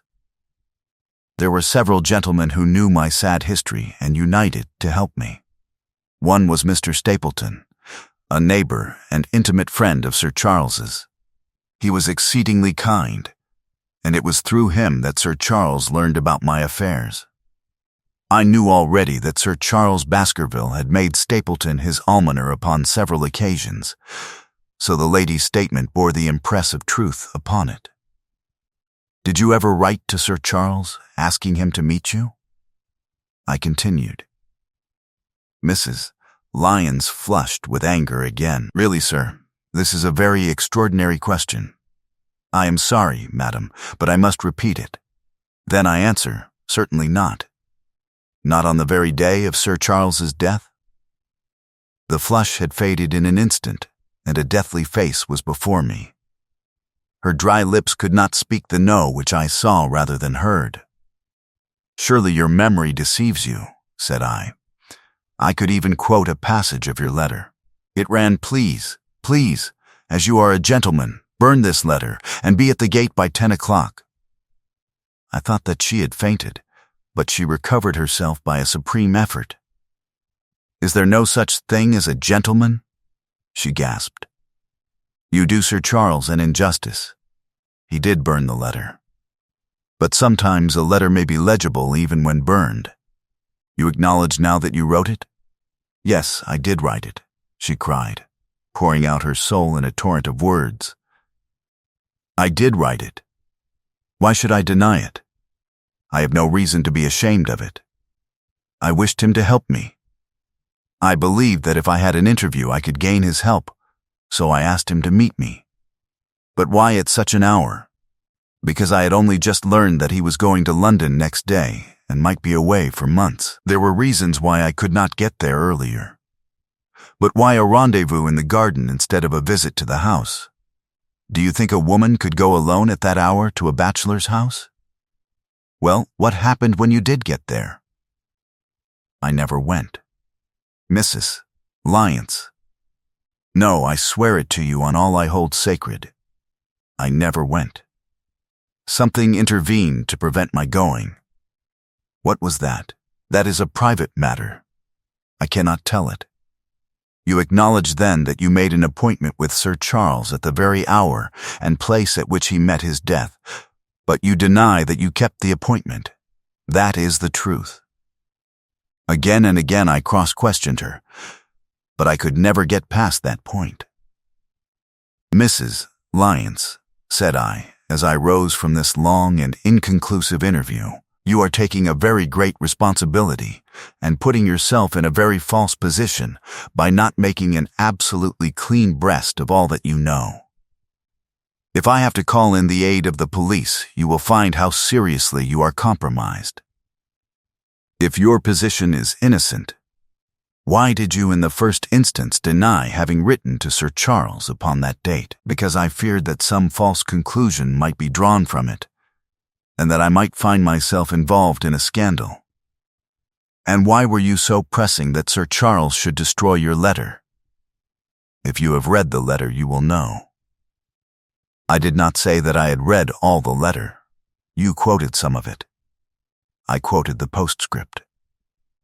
The letter had, as I said, been burned, and it was not all legible. I ask you once again why it was that you were so pressing that Sir Charles should destroy this letter which he received on the day of his death.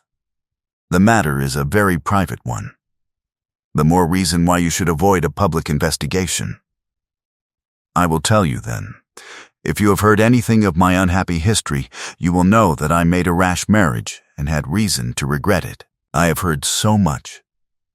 My life has been one incessant persecution from a husband whom I abhor. The law is upon his side, and every day I am faced by the possibility that he may force me to live with him. At the time that I wrote this letter to Sir Charles, I had learned that there was a prospect of my regaining my freedom if certain expenses could be met. It meant everything to me. Peace of mind, happiness, self-respect, everything.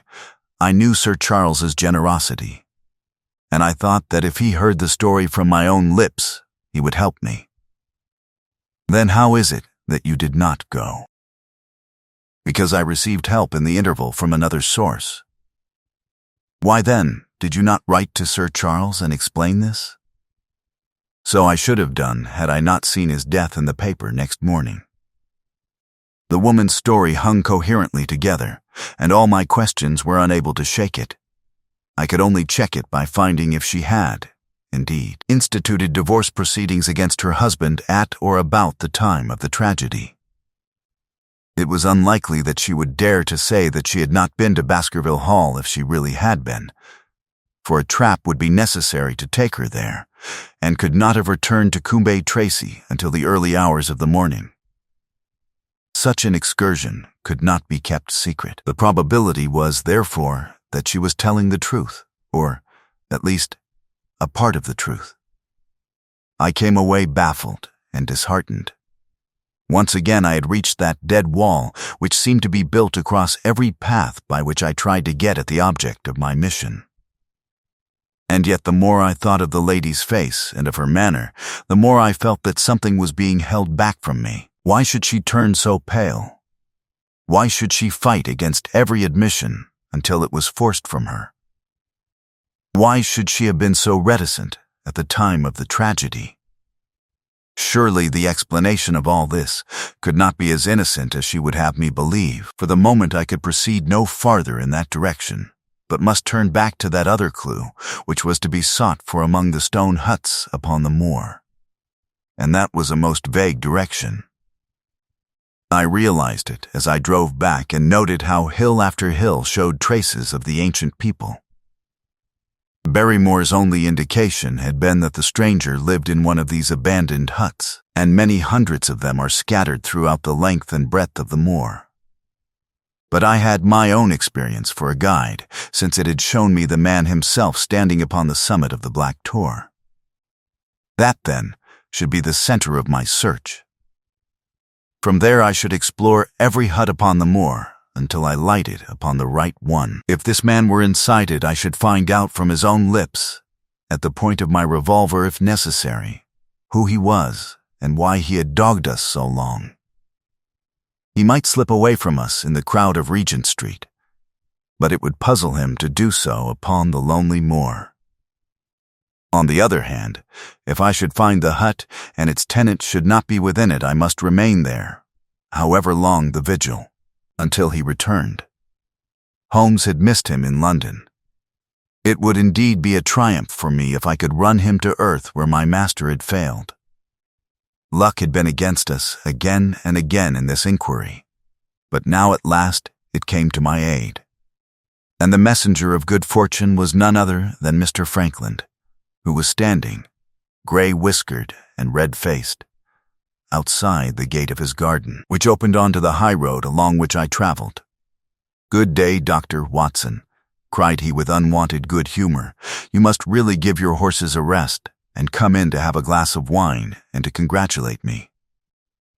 My feelings towards him were very far from being friendly after what I had heard of his treatment of his daughter.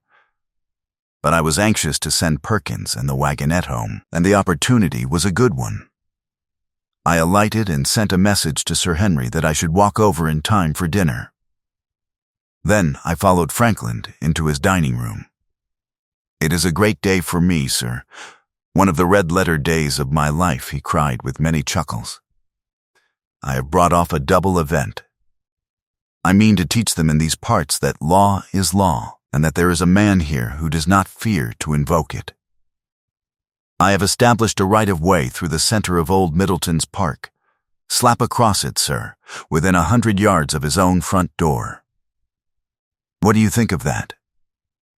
We'll teach these magnates that they cannot ride roughshod over the rights of the commoners. Confound them, and I've closed the wood where the Fernworthy folk used to picnic.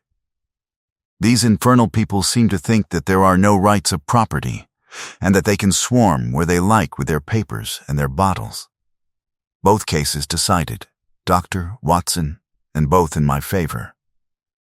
I haven't had such a day since I had Sir John Morland for trespass because he shot in his own warren. How on earth did you do that? Look it up in the book, sir. It will repay reading. Frankland v. Morland, Court of Queen's Bench. It cost me 200, but I got my verdict. Did it do you any good? None, sir, none. I am proud to say that I had no interest in the matter. I act entirely from a sense of public duty.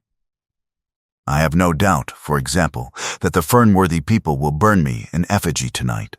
I told the police last time they did it that they should stop these disgraceful exhibitions. The county constabulary is in a scandalous state, sir, and it has not afforded me the protection to which I am entitled. The case of Franklin v. Regina will bring the matter before the attention of the public. I told them that they would have occasion to regret their treatment of me, and already my words have come true. How so? I asked. The old man put on a very knowing expression. Because I could tell them what they are dying to know, but nothing would induce me to help the rascals in any way.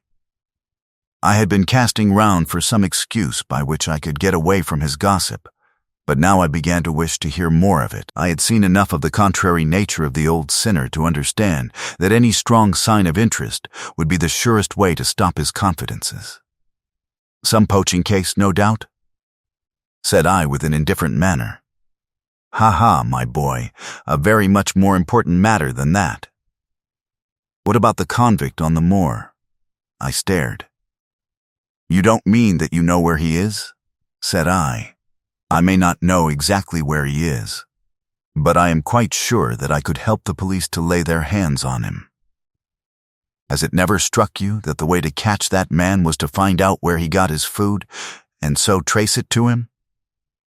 He certainly seemed to be getting uncomfortably near the truth. "No doubt," said I.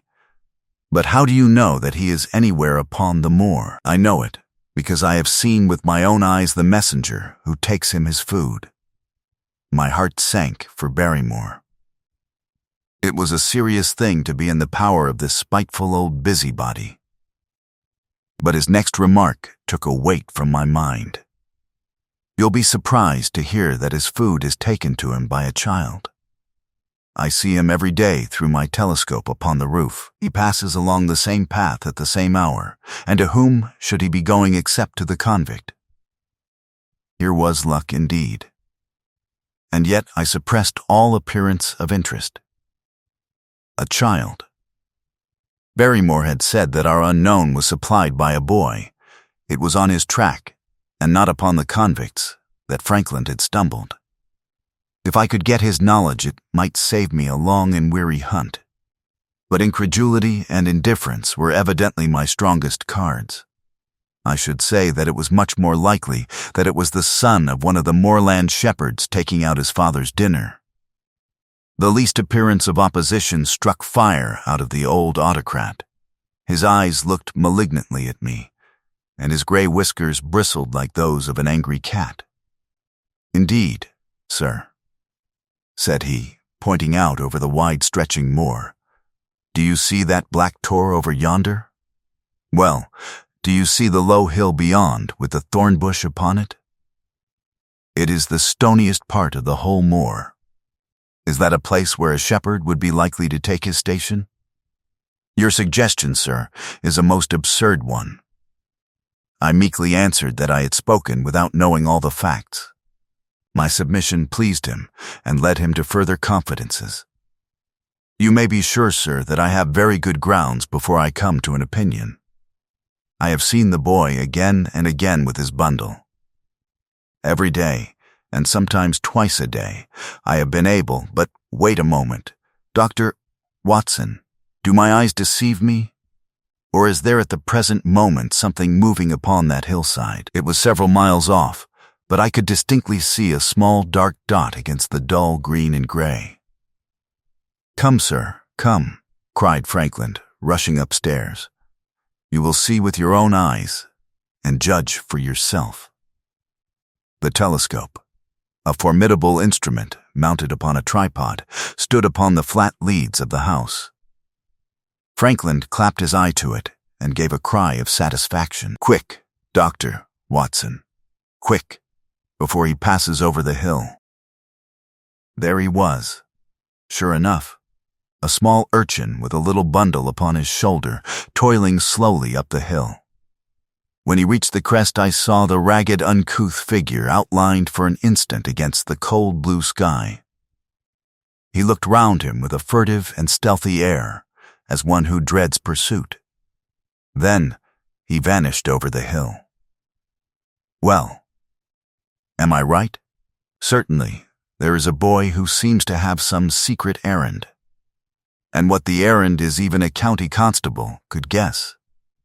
But not one word shall they have from me, and I bind you to secrecy also, Dr. Watson, not a word. You understand, just as you wish. They have treated me shamefully, when the facts come out in Frankland Vivi. Regina, I venture to think that a thrill of indignation will run through the country. Nothing would induce me to help the police in any way. For all they cared, it might have been me, instead of my effigy, which these rascals burned at the stake. Surely you are not going. You will help me to empty the decanter in honor of this great occasion." But I resisted all his solicitations and succeeded in dissuading him from his announced intention of walking home with me. I kept the road as long as his eye was on me, and then I struck off across the moor and made for the stony hill over which the boy had disappeared. Everything was working in my favor, and I swore that it should not be through lack of energy or perseverance that I should miss the chance which fortune had thrown in my way. The sun was already sinking when I reached the summit of the hill, and the long slopes beneath me were all golden green on one side and gray shadow on the other. A haze lay low upon the farthest skyline, out of which jutted the fantastic shapes of Belliver and Vixen Tor. Over the wide expanse there was no sound and no movement. One great gray bird, a gull or curlew, soared aloft in the blue heaven. He and I seemed to be the only living things between the huge arch of the sky and the desert beneath it. The barren scene, the sense of loneliness, and the mystery and urgency of my task all struck a chill into my heart. The boy was nowhere to be seen. But down beneath me, in a cleft of the hills, there was a circle of the old stone huts, and in the middle of them there was one which retained sufficient roof to act as a screen against the weather. My heart leaped within me as I saw it. This must be the burrow where the stranger lurked. At last my foot was on the threshold of his hiding place. His secret was within my grasp. As I approached the hut, walking as warily as Stapleton would do when with poised net he drew near the settled butterfly, I satisfied myself that the place had indeed been used as a habitation. A vague pathway among the boulders led to the dilapidated opening which served as a door. All was silent within. The unknown might be lurking there, or he might be prowling on the moor. My nerves tingled with the sense of adventure. Throwing aside my cigarette, I closed my hand upon the butt of my revolver and, walking swiftly up to the door, I looked in. The place was empty, but there were ample signs that I had not come upon a false scent. This was certainly where the man lived. Some blankets rolled in a waterproof lay upon that very stone slab upon which Neolithic man had once slumbered. The ashes of a fire were heaped in a rude grate. Beside it lay some cooking utensils and a bucket half full of water. A litter of empty tins showed that the place had been occupied for some time, and I saw, as my eyes became accustomed to the checkered light, a pannikin and a half-full bottle of spirits standing in the corner. In the middle of the hut a flat stone served the purpose of a table, and upon this stood a small cloth bundle. The same, no doubt, which I had seen through the telescope upon the shoulder of the boy. It contained a loaf of bread, a tin tongue, and 2 tins of preserved peaches. As I set it down again, after having examined it, my heart leaped to see that beneath it there lay a sheet of paper with writing upon it. I raised it, and this was what I read, roughly scrawled in pencil. "Dr. Watson has gone to Coombe Tracy." For a minute I stood there with the paper in my hands thinking out the meaning of this curt message. It was I, then, and not Sir Henry, who was being dogged by this secret man. He had not followed me himself, but he had set an agent, the boy perhaps, upon my track, and this was his report. Possibly I had taken no step since I had been upon the moor which had not been observed and reported. Always there was this feeling of an unseen force, a fine net drawn round us with infinite skill and delicacy, holding us so lightly that it was only at some supreme moment that one realized that one was indeed entangled in its meshes. If there was one report there might be others, so I looked round the hut in search of them. There was no trace, however, of anything of the kind, nor could I discover any sign which might indicate the character or intentions of the man who lived in this singular place, save that he must be of Spartan habits and cared little for the comforts of life. When I thought of the heavy rains and looked at the gaping roof, I understood how strong and immutable must be the purpose which had kept him in that inhospitable abode. Was he our malignant enemy? Or was he by chance our guardian angel? I swore that I would not leave the hut until I knew. Outside the sun was sinking low and the west was blazing with scarlet and gold. Its reflection was shot back in ruddy patches by the distant pools which lay amid the great Grimpen mire. There were the 2 towers of Baskerville Hall, and there a distant blur of smoke which marked the village of Grimpen. Between the 2, behind the hill, was the house of the Stapletons. All was sweet and mellow and peaceful in the golden evening light, and yet as I looked at them my soul shared none of the peace of nature, but quivered at the vagueness and the terror of that interview which every instant was bringing nearer. With tingling nerves but a fixed purpose, I sat in the dark recess of the hut and waited with somber patience for the coming of its tenant. And then at last, I heard him. Far away came the sharp clink of a boot striking upon a stone. Then another, and yet another, coming nearer and nearer. I shrank back into the darkest corner and cocked the pistol in my pocket, determined not to discover myself until I had an opportunity of seeing something of the stranger. There was a long pause which showed that he had stopped. Then once more the footsteps approached, and a shadow fell across the opening of the hut. "It is a lovely evening, my dear Watson," said a well-known voice. "I really think that you will be more comfortable outside than in." Chapter 12. Death on the Moor. For a moment or two I sat breathless, hardly able to believe my ears. Then my senses and my voice came back to me, while a crushing weight of responsibility seemed in an instant to be lifted from my soul. That cold, incisive, ironical voice could belong to but one man in all the world. "Holmes," I cried. "Holmes, come out," said he, "and please be careful with the revolver." I stooped under the rude lintel, and there he sat upon a stone outside, his gray eyes dancing with amusement as they fell upon my astonished features. He was thin and worn, but clear and alert, his keen face bronzed by the sun and roughened by the wind. In his tweed suit and cloth cap he looked like any other tourist upon the moor, and he had contrived, with that cat-like love of personal cleanliness which was one of his characteristics, that his chin should be as smooth and his linen as perfect as if he were in Baker Street. "I never was more glad to see anyone in my life," said I as I wrung him by the hand. "Or more astonished, eh?" "Well, I must confess to it.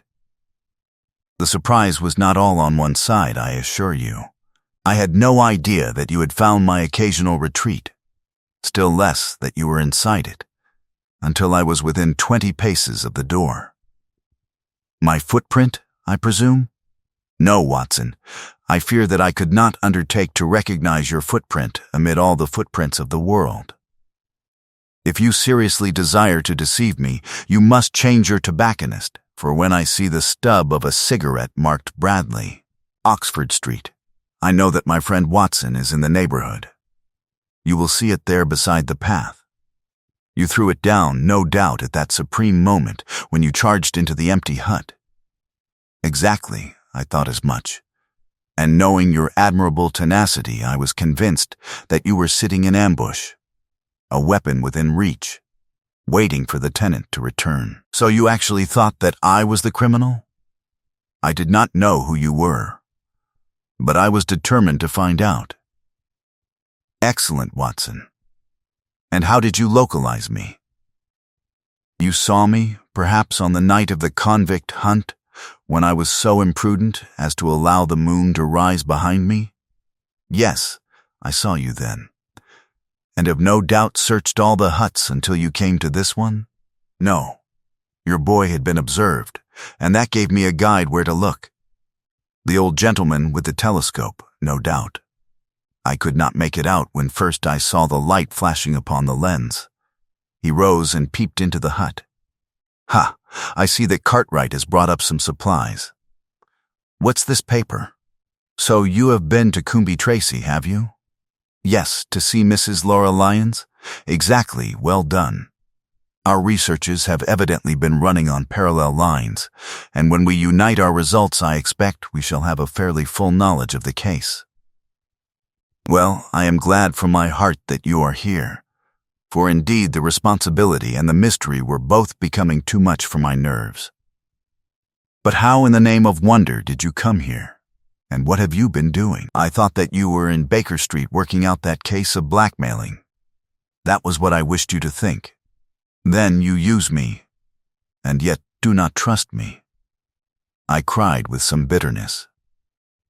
I think that I have deserved better at your hands, Holmes, my dear fellow. You have been invaluable to me in this as in many other cases, and I beg that you will forgive me if I have seemed to play a trick upon you.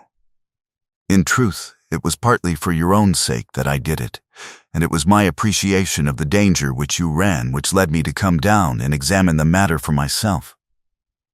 Had I been with Sir Henry and you, it is confident that my point of view would have been the same as yours, and my presence would have warned our very formidable opponents to be on their guard. As it is, I have been able to get about as I could not possibly have done had I been living in the hall, and I remain an unknown factor in the business, ready to throw in all my weight at a critical moment. But why keep me in the dark? For you to know could not have helped us, and might possibly have led to my discovery.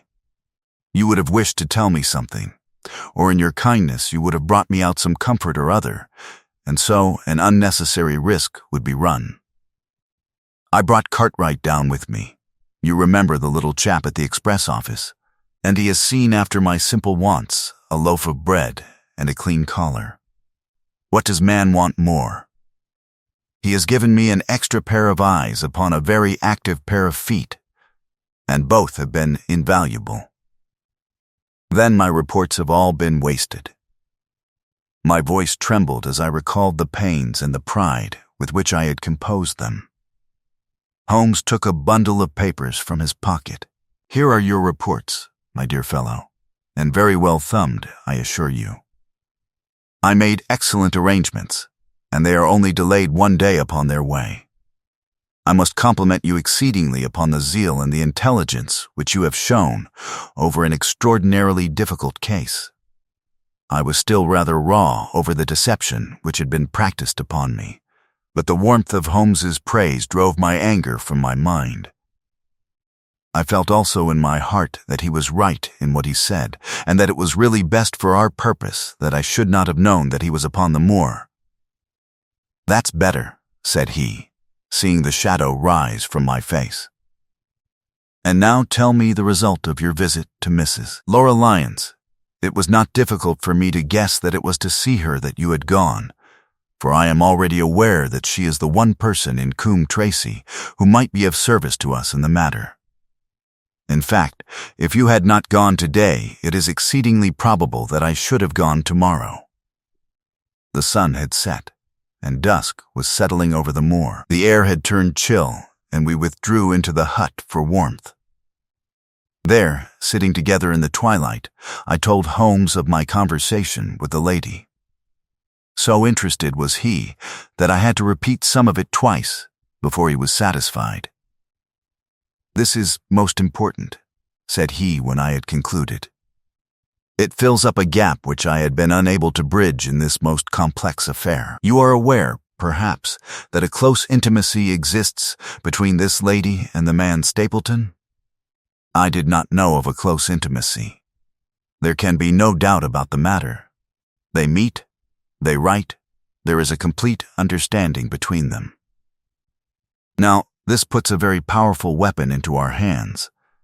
If I could only use it to detach his wife. His wife? I am giving you some information now, in return for all that you have given me. The lady who has passed here as Miss Stapleton is in reality his wife. Good heavens, Holmes! Are you sure of what you say? How could he have permitted Sir Henry to fall in love with her? Sir Henry's falling in love could do no harm to anyone except Sir Henry. He took particular care that Sir Henry did not make love to her, as you have yourself observed. I repeat that the lady is his wife, and not his sister. But why this elaborate deception? Because he foresaw that she would be very much more useful to him in the character of a free woman. All my unspoken instincts, My vague suspicions suddenly took shape and centered upon the naturalist. In that impassive, colorless man, with his straw hat and his butterfly net, I seemed to see something terrible, a creature of infinite patience and craft, with a smiling face and a murderous heart. It is he, then, who is our enemy. It is he who dogged us in London. So I read the riddle. And the warning. It must have come from her. Exactly, the shape of some monstrous villainy, half seen, half guessed, loomed through the darkness which had girt me so long. But are you sure of this, Holmes? How do you know that the woman is his wife? Because he so far forgot himself as to tell you a true piece of autobiography upon the occasion when he first met you, and I dare say he has many a time regretted it since. He was once a schoolmaster in the north of England. Now, there is no one more easy to trace than a schoolmaster. There are scholastic agencies by which one may identify any man who has been in the profession. A little investigation showed me that a school had come to grief under atrocious circumstances, and that the man who had owned it, the name was different, had disappeared with his wife. The descriptions agreed. When I learned that the missing man was devoted to entomology, the identification was complete. The darkness was rising, but much was still hidden by the shadows. If this woman is in truth his wife, where does Mrs. Laura Lyons come in? I asked. That is one of the points upon which your own researches have shed a light. Your interview with the lady has cleared the situation very much. I did not know about a projected divorce between herself and her husband. In that case, regarding Stapleton as an unmarried man, she counted no doubt upon becoming his wife. And when she is undeceived? Why, then we may find the lady of service. It must be our first duty to see her, both of us, tomorrow. Don't you think, Watson, that you are away from your charge rather long? Your place should be at Baskerville Hall. The last red streaks had faded away in the west and night had settled upon the moor. A few faint stars were gleaming in a violet sky. One last question, Holmes, I said as I rose. Surely there is no need of secrecy between you and me. What is the meaning of it all? What is he after? Holmes's voice sank as he answered. It is murder, Watson. Refined, cold-blooded, deliberate murder. Do not ask me for particulars. My nets are closing upon him, even as his are upon Sir Henry, and with your help he is already almost at my mercy. There is but one danger which can threaten us. It is that he should strike before we are ready to do so. Another day, 2 at the most, and I have my case complete. But until then, guard your charge as closely as ever a fond mother watched her ailing child. Your mission today has justified itself, and yet I could almost wish that you had not left his side. Hark! A terrible scream, a prolonged yell of horror and anguish, burst out of the silence of the moor. That frightful cry turned the blood to ice in my veins. Oh my God! I gasped. What is it? What does it mean? Holmes had sprung to his feet, and I saw his dark, athletic outline at the door of the hut, his shoulders stooping, his head thrust forward, his face peering into the darkness. Hush. He whispered. Hush. The cry had been loud on account of its vehemence, but it had pealed out from somewhere far off on the shadowy plain. Now it burst upon our ears, nearer, louder, more urgent than before. Where is it? Holmes whispered, and I knew from the thrill of his voice that he, the man of iron, was shaken to the soul. Where is it, Watson? There, I think. I pointed into the darkness. No, there. Again the agonized cry swept through the silent night, louder and much nearer than ever. And a new sound mingled with it. A deep muttered rumble, musical and yet menacing, rising and falling like the low, constant murmur of the sea. The Hound, cried Holmes. Come, Watson, come. Great heavens, if we are too late. He had started running swiftly over the moor, and I had followed at his heels. But now from somewhere among the broken ground immediately in front of us there came one last despairing yell, and then a dull, heavy thud. We halted and listened. Not another sound broke the heavy silence of the windless night. I saw Holmes put his hand to his forehead like a man distracted. He stamped his feet upon the ground. "He has beaten us, Watson. We are too late." No, surely not. Fool that I was to hold my hand. And you, Watson, see what comes of abandoning your charge. But, by heaven, if the worst has happened, we'll avenge him. Blindly we ran through the gloom, blundering against boulders, forcing our way through gorse bushes, panting up hills and rushing down slopes, heading always in the direction whence those dreadful sounds had come. At every rise Holmes looked eagerly round him, but the shadows were thick upon the moor, and nothing moved upon its dreary face. "Can you see anything?"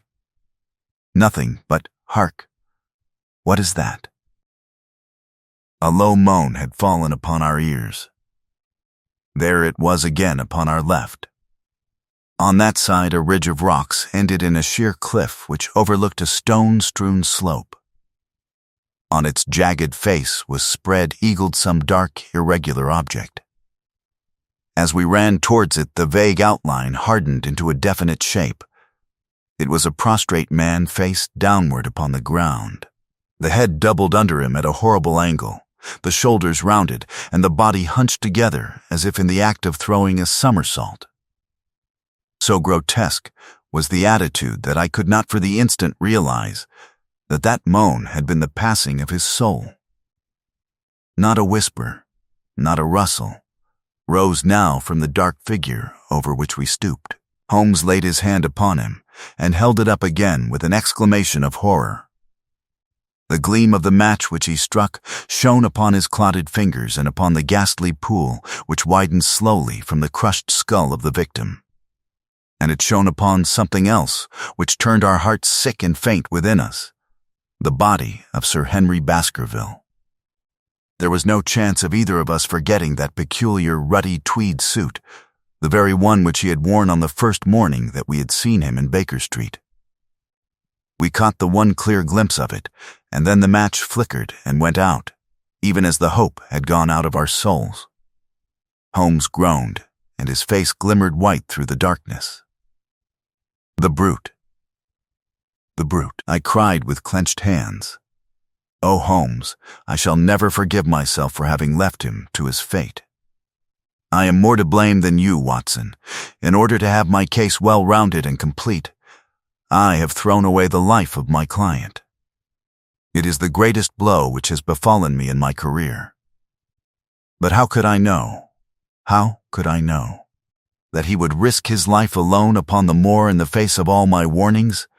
That we should have heard his screams, my God, those screams, and yet have been unable to save him?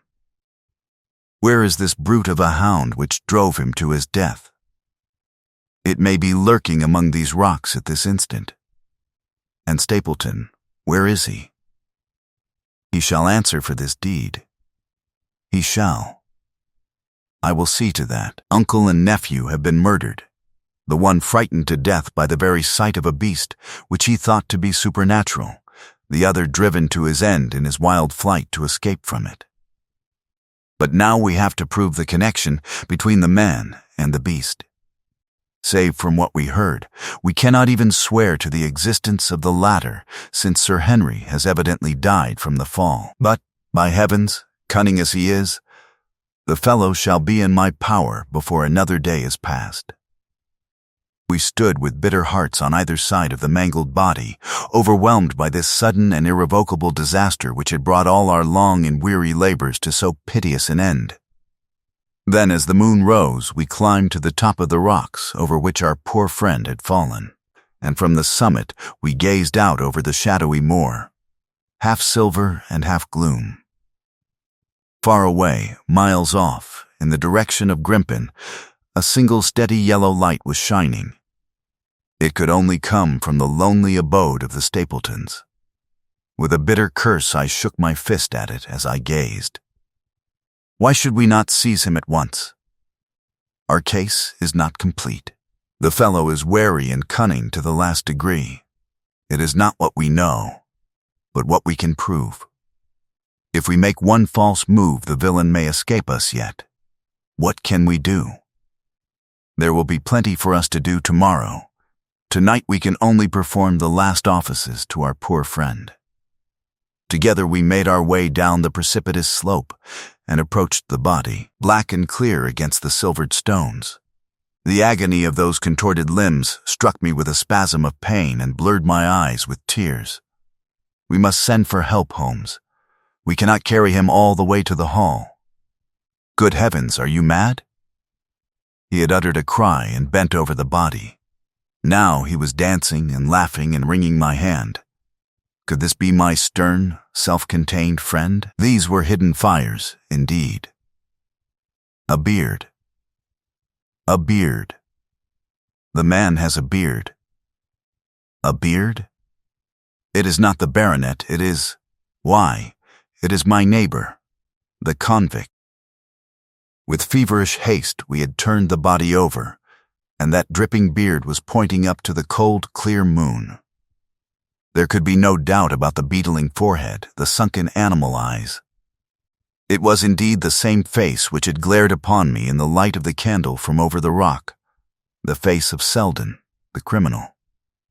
Then, in an instant, it was all clear to me. I remembered how the baronet had told me that he had handed his old wardrobe to Barrymore. Barrymore had passed it on in order to help Selden in his escape. Boots, shirt, cap, it was all Sir Henry's. The tragedy was still black enough, but this man had at least deserved death by the laws of his country. I told Holmes how the matter stood, my heart bubbling over with thankfulness and joy. Then the clothes have been the poor devil's death, said he. It is clear enough that the Hound has been laid on from some article of Sir Henry's, the boot which was abstracted in the hotel, in all probability, and so ran this man down. There is one very singular thing, however. How came Selden, in the darkness, to know that the Hound was on his trail? He heard him. To hear a hound upon the moor would not work a hard man like this convict into such a paroxysm of terror that he would risk recapture by screaming wildly for help. By his cries, he must have run a long way after he knew the animal was on his track. How did he know? A greater mystery to me is why this hound, presuming that all our conjectures are correct. I presume nothing. Well then, why this hound should be loose tonight. I suppose that it does not always run loose upon the moor. Stapleton would not let it go unless he had reason to think that Sir Henry would be there.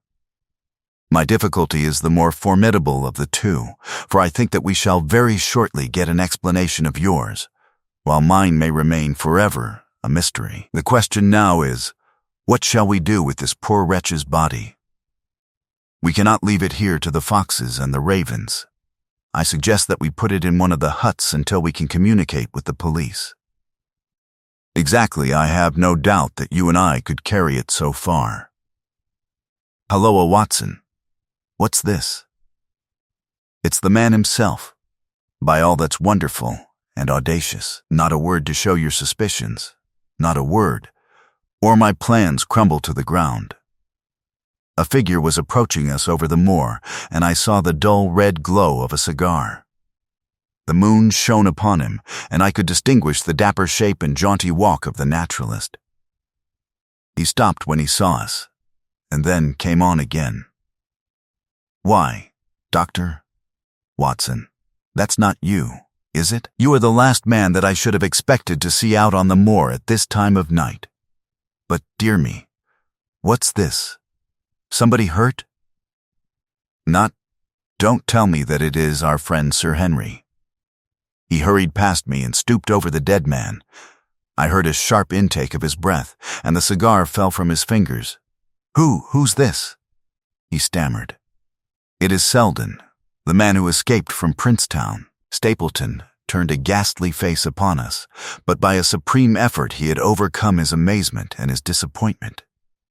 He looked sharply from Holmes to me. Dear me. What a very shocking affair. How did he die? He appears to have broken his neck by falling over these rocks. My friend and I were strolling on the moor when we heard a cry. I heard a cry also. That was what brought me out. I was uneasy about Sir Henry. Why about Sir Henry in particular? I could not help asking. Because I had suggested that he should come over. When he did not come, I was surprised, and I naturally became alarmed for his safety when I heard cries upon the moor. By the way, his eyes darted again from my face to Holmes's. Did you hear anything else besides a cry? No, said Holmes. Did you? No. What do you mean then? Oh, you know the stories that the peasants tell about a phantom hound, and so on. It is said to be heard at night upon the moor. I was wondering if there were any evidence of such a sound tonight. We heard nothing of the kind, said I. And what is your theory of this poor fellow's death? I have no doubt that anxiety and exposure have driven him off his head. He has rushed about the moor in a crazy state and eventually fallen over here and broken his neck. That seems the most reasonable theory, said Stapleton, and he gave a sigh which I took to indicate his relief. What do you think about it, Mr. Sherlock Holmes? My friend bowed his compliments. You are quick at identification, said he.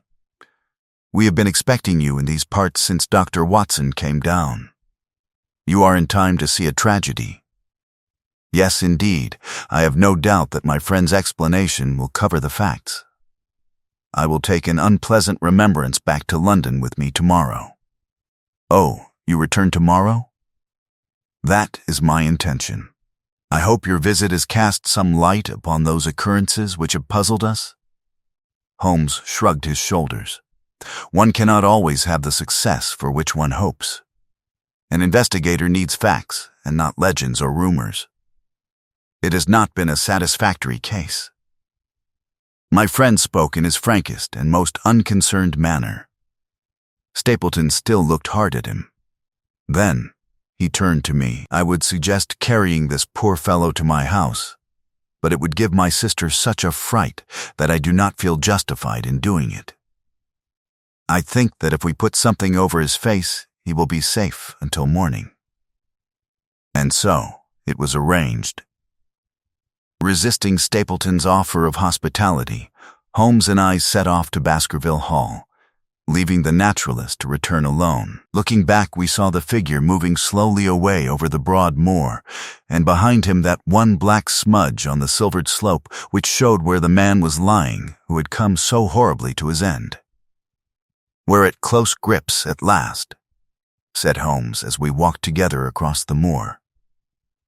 What a nerve the fellow has, how he pulled himself together in the face of what must have been a paralyzing shock when he found that the wrong man had fallen a victim to his plot.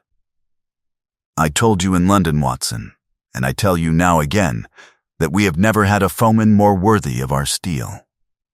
I am sorry that he has seen you, and so was I at first. But there was no getting out of it. What effect do you think it will have upon his plans now that he knows you are here? It may cause him to be more cautious, or it may drive him to desperate measures at once. Like most clever criminals, he may be too confident in his own cleverness and imagine that he has completely deceived us. Why should we not arrest him at once? My dear Watson, you were born to be a man of action. Your instinct is always to do something energetic.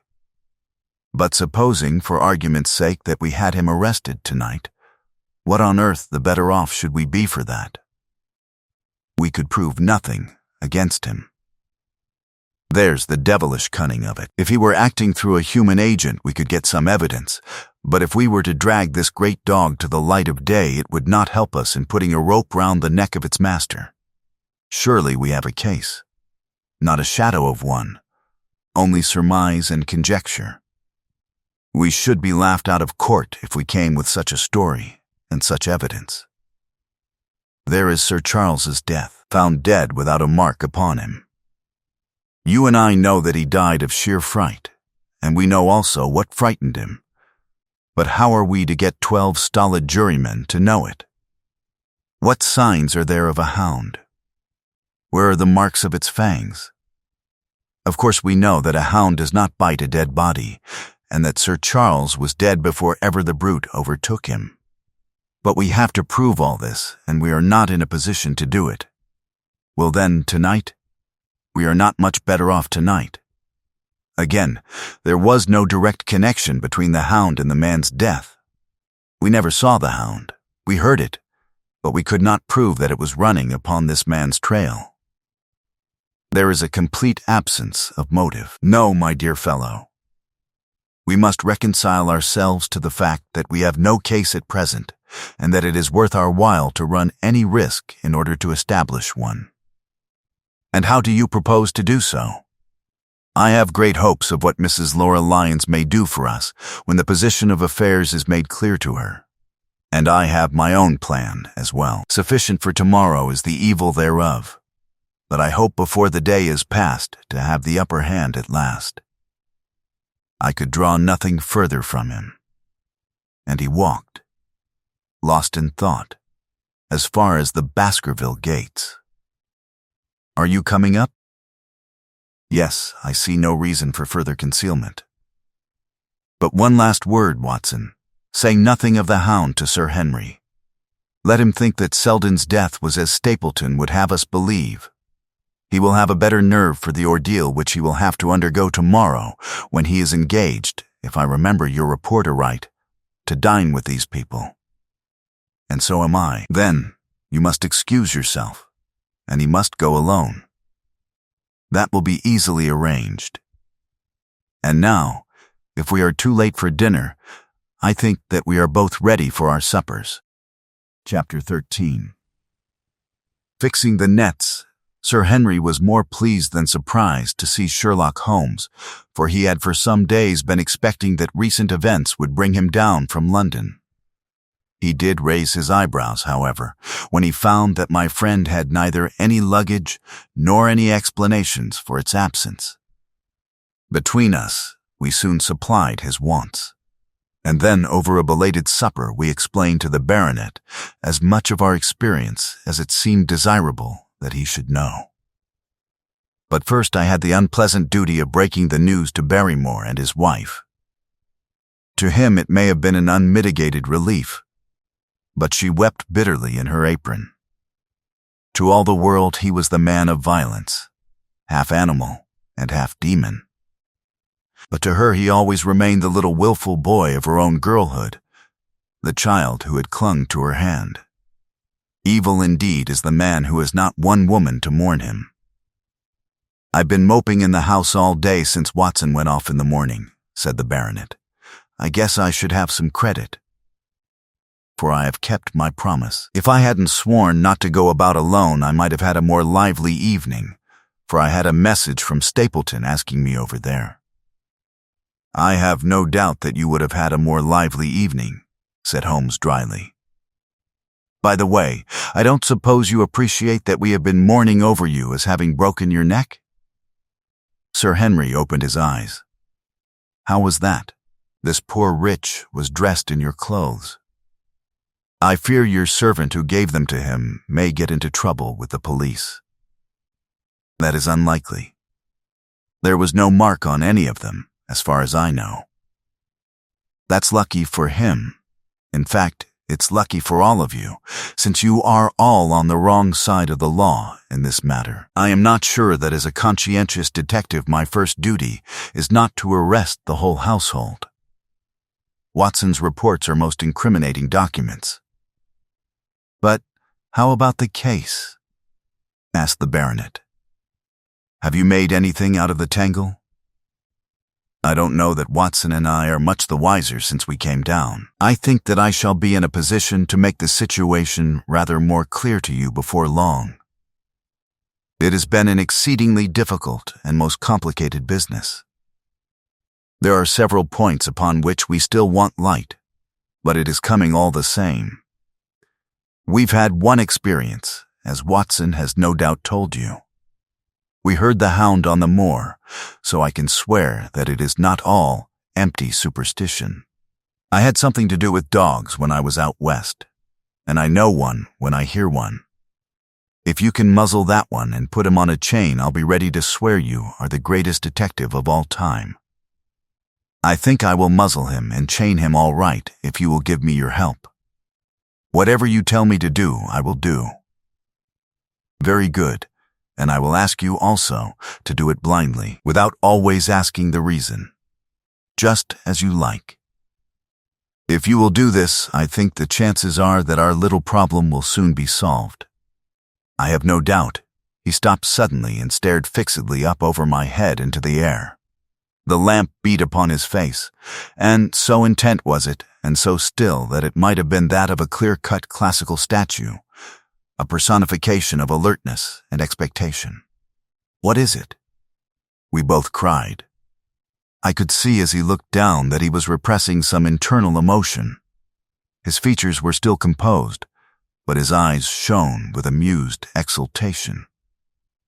"Excuse the admiration of a connoisseur," said he, as he waved his hand towards the line of portraits which covered the opposite wall. "Watson won't allow that I know anything of art, but that is mere jealousy, because our views upon the subject differ.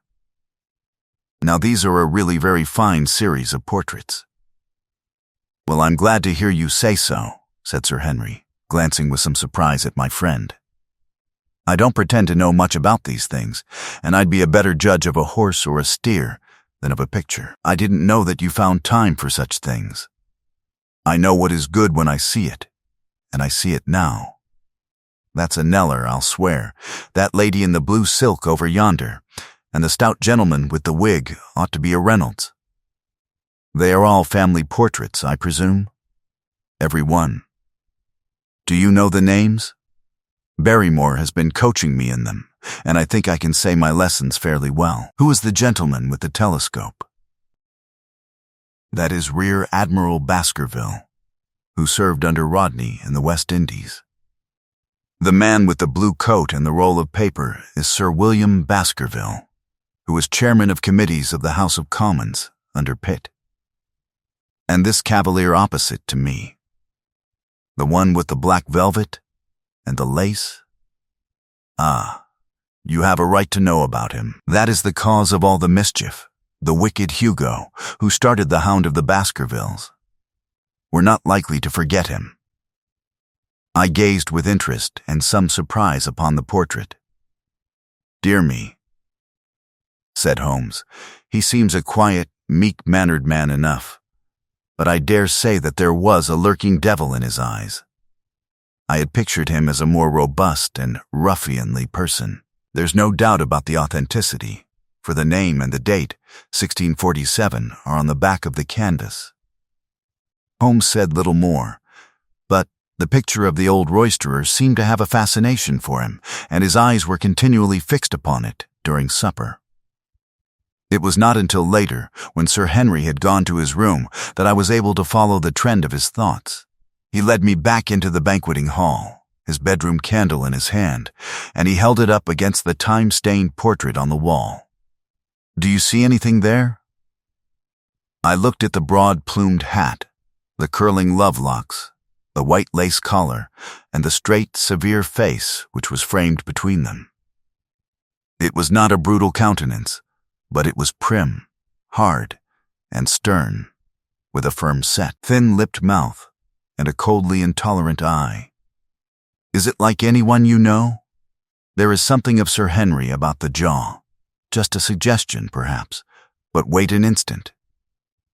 He stood upon a chair, and, holding up the light in his left hand, he curved his right arm over the broad hat and round the long ringlets. "Good heavens!" I cried in amazement.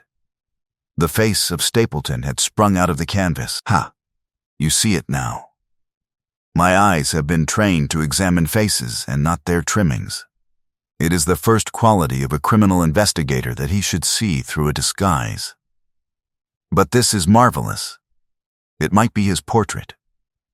Yes, it is an interesting instance of a throwback, which appears to be both physical and spiritual. A study of family portraits is enough to convert a man to the doctrine of reincarnation.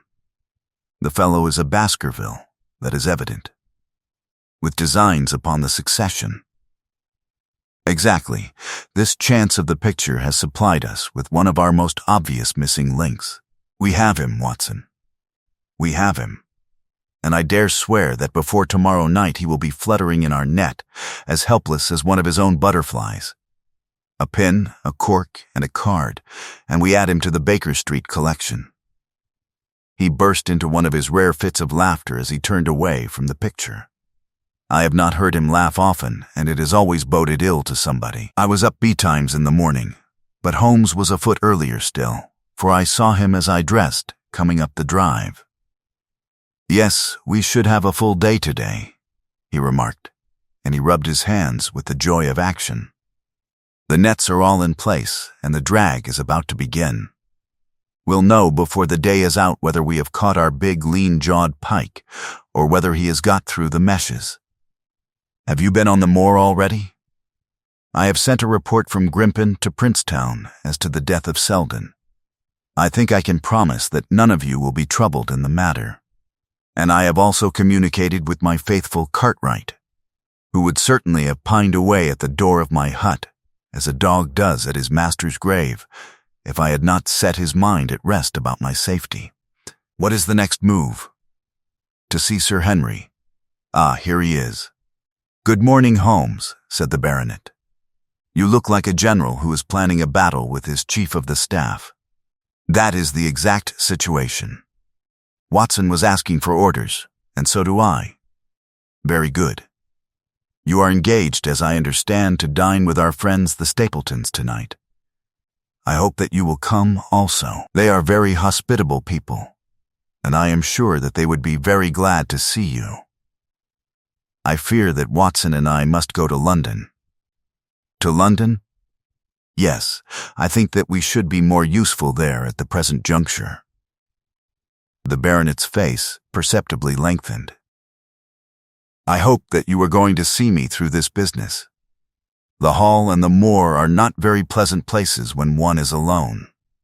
My dear fellow, you must trust me implicitly and do exactly what I tell you.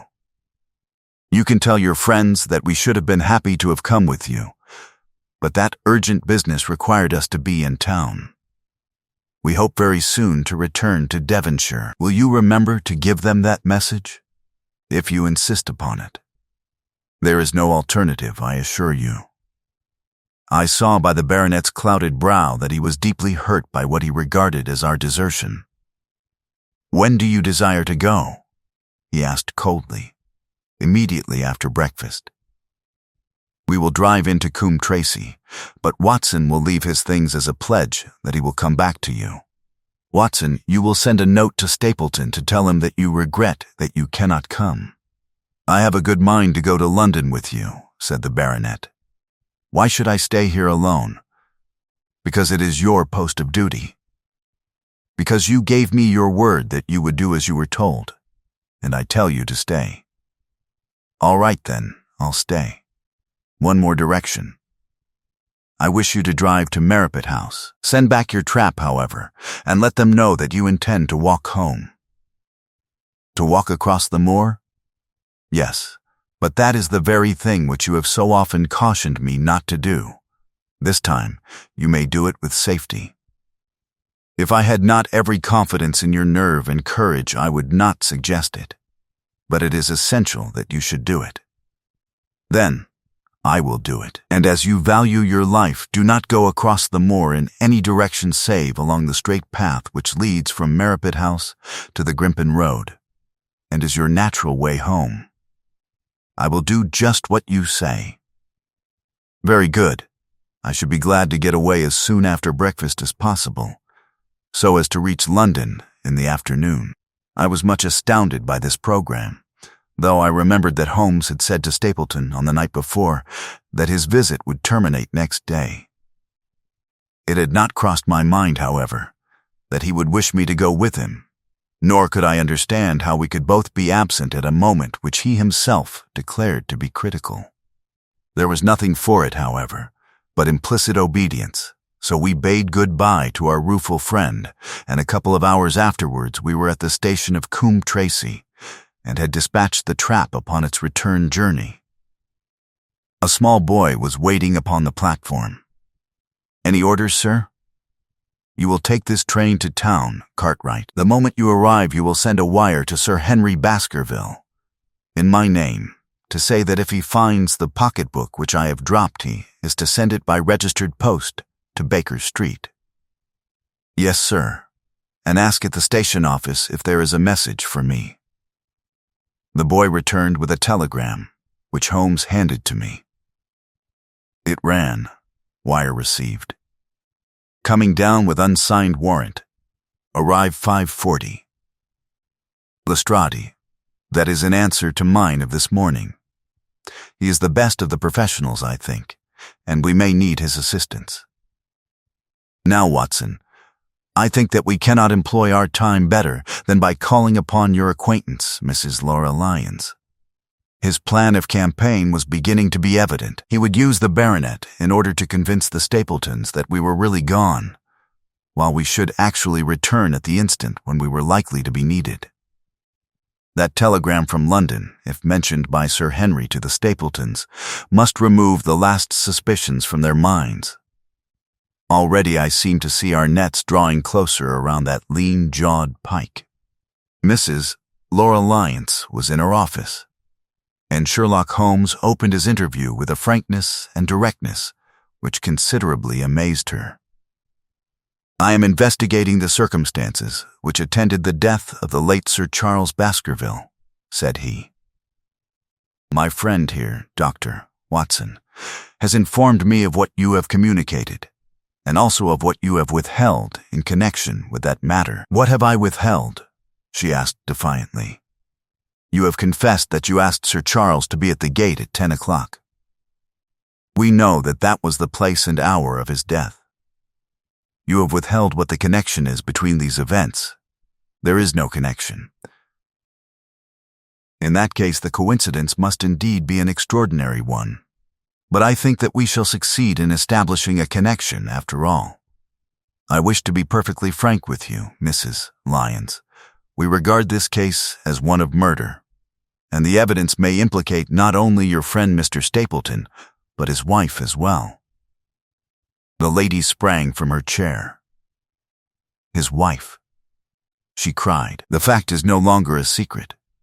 The person who has passed for his sister is really his wife." Mrs. Lyons had resumed her seat. Her hands were grasping the arms of her chair, and I saw that the pink nails had turned white with the pressure of her grip. "His wife," she said again. "His wife. He is not a married man." Sherlock Holmes shrugged his shoulders. "Prove it to me. Prove it to me, and if you can do so." The fierce flash of her eyes said more than any words. "I have come prepared to do so," said Holmes, drawing several papers from his pocket. "Here is a photograph of the couple taken in York 4 years ago. It is endorsed Mr. and Mrs. Vandeleur. But you will have no difficulty in recognizing him, and her also, if you know her by sight. Here are 3 written descriptions by trustworthy witnesses of Mr. and Mrs. Vandeleur, who at that time kept St. Oliver's private school. Read them and see if you can doubt the identity of these people." She glanced at them, and then looked up at us with the set, rigid face of a desperate woman. "Mr. Holmes," she said, "this man had offered me marriage on condition that I could get a divorce from my husband. He has lied to me, the villain, in every conceivable way. Not one word of truth has he ever told me. And why? Why? I imagined that all was for my own sake. But now I see that I was never anything but a tool in his hands. Why should I preserve faith with him who never kept any with me? Why should I try to shield him from the consequences of his own wicked acts? Ask me what you like, and there is nothing which I shall hold back. One thing I swear to you, and that is that when I wrote the letter I never dreamed of any harm to the old gentleman, who had been my kindest friend. "I entirely believe you, madam," said Sherlock Holmes. "The recital of these events must be very painful to you, and perhaps it will make it easier if I tell you what occurred, and you can check me if I make any material mistake. The sending of this letter was suggested to you by Stapleton? He dictated it.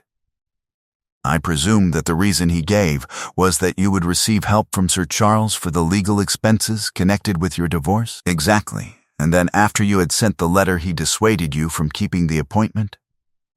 "He told me that it would hurt his self-respect that any other man should find the money for such an object, and that though he was a poor man himself, he would devote his last penny to removing the obstacles which divided us.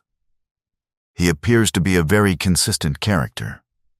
"And then you heard nothing until you read the reports of the death in the paper?" "No, and he made you swear to say nothing about your appointment with Sir Charles?" "He did. He said that the death was a very mysterious one, and that I should certainly be suspected if the facts came out. He frightened me into remaining silent." "Quite so.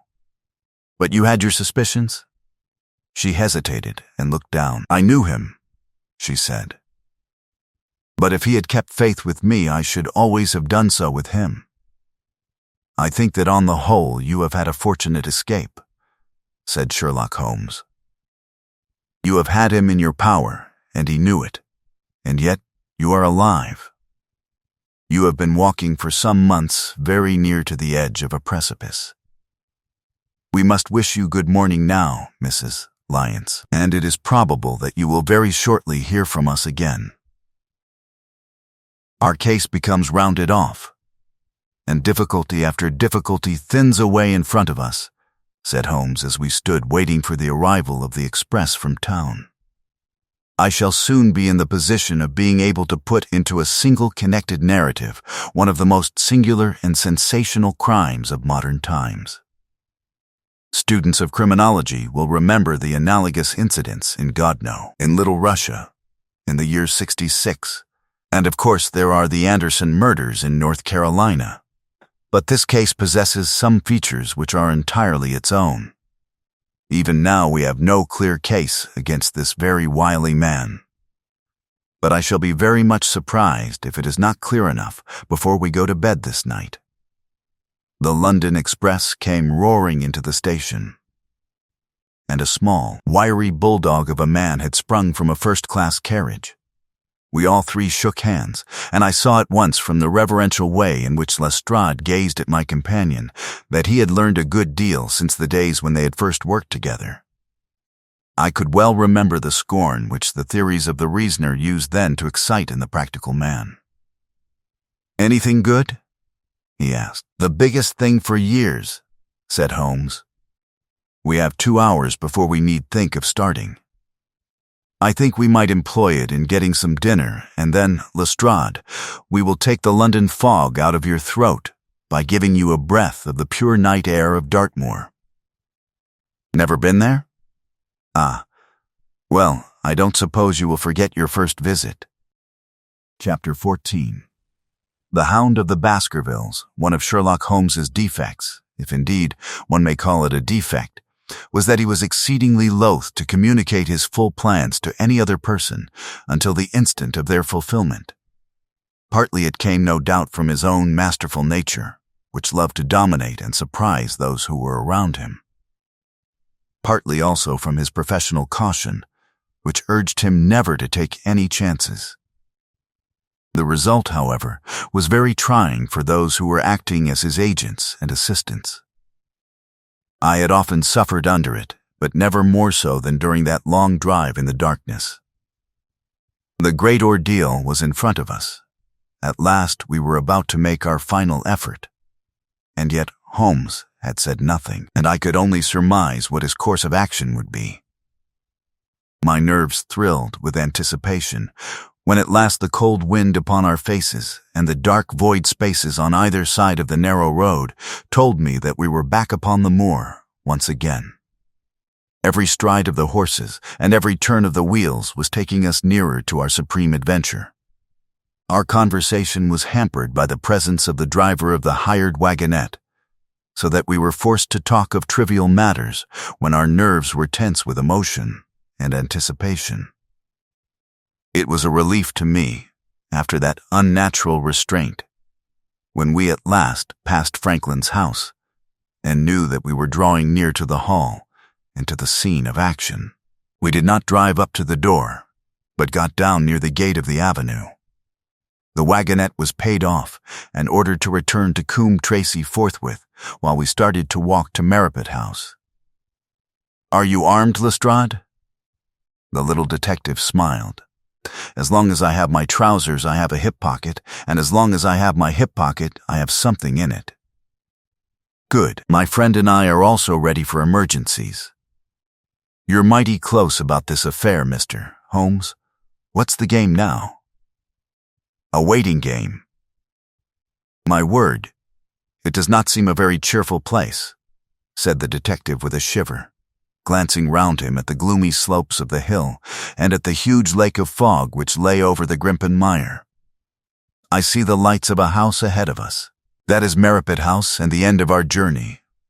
I must request you to walk on tiptoe and not to talk above a whisper."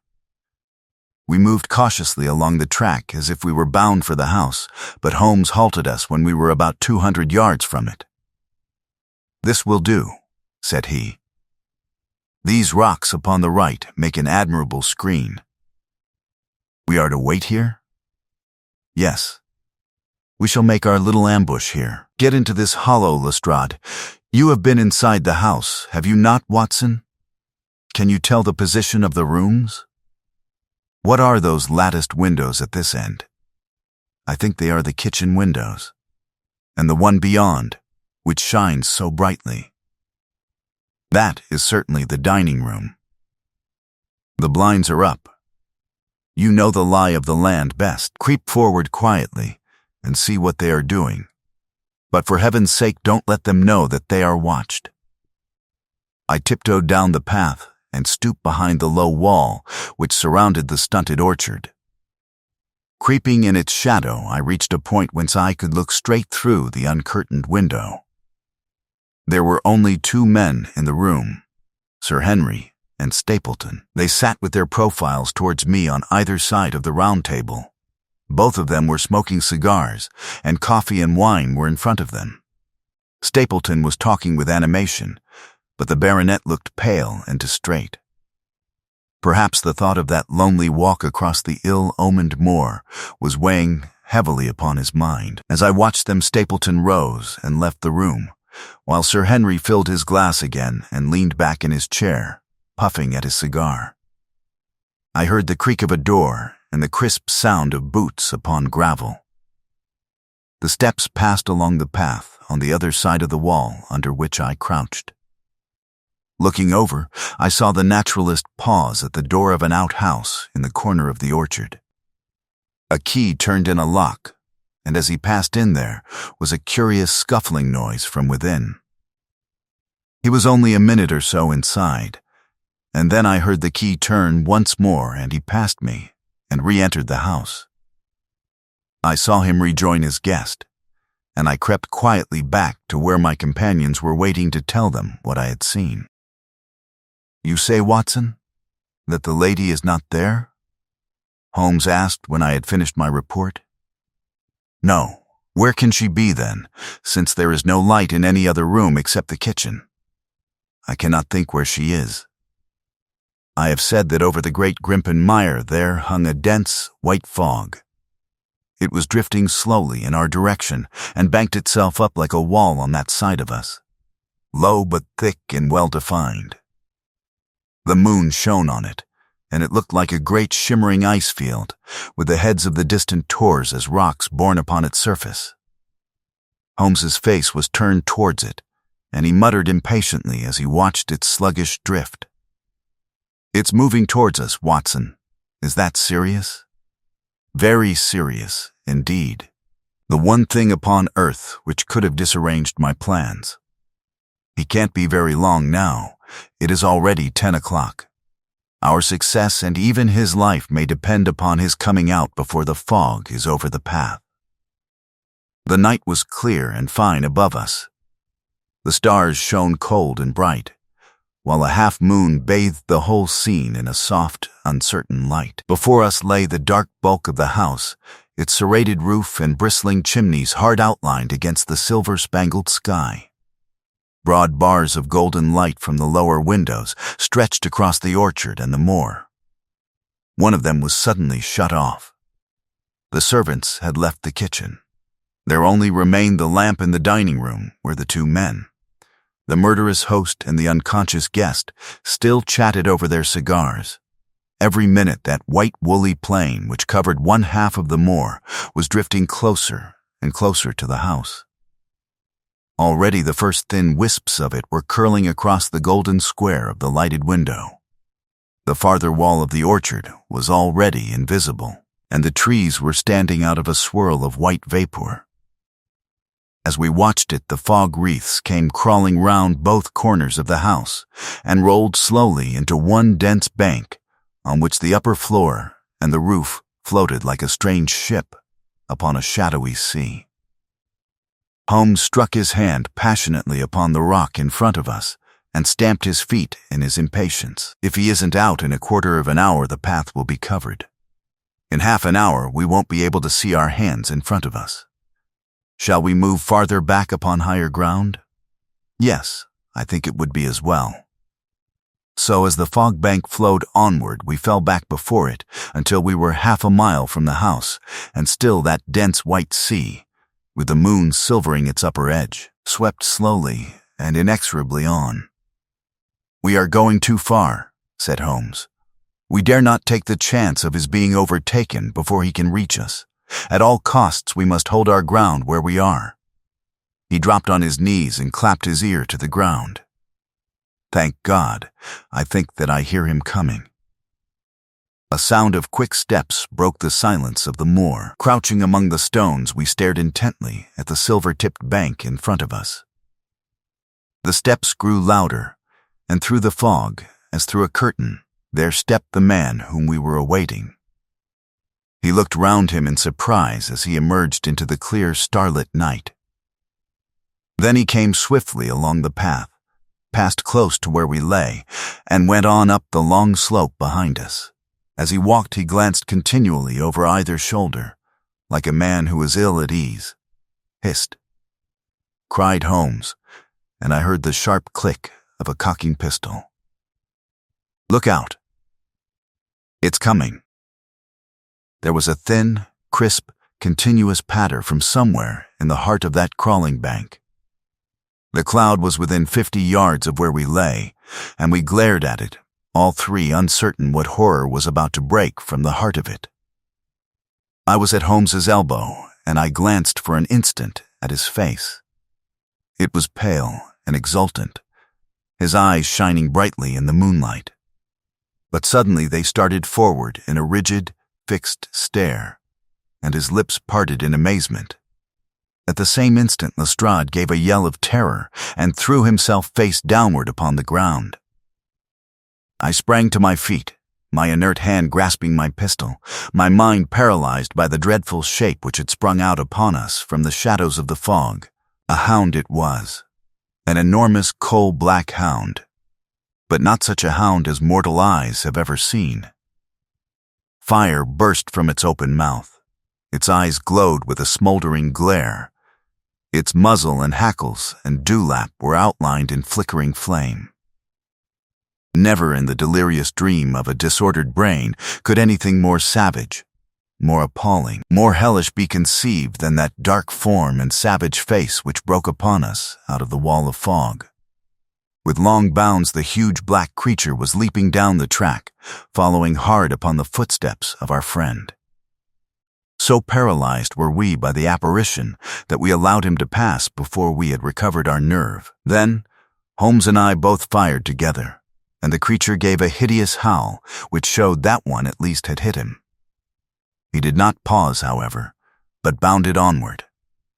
Far away on the path we saw Sir Henry looking back, his face white in the moonlight, his hands raised in horror, glaring helplessly at the frightful thing which was hunting him down. But that cry of pain from the hound had blown all our fears to the winds. If he was vulnerable, he was mortal, and if we could wound him, we could kill him. Never have I seen a man run as Holmes ran that night. I am reckoned fleet of foot, but he outpaced me as much as I outpaced the little professional. In front of us, as we flew up the track, we heard scream after scream from Sir Henry and the deep roar of the hound. I was in time to see the beast spring upon its victim, hurl him to the ground, and worry at his throat. But the next instant Holmes had emptied 5 barrels of his revolver into the creature's flank.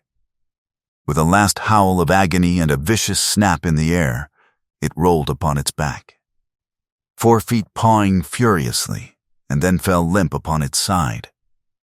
I stooped, panting, and pressed my pistol to the dreadful shimmering head, but it was useless to press the trigger.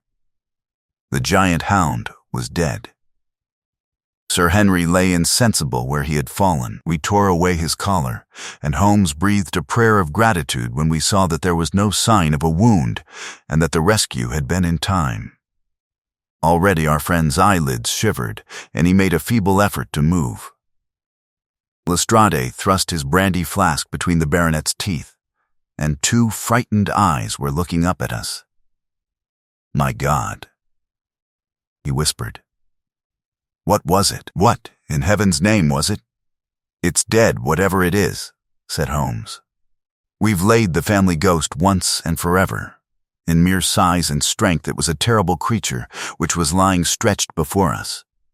It was not a pure bloodhound, and it was not a pure mastiff, but it appeared to be a combination of the two, gaunt, savage, and as large as a small lioness. Even now, in the stillness of death, the huge jaws seemed to be dripping with a bluish flame, and the small, deep-set, cruel eyes were ringed with fire. I placed my hand upon the glowing muzzle, and as I held them up, my own fingers smoldered and gleamed in the darkness. "Phosphorus," I said. "A cunning preparation of it," said Holmes, sniffing at the dead animal. "There is no smell which might have interfered with his power of scent. We owe you a deep apology, Sir Henry, for having exposed you to this fright. I was prepared for a hound, but not for such a creature as this, and the fog gave us little time to receive him. You have saved my life, having first endangered it. Are you strong enough to stand? Give me another mouthful of that brandy, and I shall be ready for anything. So, now, if you will help me up, what do you propose to do?" "To leave you here. You are not fit for further adventures tonight. If you will wait, one or other of us will go back with you to the hall." He tried to stagger to his feet, but he was still ghastly pale and trembling in every limb. We helped him to a rock, where he sat shivering with his face buried in his hands. "We must leave you now," said Holmes. "The rest of our work must be done, and every moment is of importance. We have our case, and now we only want our man. It's 1,000 to 1 against our finding him at the house," he continued as we retraced our steps swiftly down the path. "Those shots must have told him that the game was up. We were some distance off, and this fog may have deadened them. He followed the hound to call him off, of that you may be certain. No, he's gone by this time. But we'll search the house and make sure." The front door was open, so we rushed in and hurried from room to room to the amazement of a doddering old manservant who met us in the passage. There was no light save in the dining room, but Holmes caught up the lamp and left no corner of the house unexplored. No sign could we see of the man whom we were chasing. On the upper floor, however, one of the bedroom doors was locked. "There's someone in here," cried Lestrade. "I can hear a movement. Open this door." A faint moaning and rustling came from within. Holmes struck the door just over the lock with the flat of his foot, and it flew open. Pistol in hand, we all 3 rushed into the room. But there was no sign within it of that desperate and defiant villain whom we expected to see. Instead, we were faced by an object so strange and so unexpected that we stood for a moment staring at it in amazement.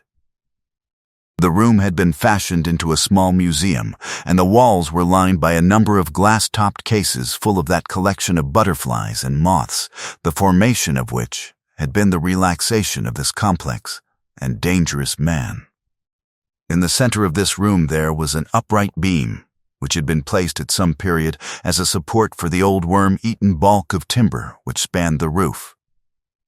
To this post a figure was tied, so swathed and muffled in the sheets which had been used to secure it that one could not for the moment tell whether it was that of a man or a woman. One towel passed round the throat and was secured at the back of the pillar. Another covered the lower part of the face, and over it 2 dark eyes full of grief and shame and a dreadful questioning, stared back at us. In a minute we had torn off the gag, unswathed the bonds, and Mrs. Stapleton sank upon the floor in front of us. As her beautiful head fell upon her chest, I saw the clear red wheal of a whiplash across her neck. "The brute!" cried Holmes. "Here, Lestrade, your brandy bottle. Put her in the chair. She has fainted from ill usage and exhaustion." She opened her eyes again. "Is he safe?" she asked. "Has he escaped?" "He cannot escape us, madam. No, I did not mean my husband. Sir Henry, is he safe?" "Yes, and the hound?" "It is dead." She gave a long sigh of satisfaction. Thank God! Oh, this villain! See how he has treated me." She shot her arms out from her sleeves, and we saw with horror that they were all mottled with bruises. "But this is nothing. It is my mind and soul that he has tortured and defiled. I could endure it all. Ill usage, solitude, a life of deception, everything. As long as I could still cling to the hope that I had his love. But now I know that in this also I have been his dupe and his tool." She broke into passionate sobbing as she spoke. "You bear him no good will, madam," said Holmes. "Tell us then where we shall find him. If you have ever aided him in evil, help us now and so atone." "There is but one place where he can have fled," she answered. "There is an old tin mine on an island in the heart of the mire. It was there that he kept his hound, and there also he had made preparations so that he might have a refuge. That is where he would fly." The fog bank lay like white wool against the window. Holmes held the lamp towards it. "See," said he. "No one could find his way into the Grimpen mire tonight." She laughed and clapped her hands. Her eyes and teeth gleamed with fierce merriment. "He may find his way in, but never out," she cried. "How can he see the guiding wands tonight?" We planted them together, he and I, to mark the pathway through the mire. Oh, if I could only have plucked them out today. Then indeed you would have had him at your mercy. It was evident to us that all pursuit was in vain until the fog had lifted. Meanwhile, we left Lestrade in possession of the house, while Holmes and I went back with the baronet to Baskerville Hall. The story of the Stapletons could no longer be withheld from him, but he took the blow bravely when he learned the truth about the woman whom he had loved. But the shock of the night's adventures had shattered his nerves, and before morning he lay delirious in a high fever under the care of Dr. Mortimer. The two of them were destined to travel together round the world before Sir Henry had become once more the hale, hearty man that he had been before he became master of that ill-omened estate. And now I come rapidly to the conclusion of this singular narrative, in which I have tried to make the readers share those dark fears and vague surmises which clouded our lives so long and ended in so tragic a manner. On the morning after the death of the Hound, the fog had lifted, and we were guided by Mrs. Stapleton to the point where they had found a pathway through the bog. It helped us to realize the horror of this woman's life when we saw the eagerness and joy with which she laid us on her husband's track. We left her standing upon the thin peninsula of firm, peaty soil which tapered out into the widespread bog. From the end of it a small wand planted here and there showed where the path zigzagged from tuft to tuft of rushes among those green, scummed pits and foul quagmires which barred the way to the stranger. Rank reeds and lush, Slimy water plants sent an odor of decay and a heavy miasmatic vapor onto our faces, while a false step plunged us more than once thigh-deep into the dark, quivering mire, which shook for yards in soft undulations around our feet. Its tenacious grip plucked at our heels as we walked, and when we sank into it, it was as if some malignant hand was tugging us down into those obscene depths. So grim and purposeful was the clutch in which it held us. Once only we saw a trace that someone had passed that perilous way before us. From amid a tuft of cotton grass which bore it up out of the slime, some dark thing was projecting. Holmes sank to his waist as he stepped from the path to seize it, and had we not been there to drag him out, he could never have set his foot upon firm land again. He held an old black boot in the air. Myers, Toronto, was printed on the leather inside. "It is worth a mud bath," said he. "It is our friend Sir Henry's missing boot, thrown there by Stapleton in his flight. Exactly, he retained it in his hand after using it to set the Hound upon the track.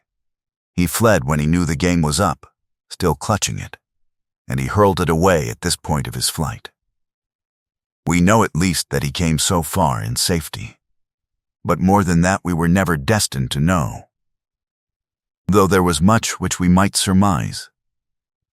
There was no chance of finding footsteps in the mire, for the rising mud oozed swiftly in upon them. But as we at last reached firmer ground beyond the morass, we all looked eagerly for them. But no slightest sign of them ever met our eyes. If the earth told a true story, then Stapleton never reached that island of refuge towards which he struggled through the fog upon that last night. Somewhere in the heart of the great Grimpen mire, down in the foul slime of the huge morass which had sucked him in, this cold and cruel-hearted man is forever buried. Many traces we found of him in the bog-girt island, where he had hid his savage ally. A huge driving wheel and a shaft half filled with rubbish showed the position of an abandoned mine. Beside it were the crumbling remains of the cottages of the miners, driven away no doubt by the foul reek of the surrounding swamp.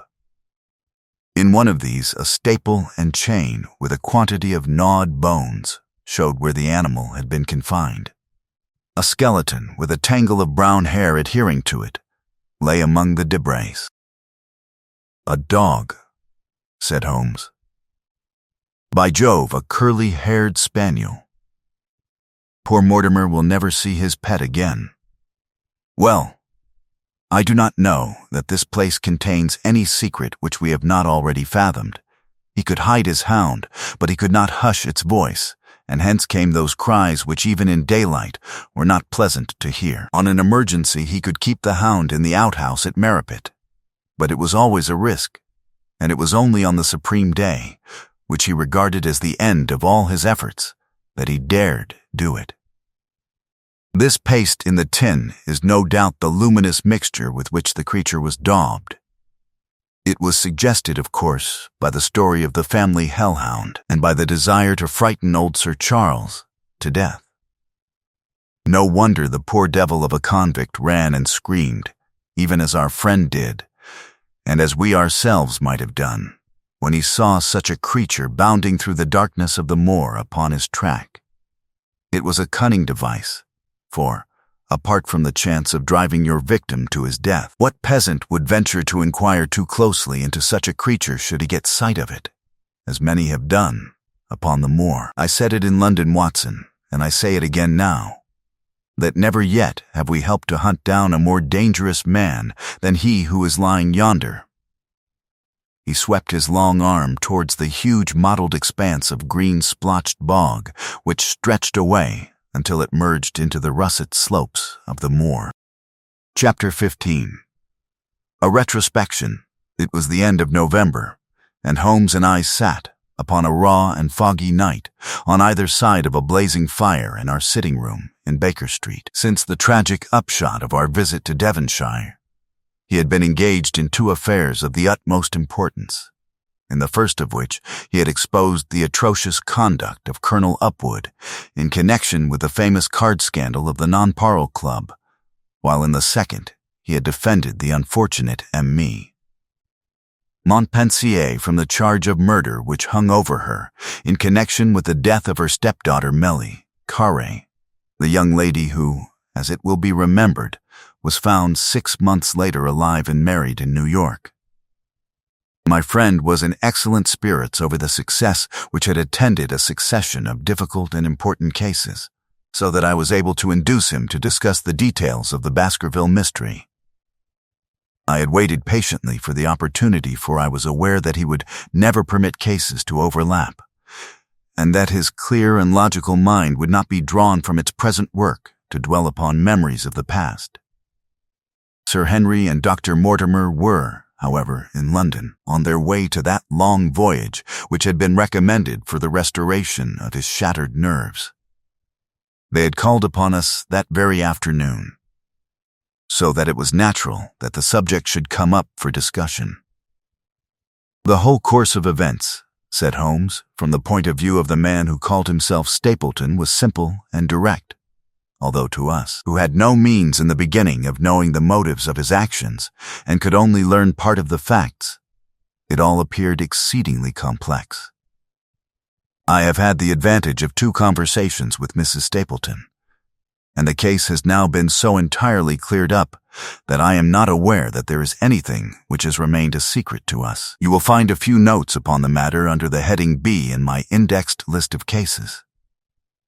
Perhaps you would kindly give me a sketch of the course of events from memory. Certainly, though I cannot guarantee that I carry all the facts in my mind. Intense mental concentration has a curious way of blotting out what is past. The barrister who has his case at his fingers' ends and is able to argue with an expert upon his own subject finds that a week or 2 of the courts will drive it all out of his head once more. So each of my cases displaces the last. And Millie Carre has blurred my recollection of Baskerville Hall. Tomorrow some other little problem may be submitted to my notice, which will in turn dispossess the fair French lady and the infamous Upwood.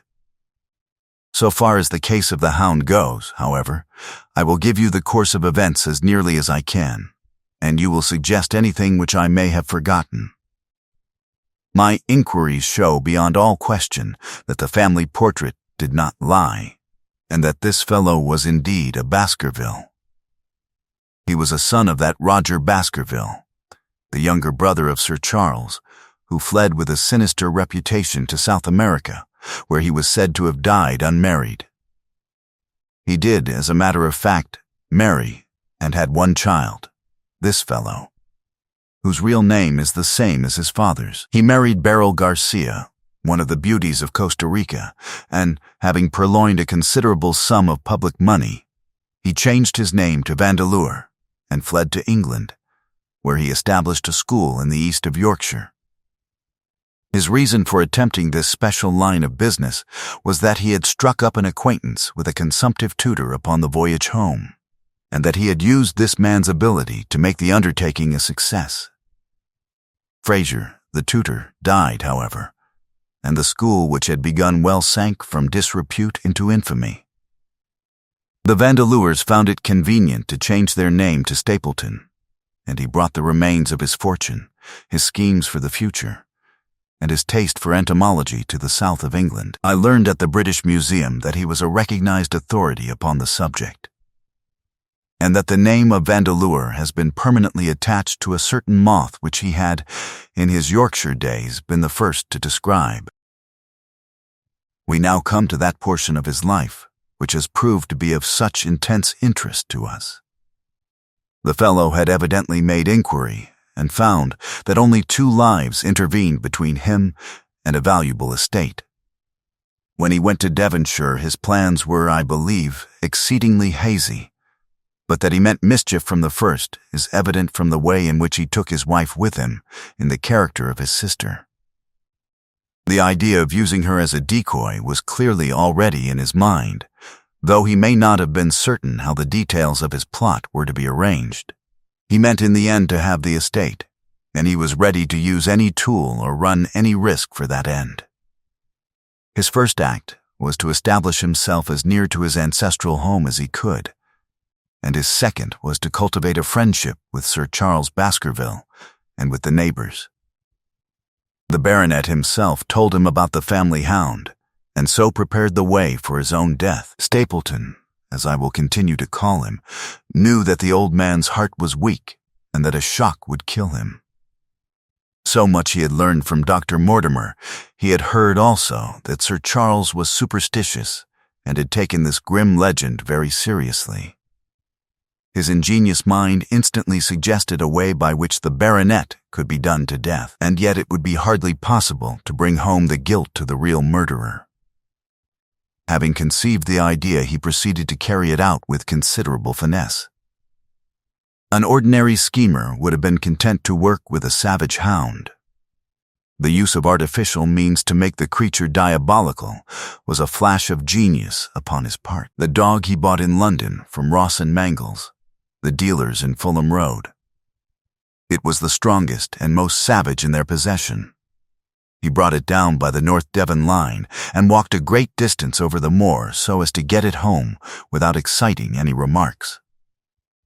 He had already on his insect hunts learned to penetrate the Grimpen mire, and so had found a safe hiding place for the creature. Here he kennelled it and waited his chance. But it was some time coming. The old gentleman could not be decoyed outside of his grounds at night. Several times Stapleton lurked about with his hound, but without avail. It was during these fruitless quests that he, or rather his ally, was seen by peasants, and that the legend of the demon dog received a new confirmation. He had hoped that his wife might lure Sir Charles to his ruin, but here she proved unexpectedly independent. She would not endeavor to entangle the old gentleman in a sentimental attachment which might deliver him over to his enemy. Threats, and even, I am sorry to say, blows refused to move her. She would have nothing to do with it, and for a time Stapleton was at a deadlock. He found a way out of his difficulties through the chance that Sir Charles, who had conceived a friendship for him, made him the minister of his charity in the case of this unfortunate woman, Mrs. Laura Lyons. By representing himself as a single man, he acquired complete influence over her, and he gave her to understand that in the event of her obtaining a divorce from her husband, he would marry her. His plans were suddenly brought to a head by his knowledge that Sir Charles was about to leave the hall on the advice of Dr. Mortimer, with whose opinion he himself pretended to coincide. He must act at once, or his victim might get beyond his power. He therefore put pressure upon Mrs. Lyons to write this letter, imploring the old man to give her an interview on the evening before his departure for London. He then, by a specious argument, prevented her from going, and so had the chance for which he had waited. Driving back in the evening from Coombe Tracy, he was in time to get his hound, to treat it with his infernal paint, and to bring the beast round to the gate, at which he had reason to expect that he would find the old gentleman waiting. The dog, incited by its master, sprang over the wicket gate and pursued the unfortunate baronet, who fled screaming down the yew alley. In that gloomy tunnel it must indeed have been a dreadful sight to see that huge black creature, with its flaming jaws and blazing eyes, bounding after its victim. He fell dead at the end of the alley, from heart disease and terror. The hound had kept upon the grassy border while the baronet had run down the path, so that no track but the man's was visible. On seeing him lying still, the creature had probably approached to sniff at him, but finding him dead, had turned away again. It was then that it left the print which was actually observed by Dr. Mortimer. The hound was called off and hurried away to its lair in the Grimpen mire, and a mystery was left which puzzled the authorities, alarmed the countryside, and finally brought the case within the scope of our observation. So much for the death of Sir Charles Baskerville. You perceive the devilish cunning of it, for really it would be almost impossible to make a case against the real murderer. His only accomplice was one who could never give him away, and the grotesque, inconceivable nature of the device only served to make it more effective. Both of the women concerned in the case, Mrs. Stapleton and Mrs. Laura Lyons, were left with a strong suspicion against Stapleton. Mrs. Stapleton knew that he had designs upon the old man, and also of the existence of the Hound. Mrs. Lyons knew neither of these things, but had been impressed by the death occurring at the time of an uncancelled appointment, which was only known to him. However, both of them were under his influence, and he had nothing to fear from them. The first half of his task was successfully accomplished, but the more difficult still remained. It is possible that Stapleton did not know of the existence of an heir in Canada.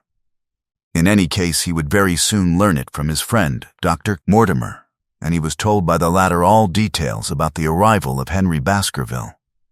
Stapleton's first idea was that this young stranger from Canada might possibly be done to death in London without coming down to Devonshire at all. He distrusted his wife ever since she had refused to help him in laying a trap for the old man, and he dared not leave her long out of his sight for fear he should lose his influence over her. It was for this reason that he took her to London with him. They lodged, I find, at the Mexborough Private Hotel in Craven Street, which was actually one of those called upon by my agent in search of evidence. Here he kept his wife imprisoned in her room, while he, disguised in a beard, followed Dr. Mortimer to Baker Street, and afterwards to the station and to the Northumberland Hotel.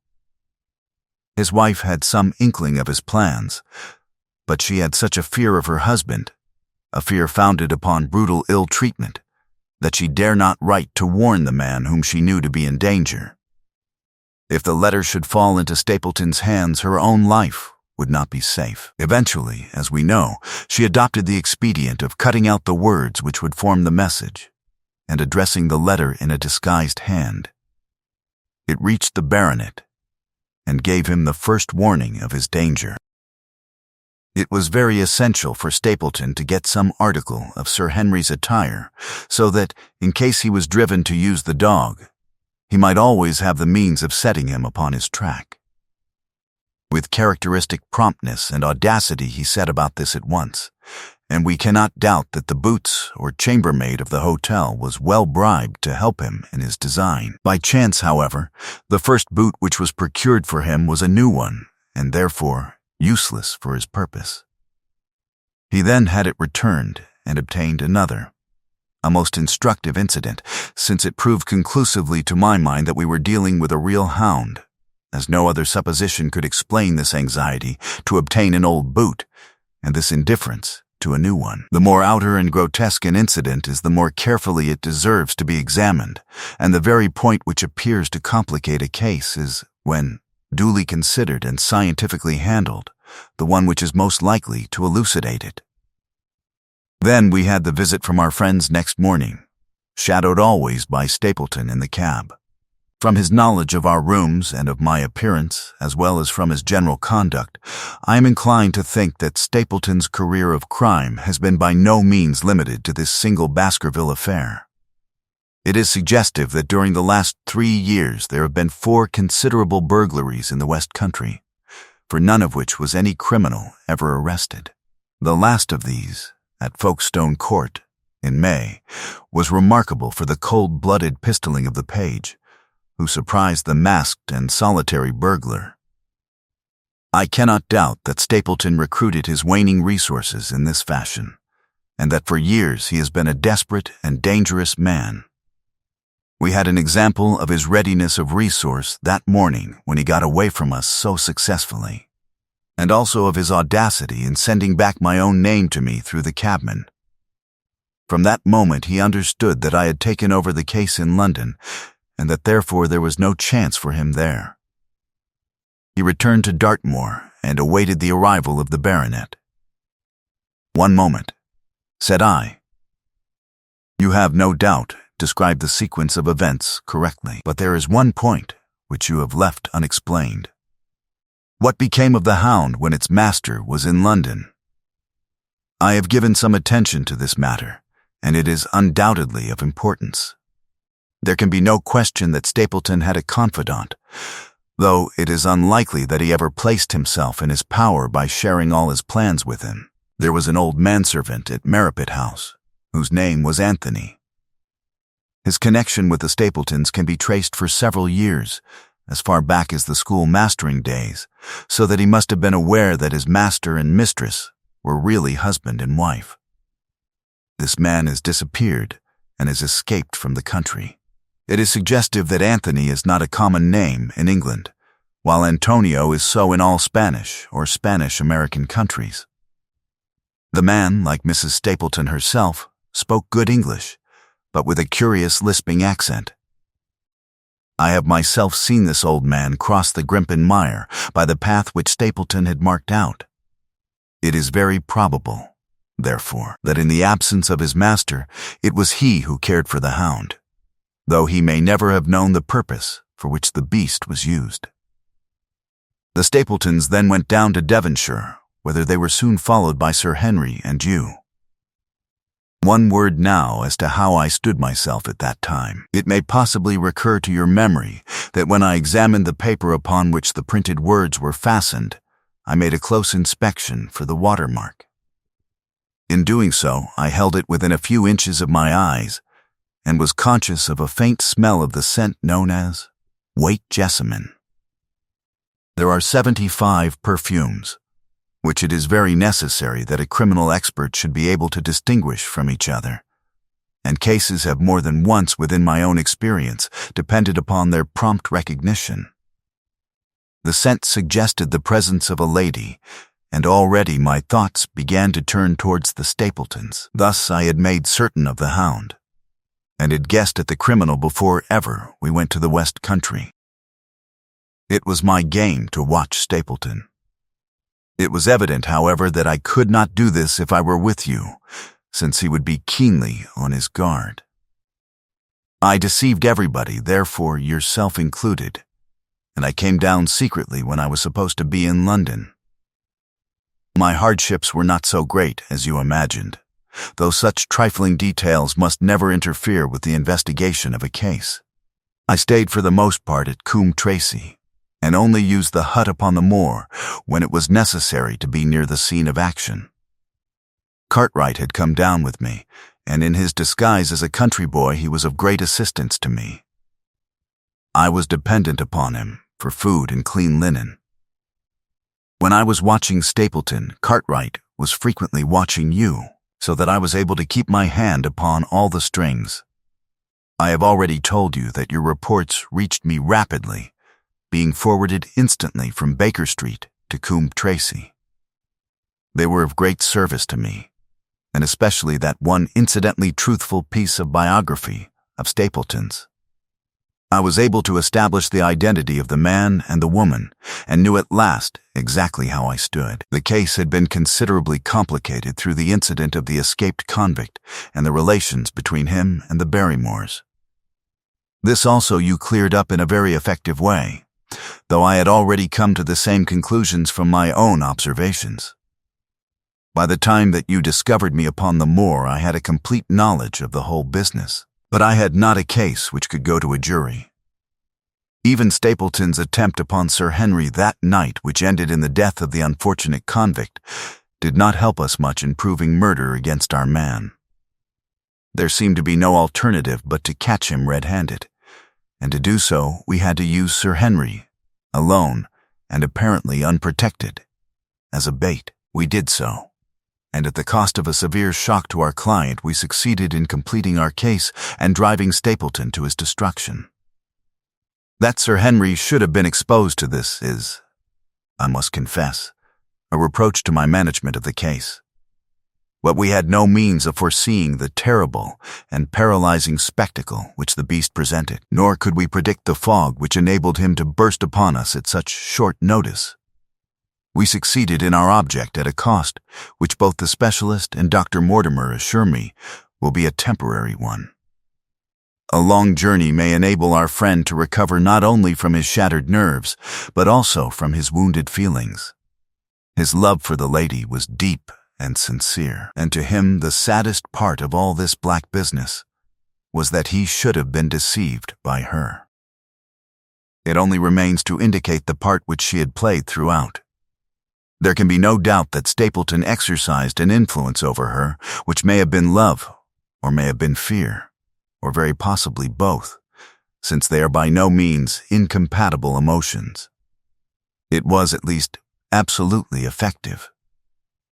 At his command, she consented to pass as his sister, though he found the limits of his power over her when he endeavored to make her the direct accessory to murder. She was ready to warn Sir Henry so far as she could without implicating her husband, and again she tried to do so.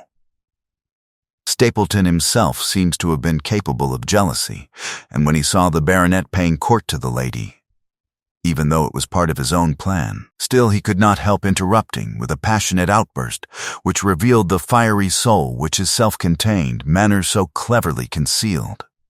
By encouraging the intimacy, he made it certain that Sir Henry would frequently come to Merripit House, and that he would sooner or later get the opportunity which he desired.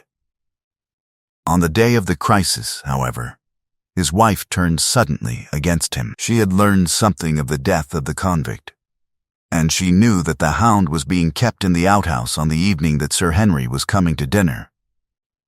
She taxed her husband with his intended crime, and a furious scene followed in which he showed her for the first time that she had a rival in his love. Her fidelity turned in an instant to bitter hatred, and he saw that she would betray him. He tied her up, therefore, that she might have no chance of warning Sir Henry, and he hoped, no doubt, that when the whole countryside put down the baronet's death to the curse of his family, as they certainly would do, he could win his wife back to accept an accomplished fact, and to keep silent upon what she knew. In this I fancy that in any case he made a miscalculation, and that if we had not been there his doom would none the less have been sealed. A woman of Spanish blood does not condone such an injury so lightly. And now, my dear Watson, without referring to my notes, I cannot give you a more detailed account of this curious case. I do not know that anything essential has been left unexplained. He could not hope to frighten Sir Henry to death, as he had done the old uncle with his bogey hound. The beast was savage and half-starved. If its appearance did not frighten its victim to death, at least it would paralyze the resistance which might be offered. No doubt. There only remains one difficulty. If Stapleton came into the succession, how could he explain the fact that he, the heir, had been living unannounced under another name so close to the property? How could he claim it without causing suspicion and inquiry? It is a formidable difficulty, and I fear that you ask too much when you expect me to solve it. The past and the present are within the field of my inquiry, but what a man may do in the future is a hard question to answer. Mrs. Stapleton has heard her husband discuss the problem on several occasions. There were 3 possible courses. He might claim the property from South America, establish his identity before the British authorities there, and so obtain the fortune without ever coming to England at all. Or he might adopt an elaborate disguise during the short time that he need be in London. Or, again, he might furnish an accomplice with the proofs and papers, putting him in as heir, and retaining a claim upon some proportion of his income. We cannot doubt from what we know of him that he would have found some way out of the difficulty. And now, my dear Watson, we have had some weeks of severe work, and for one evening, I think, we may turn our thoughts into more pleasant channels. I have a box for less Huguenots. Have you heard the Durescus? Might I trouble you then to be ready in half an hour, and we can stop at Marcini's for a little dinner on the way? Thank you for listening. If you want to hear more classic literature and full audiobooks every week, please consider leaving a like and subscribing to the channel. I'll see you next time.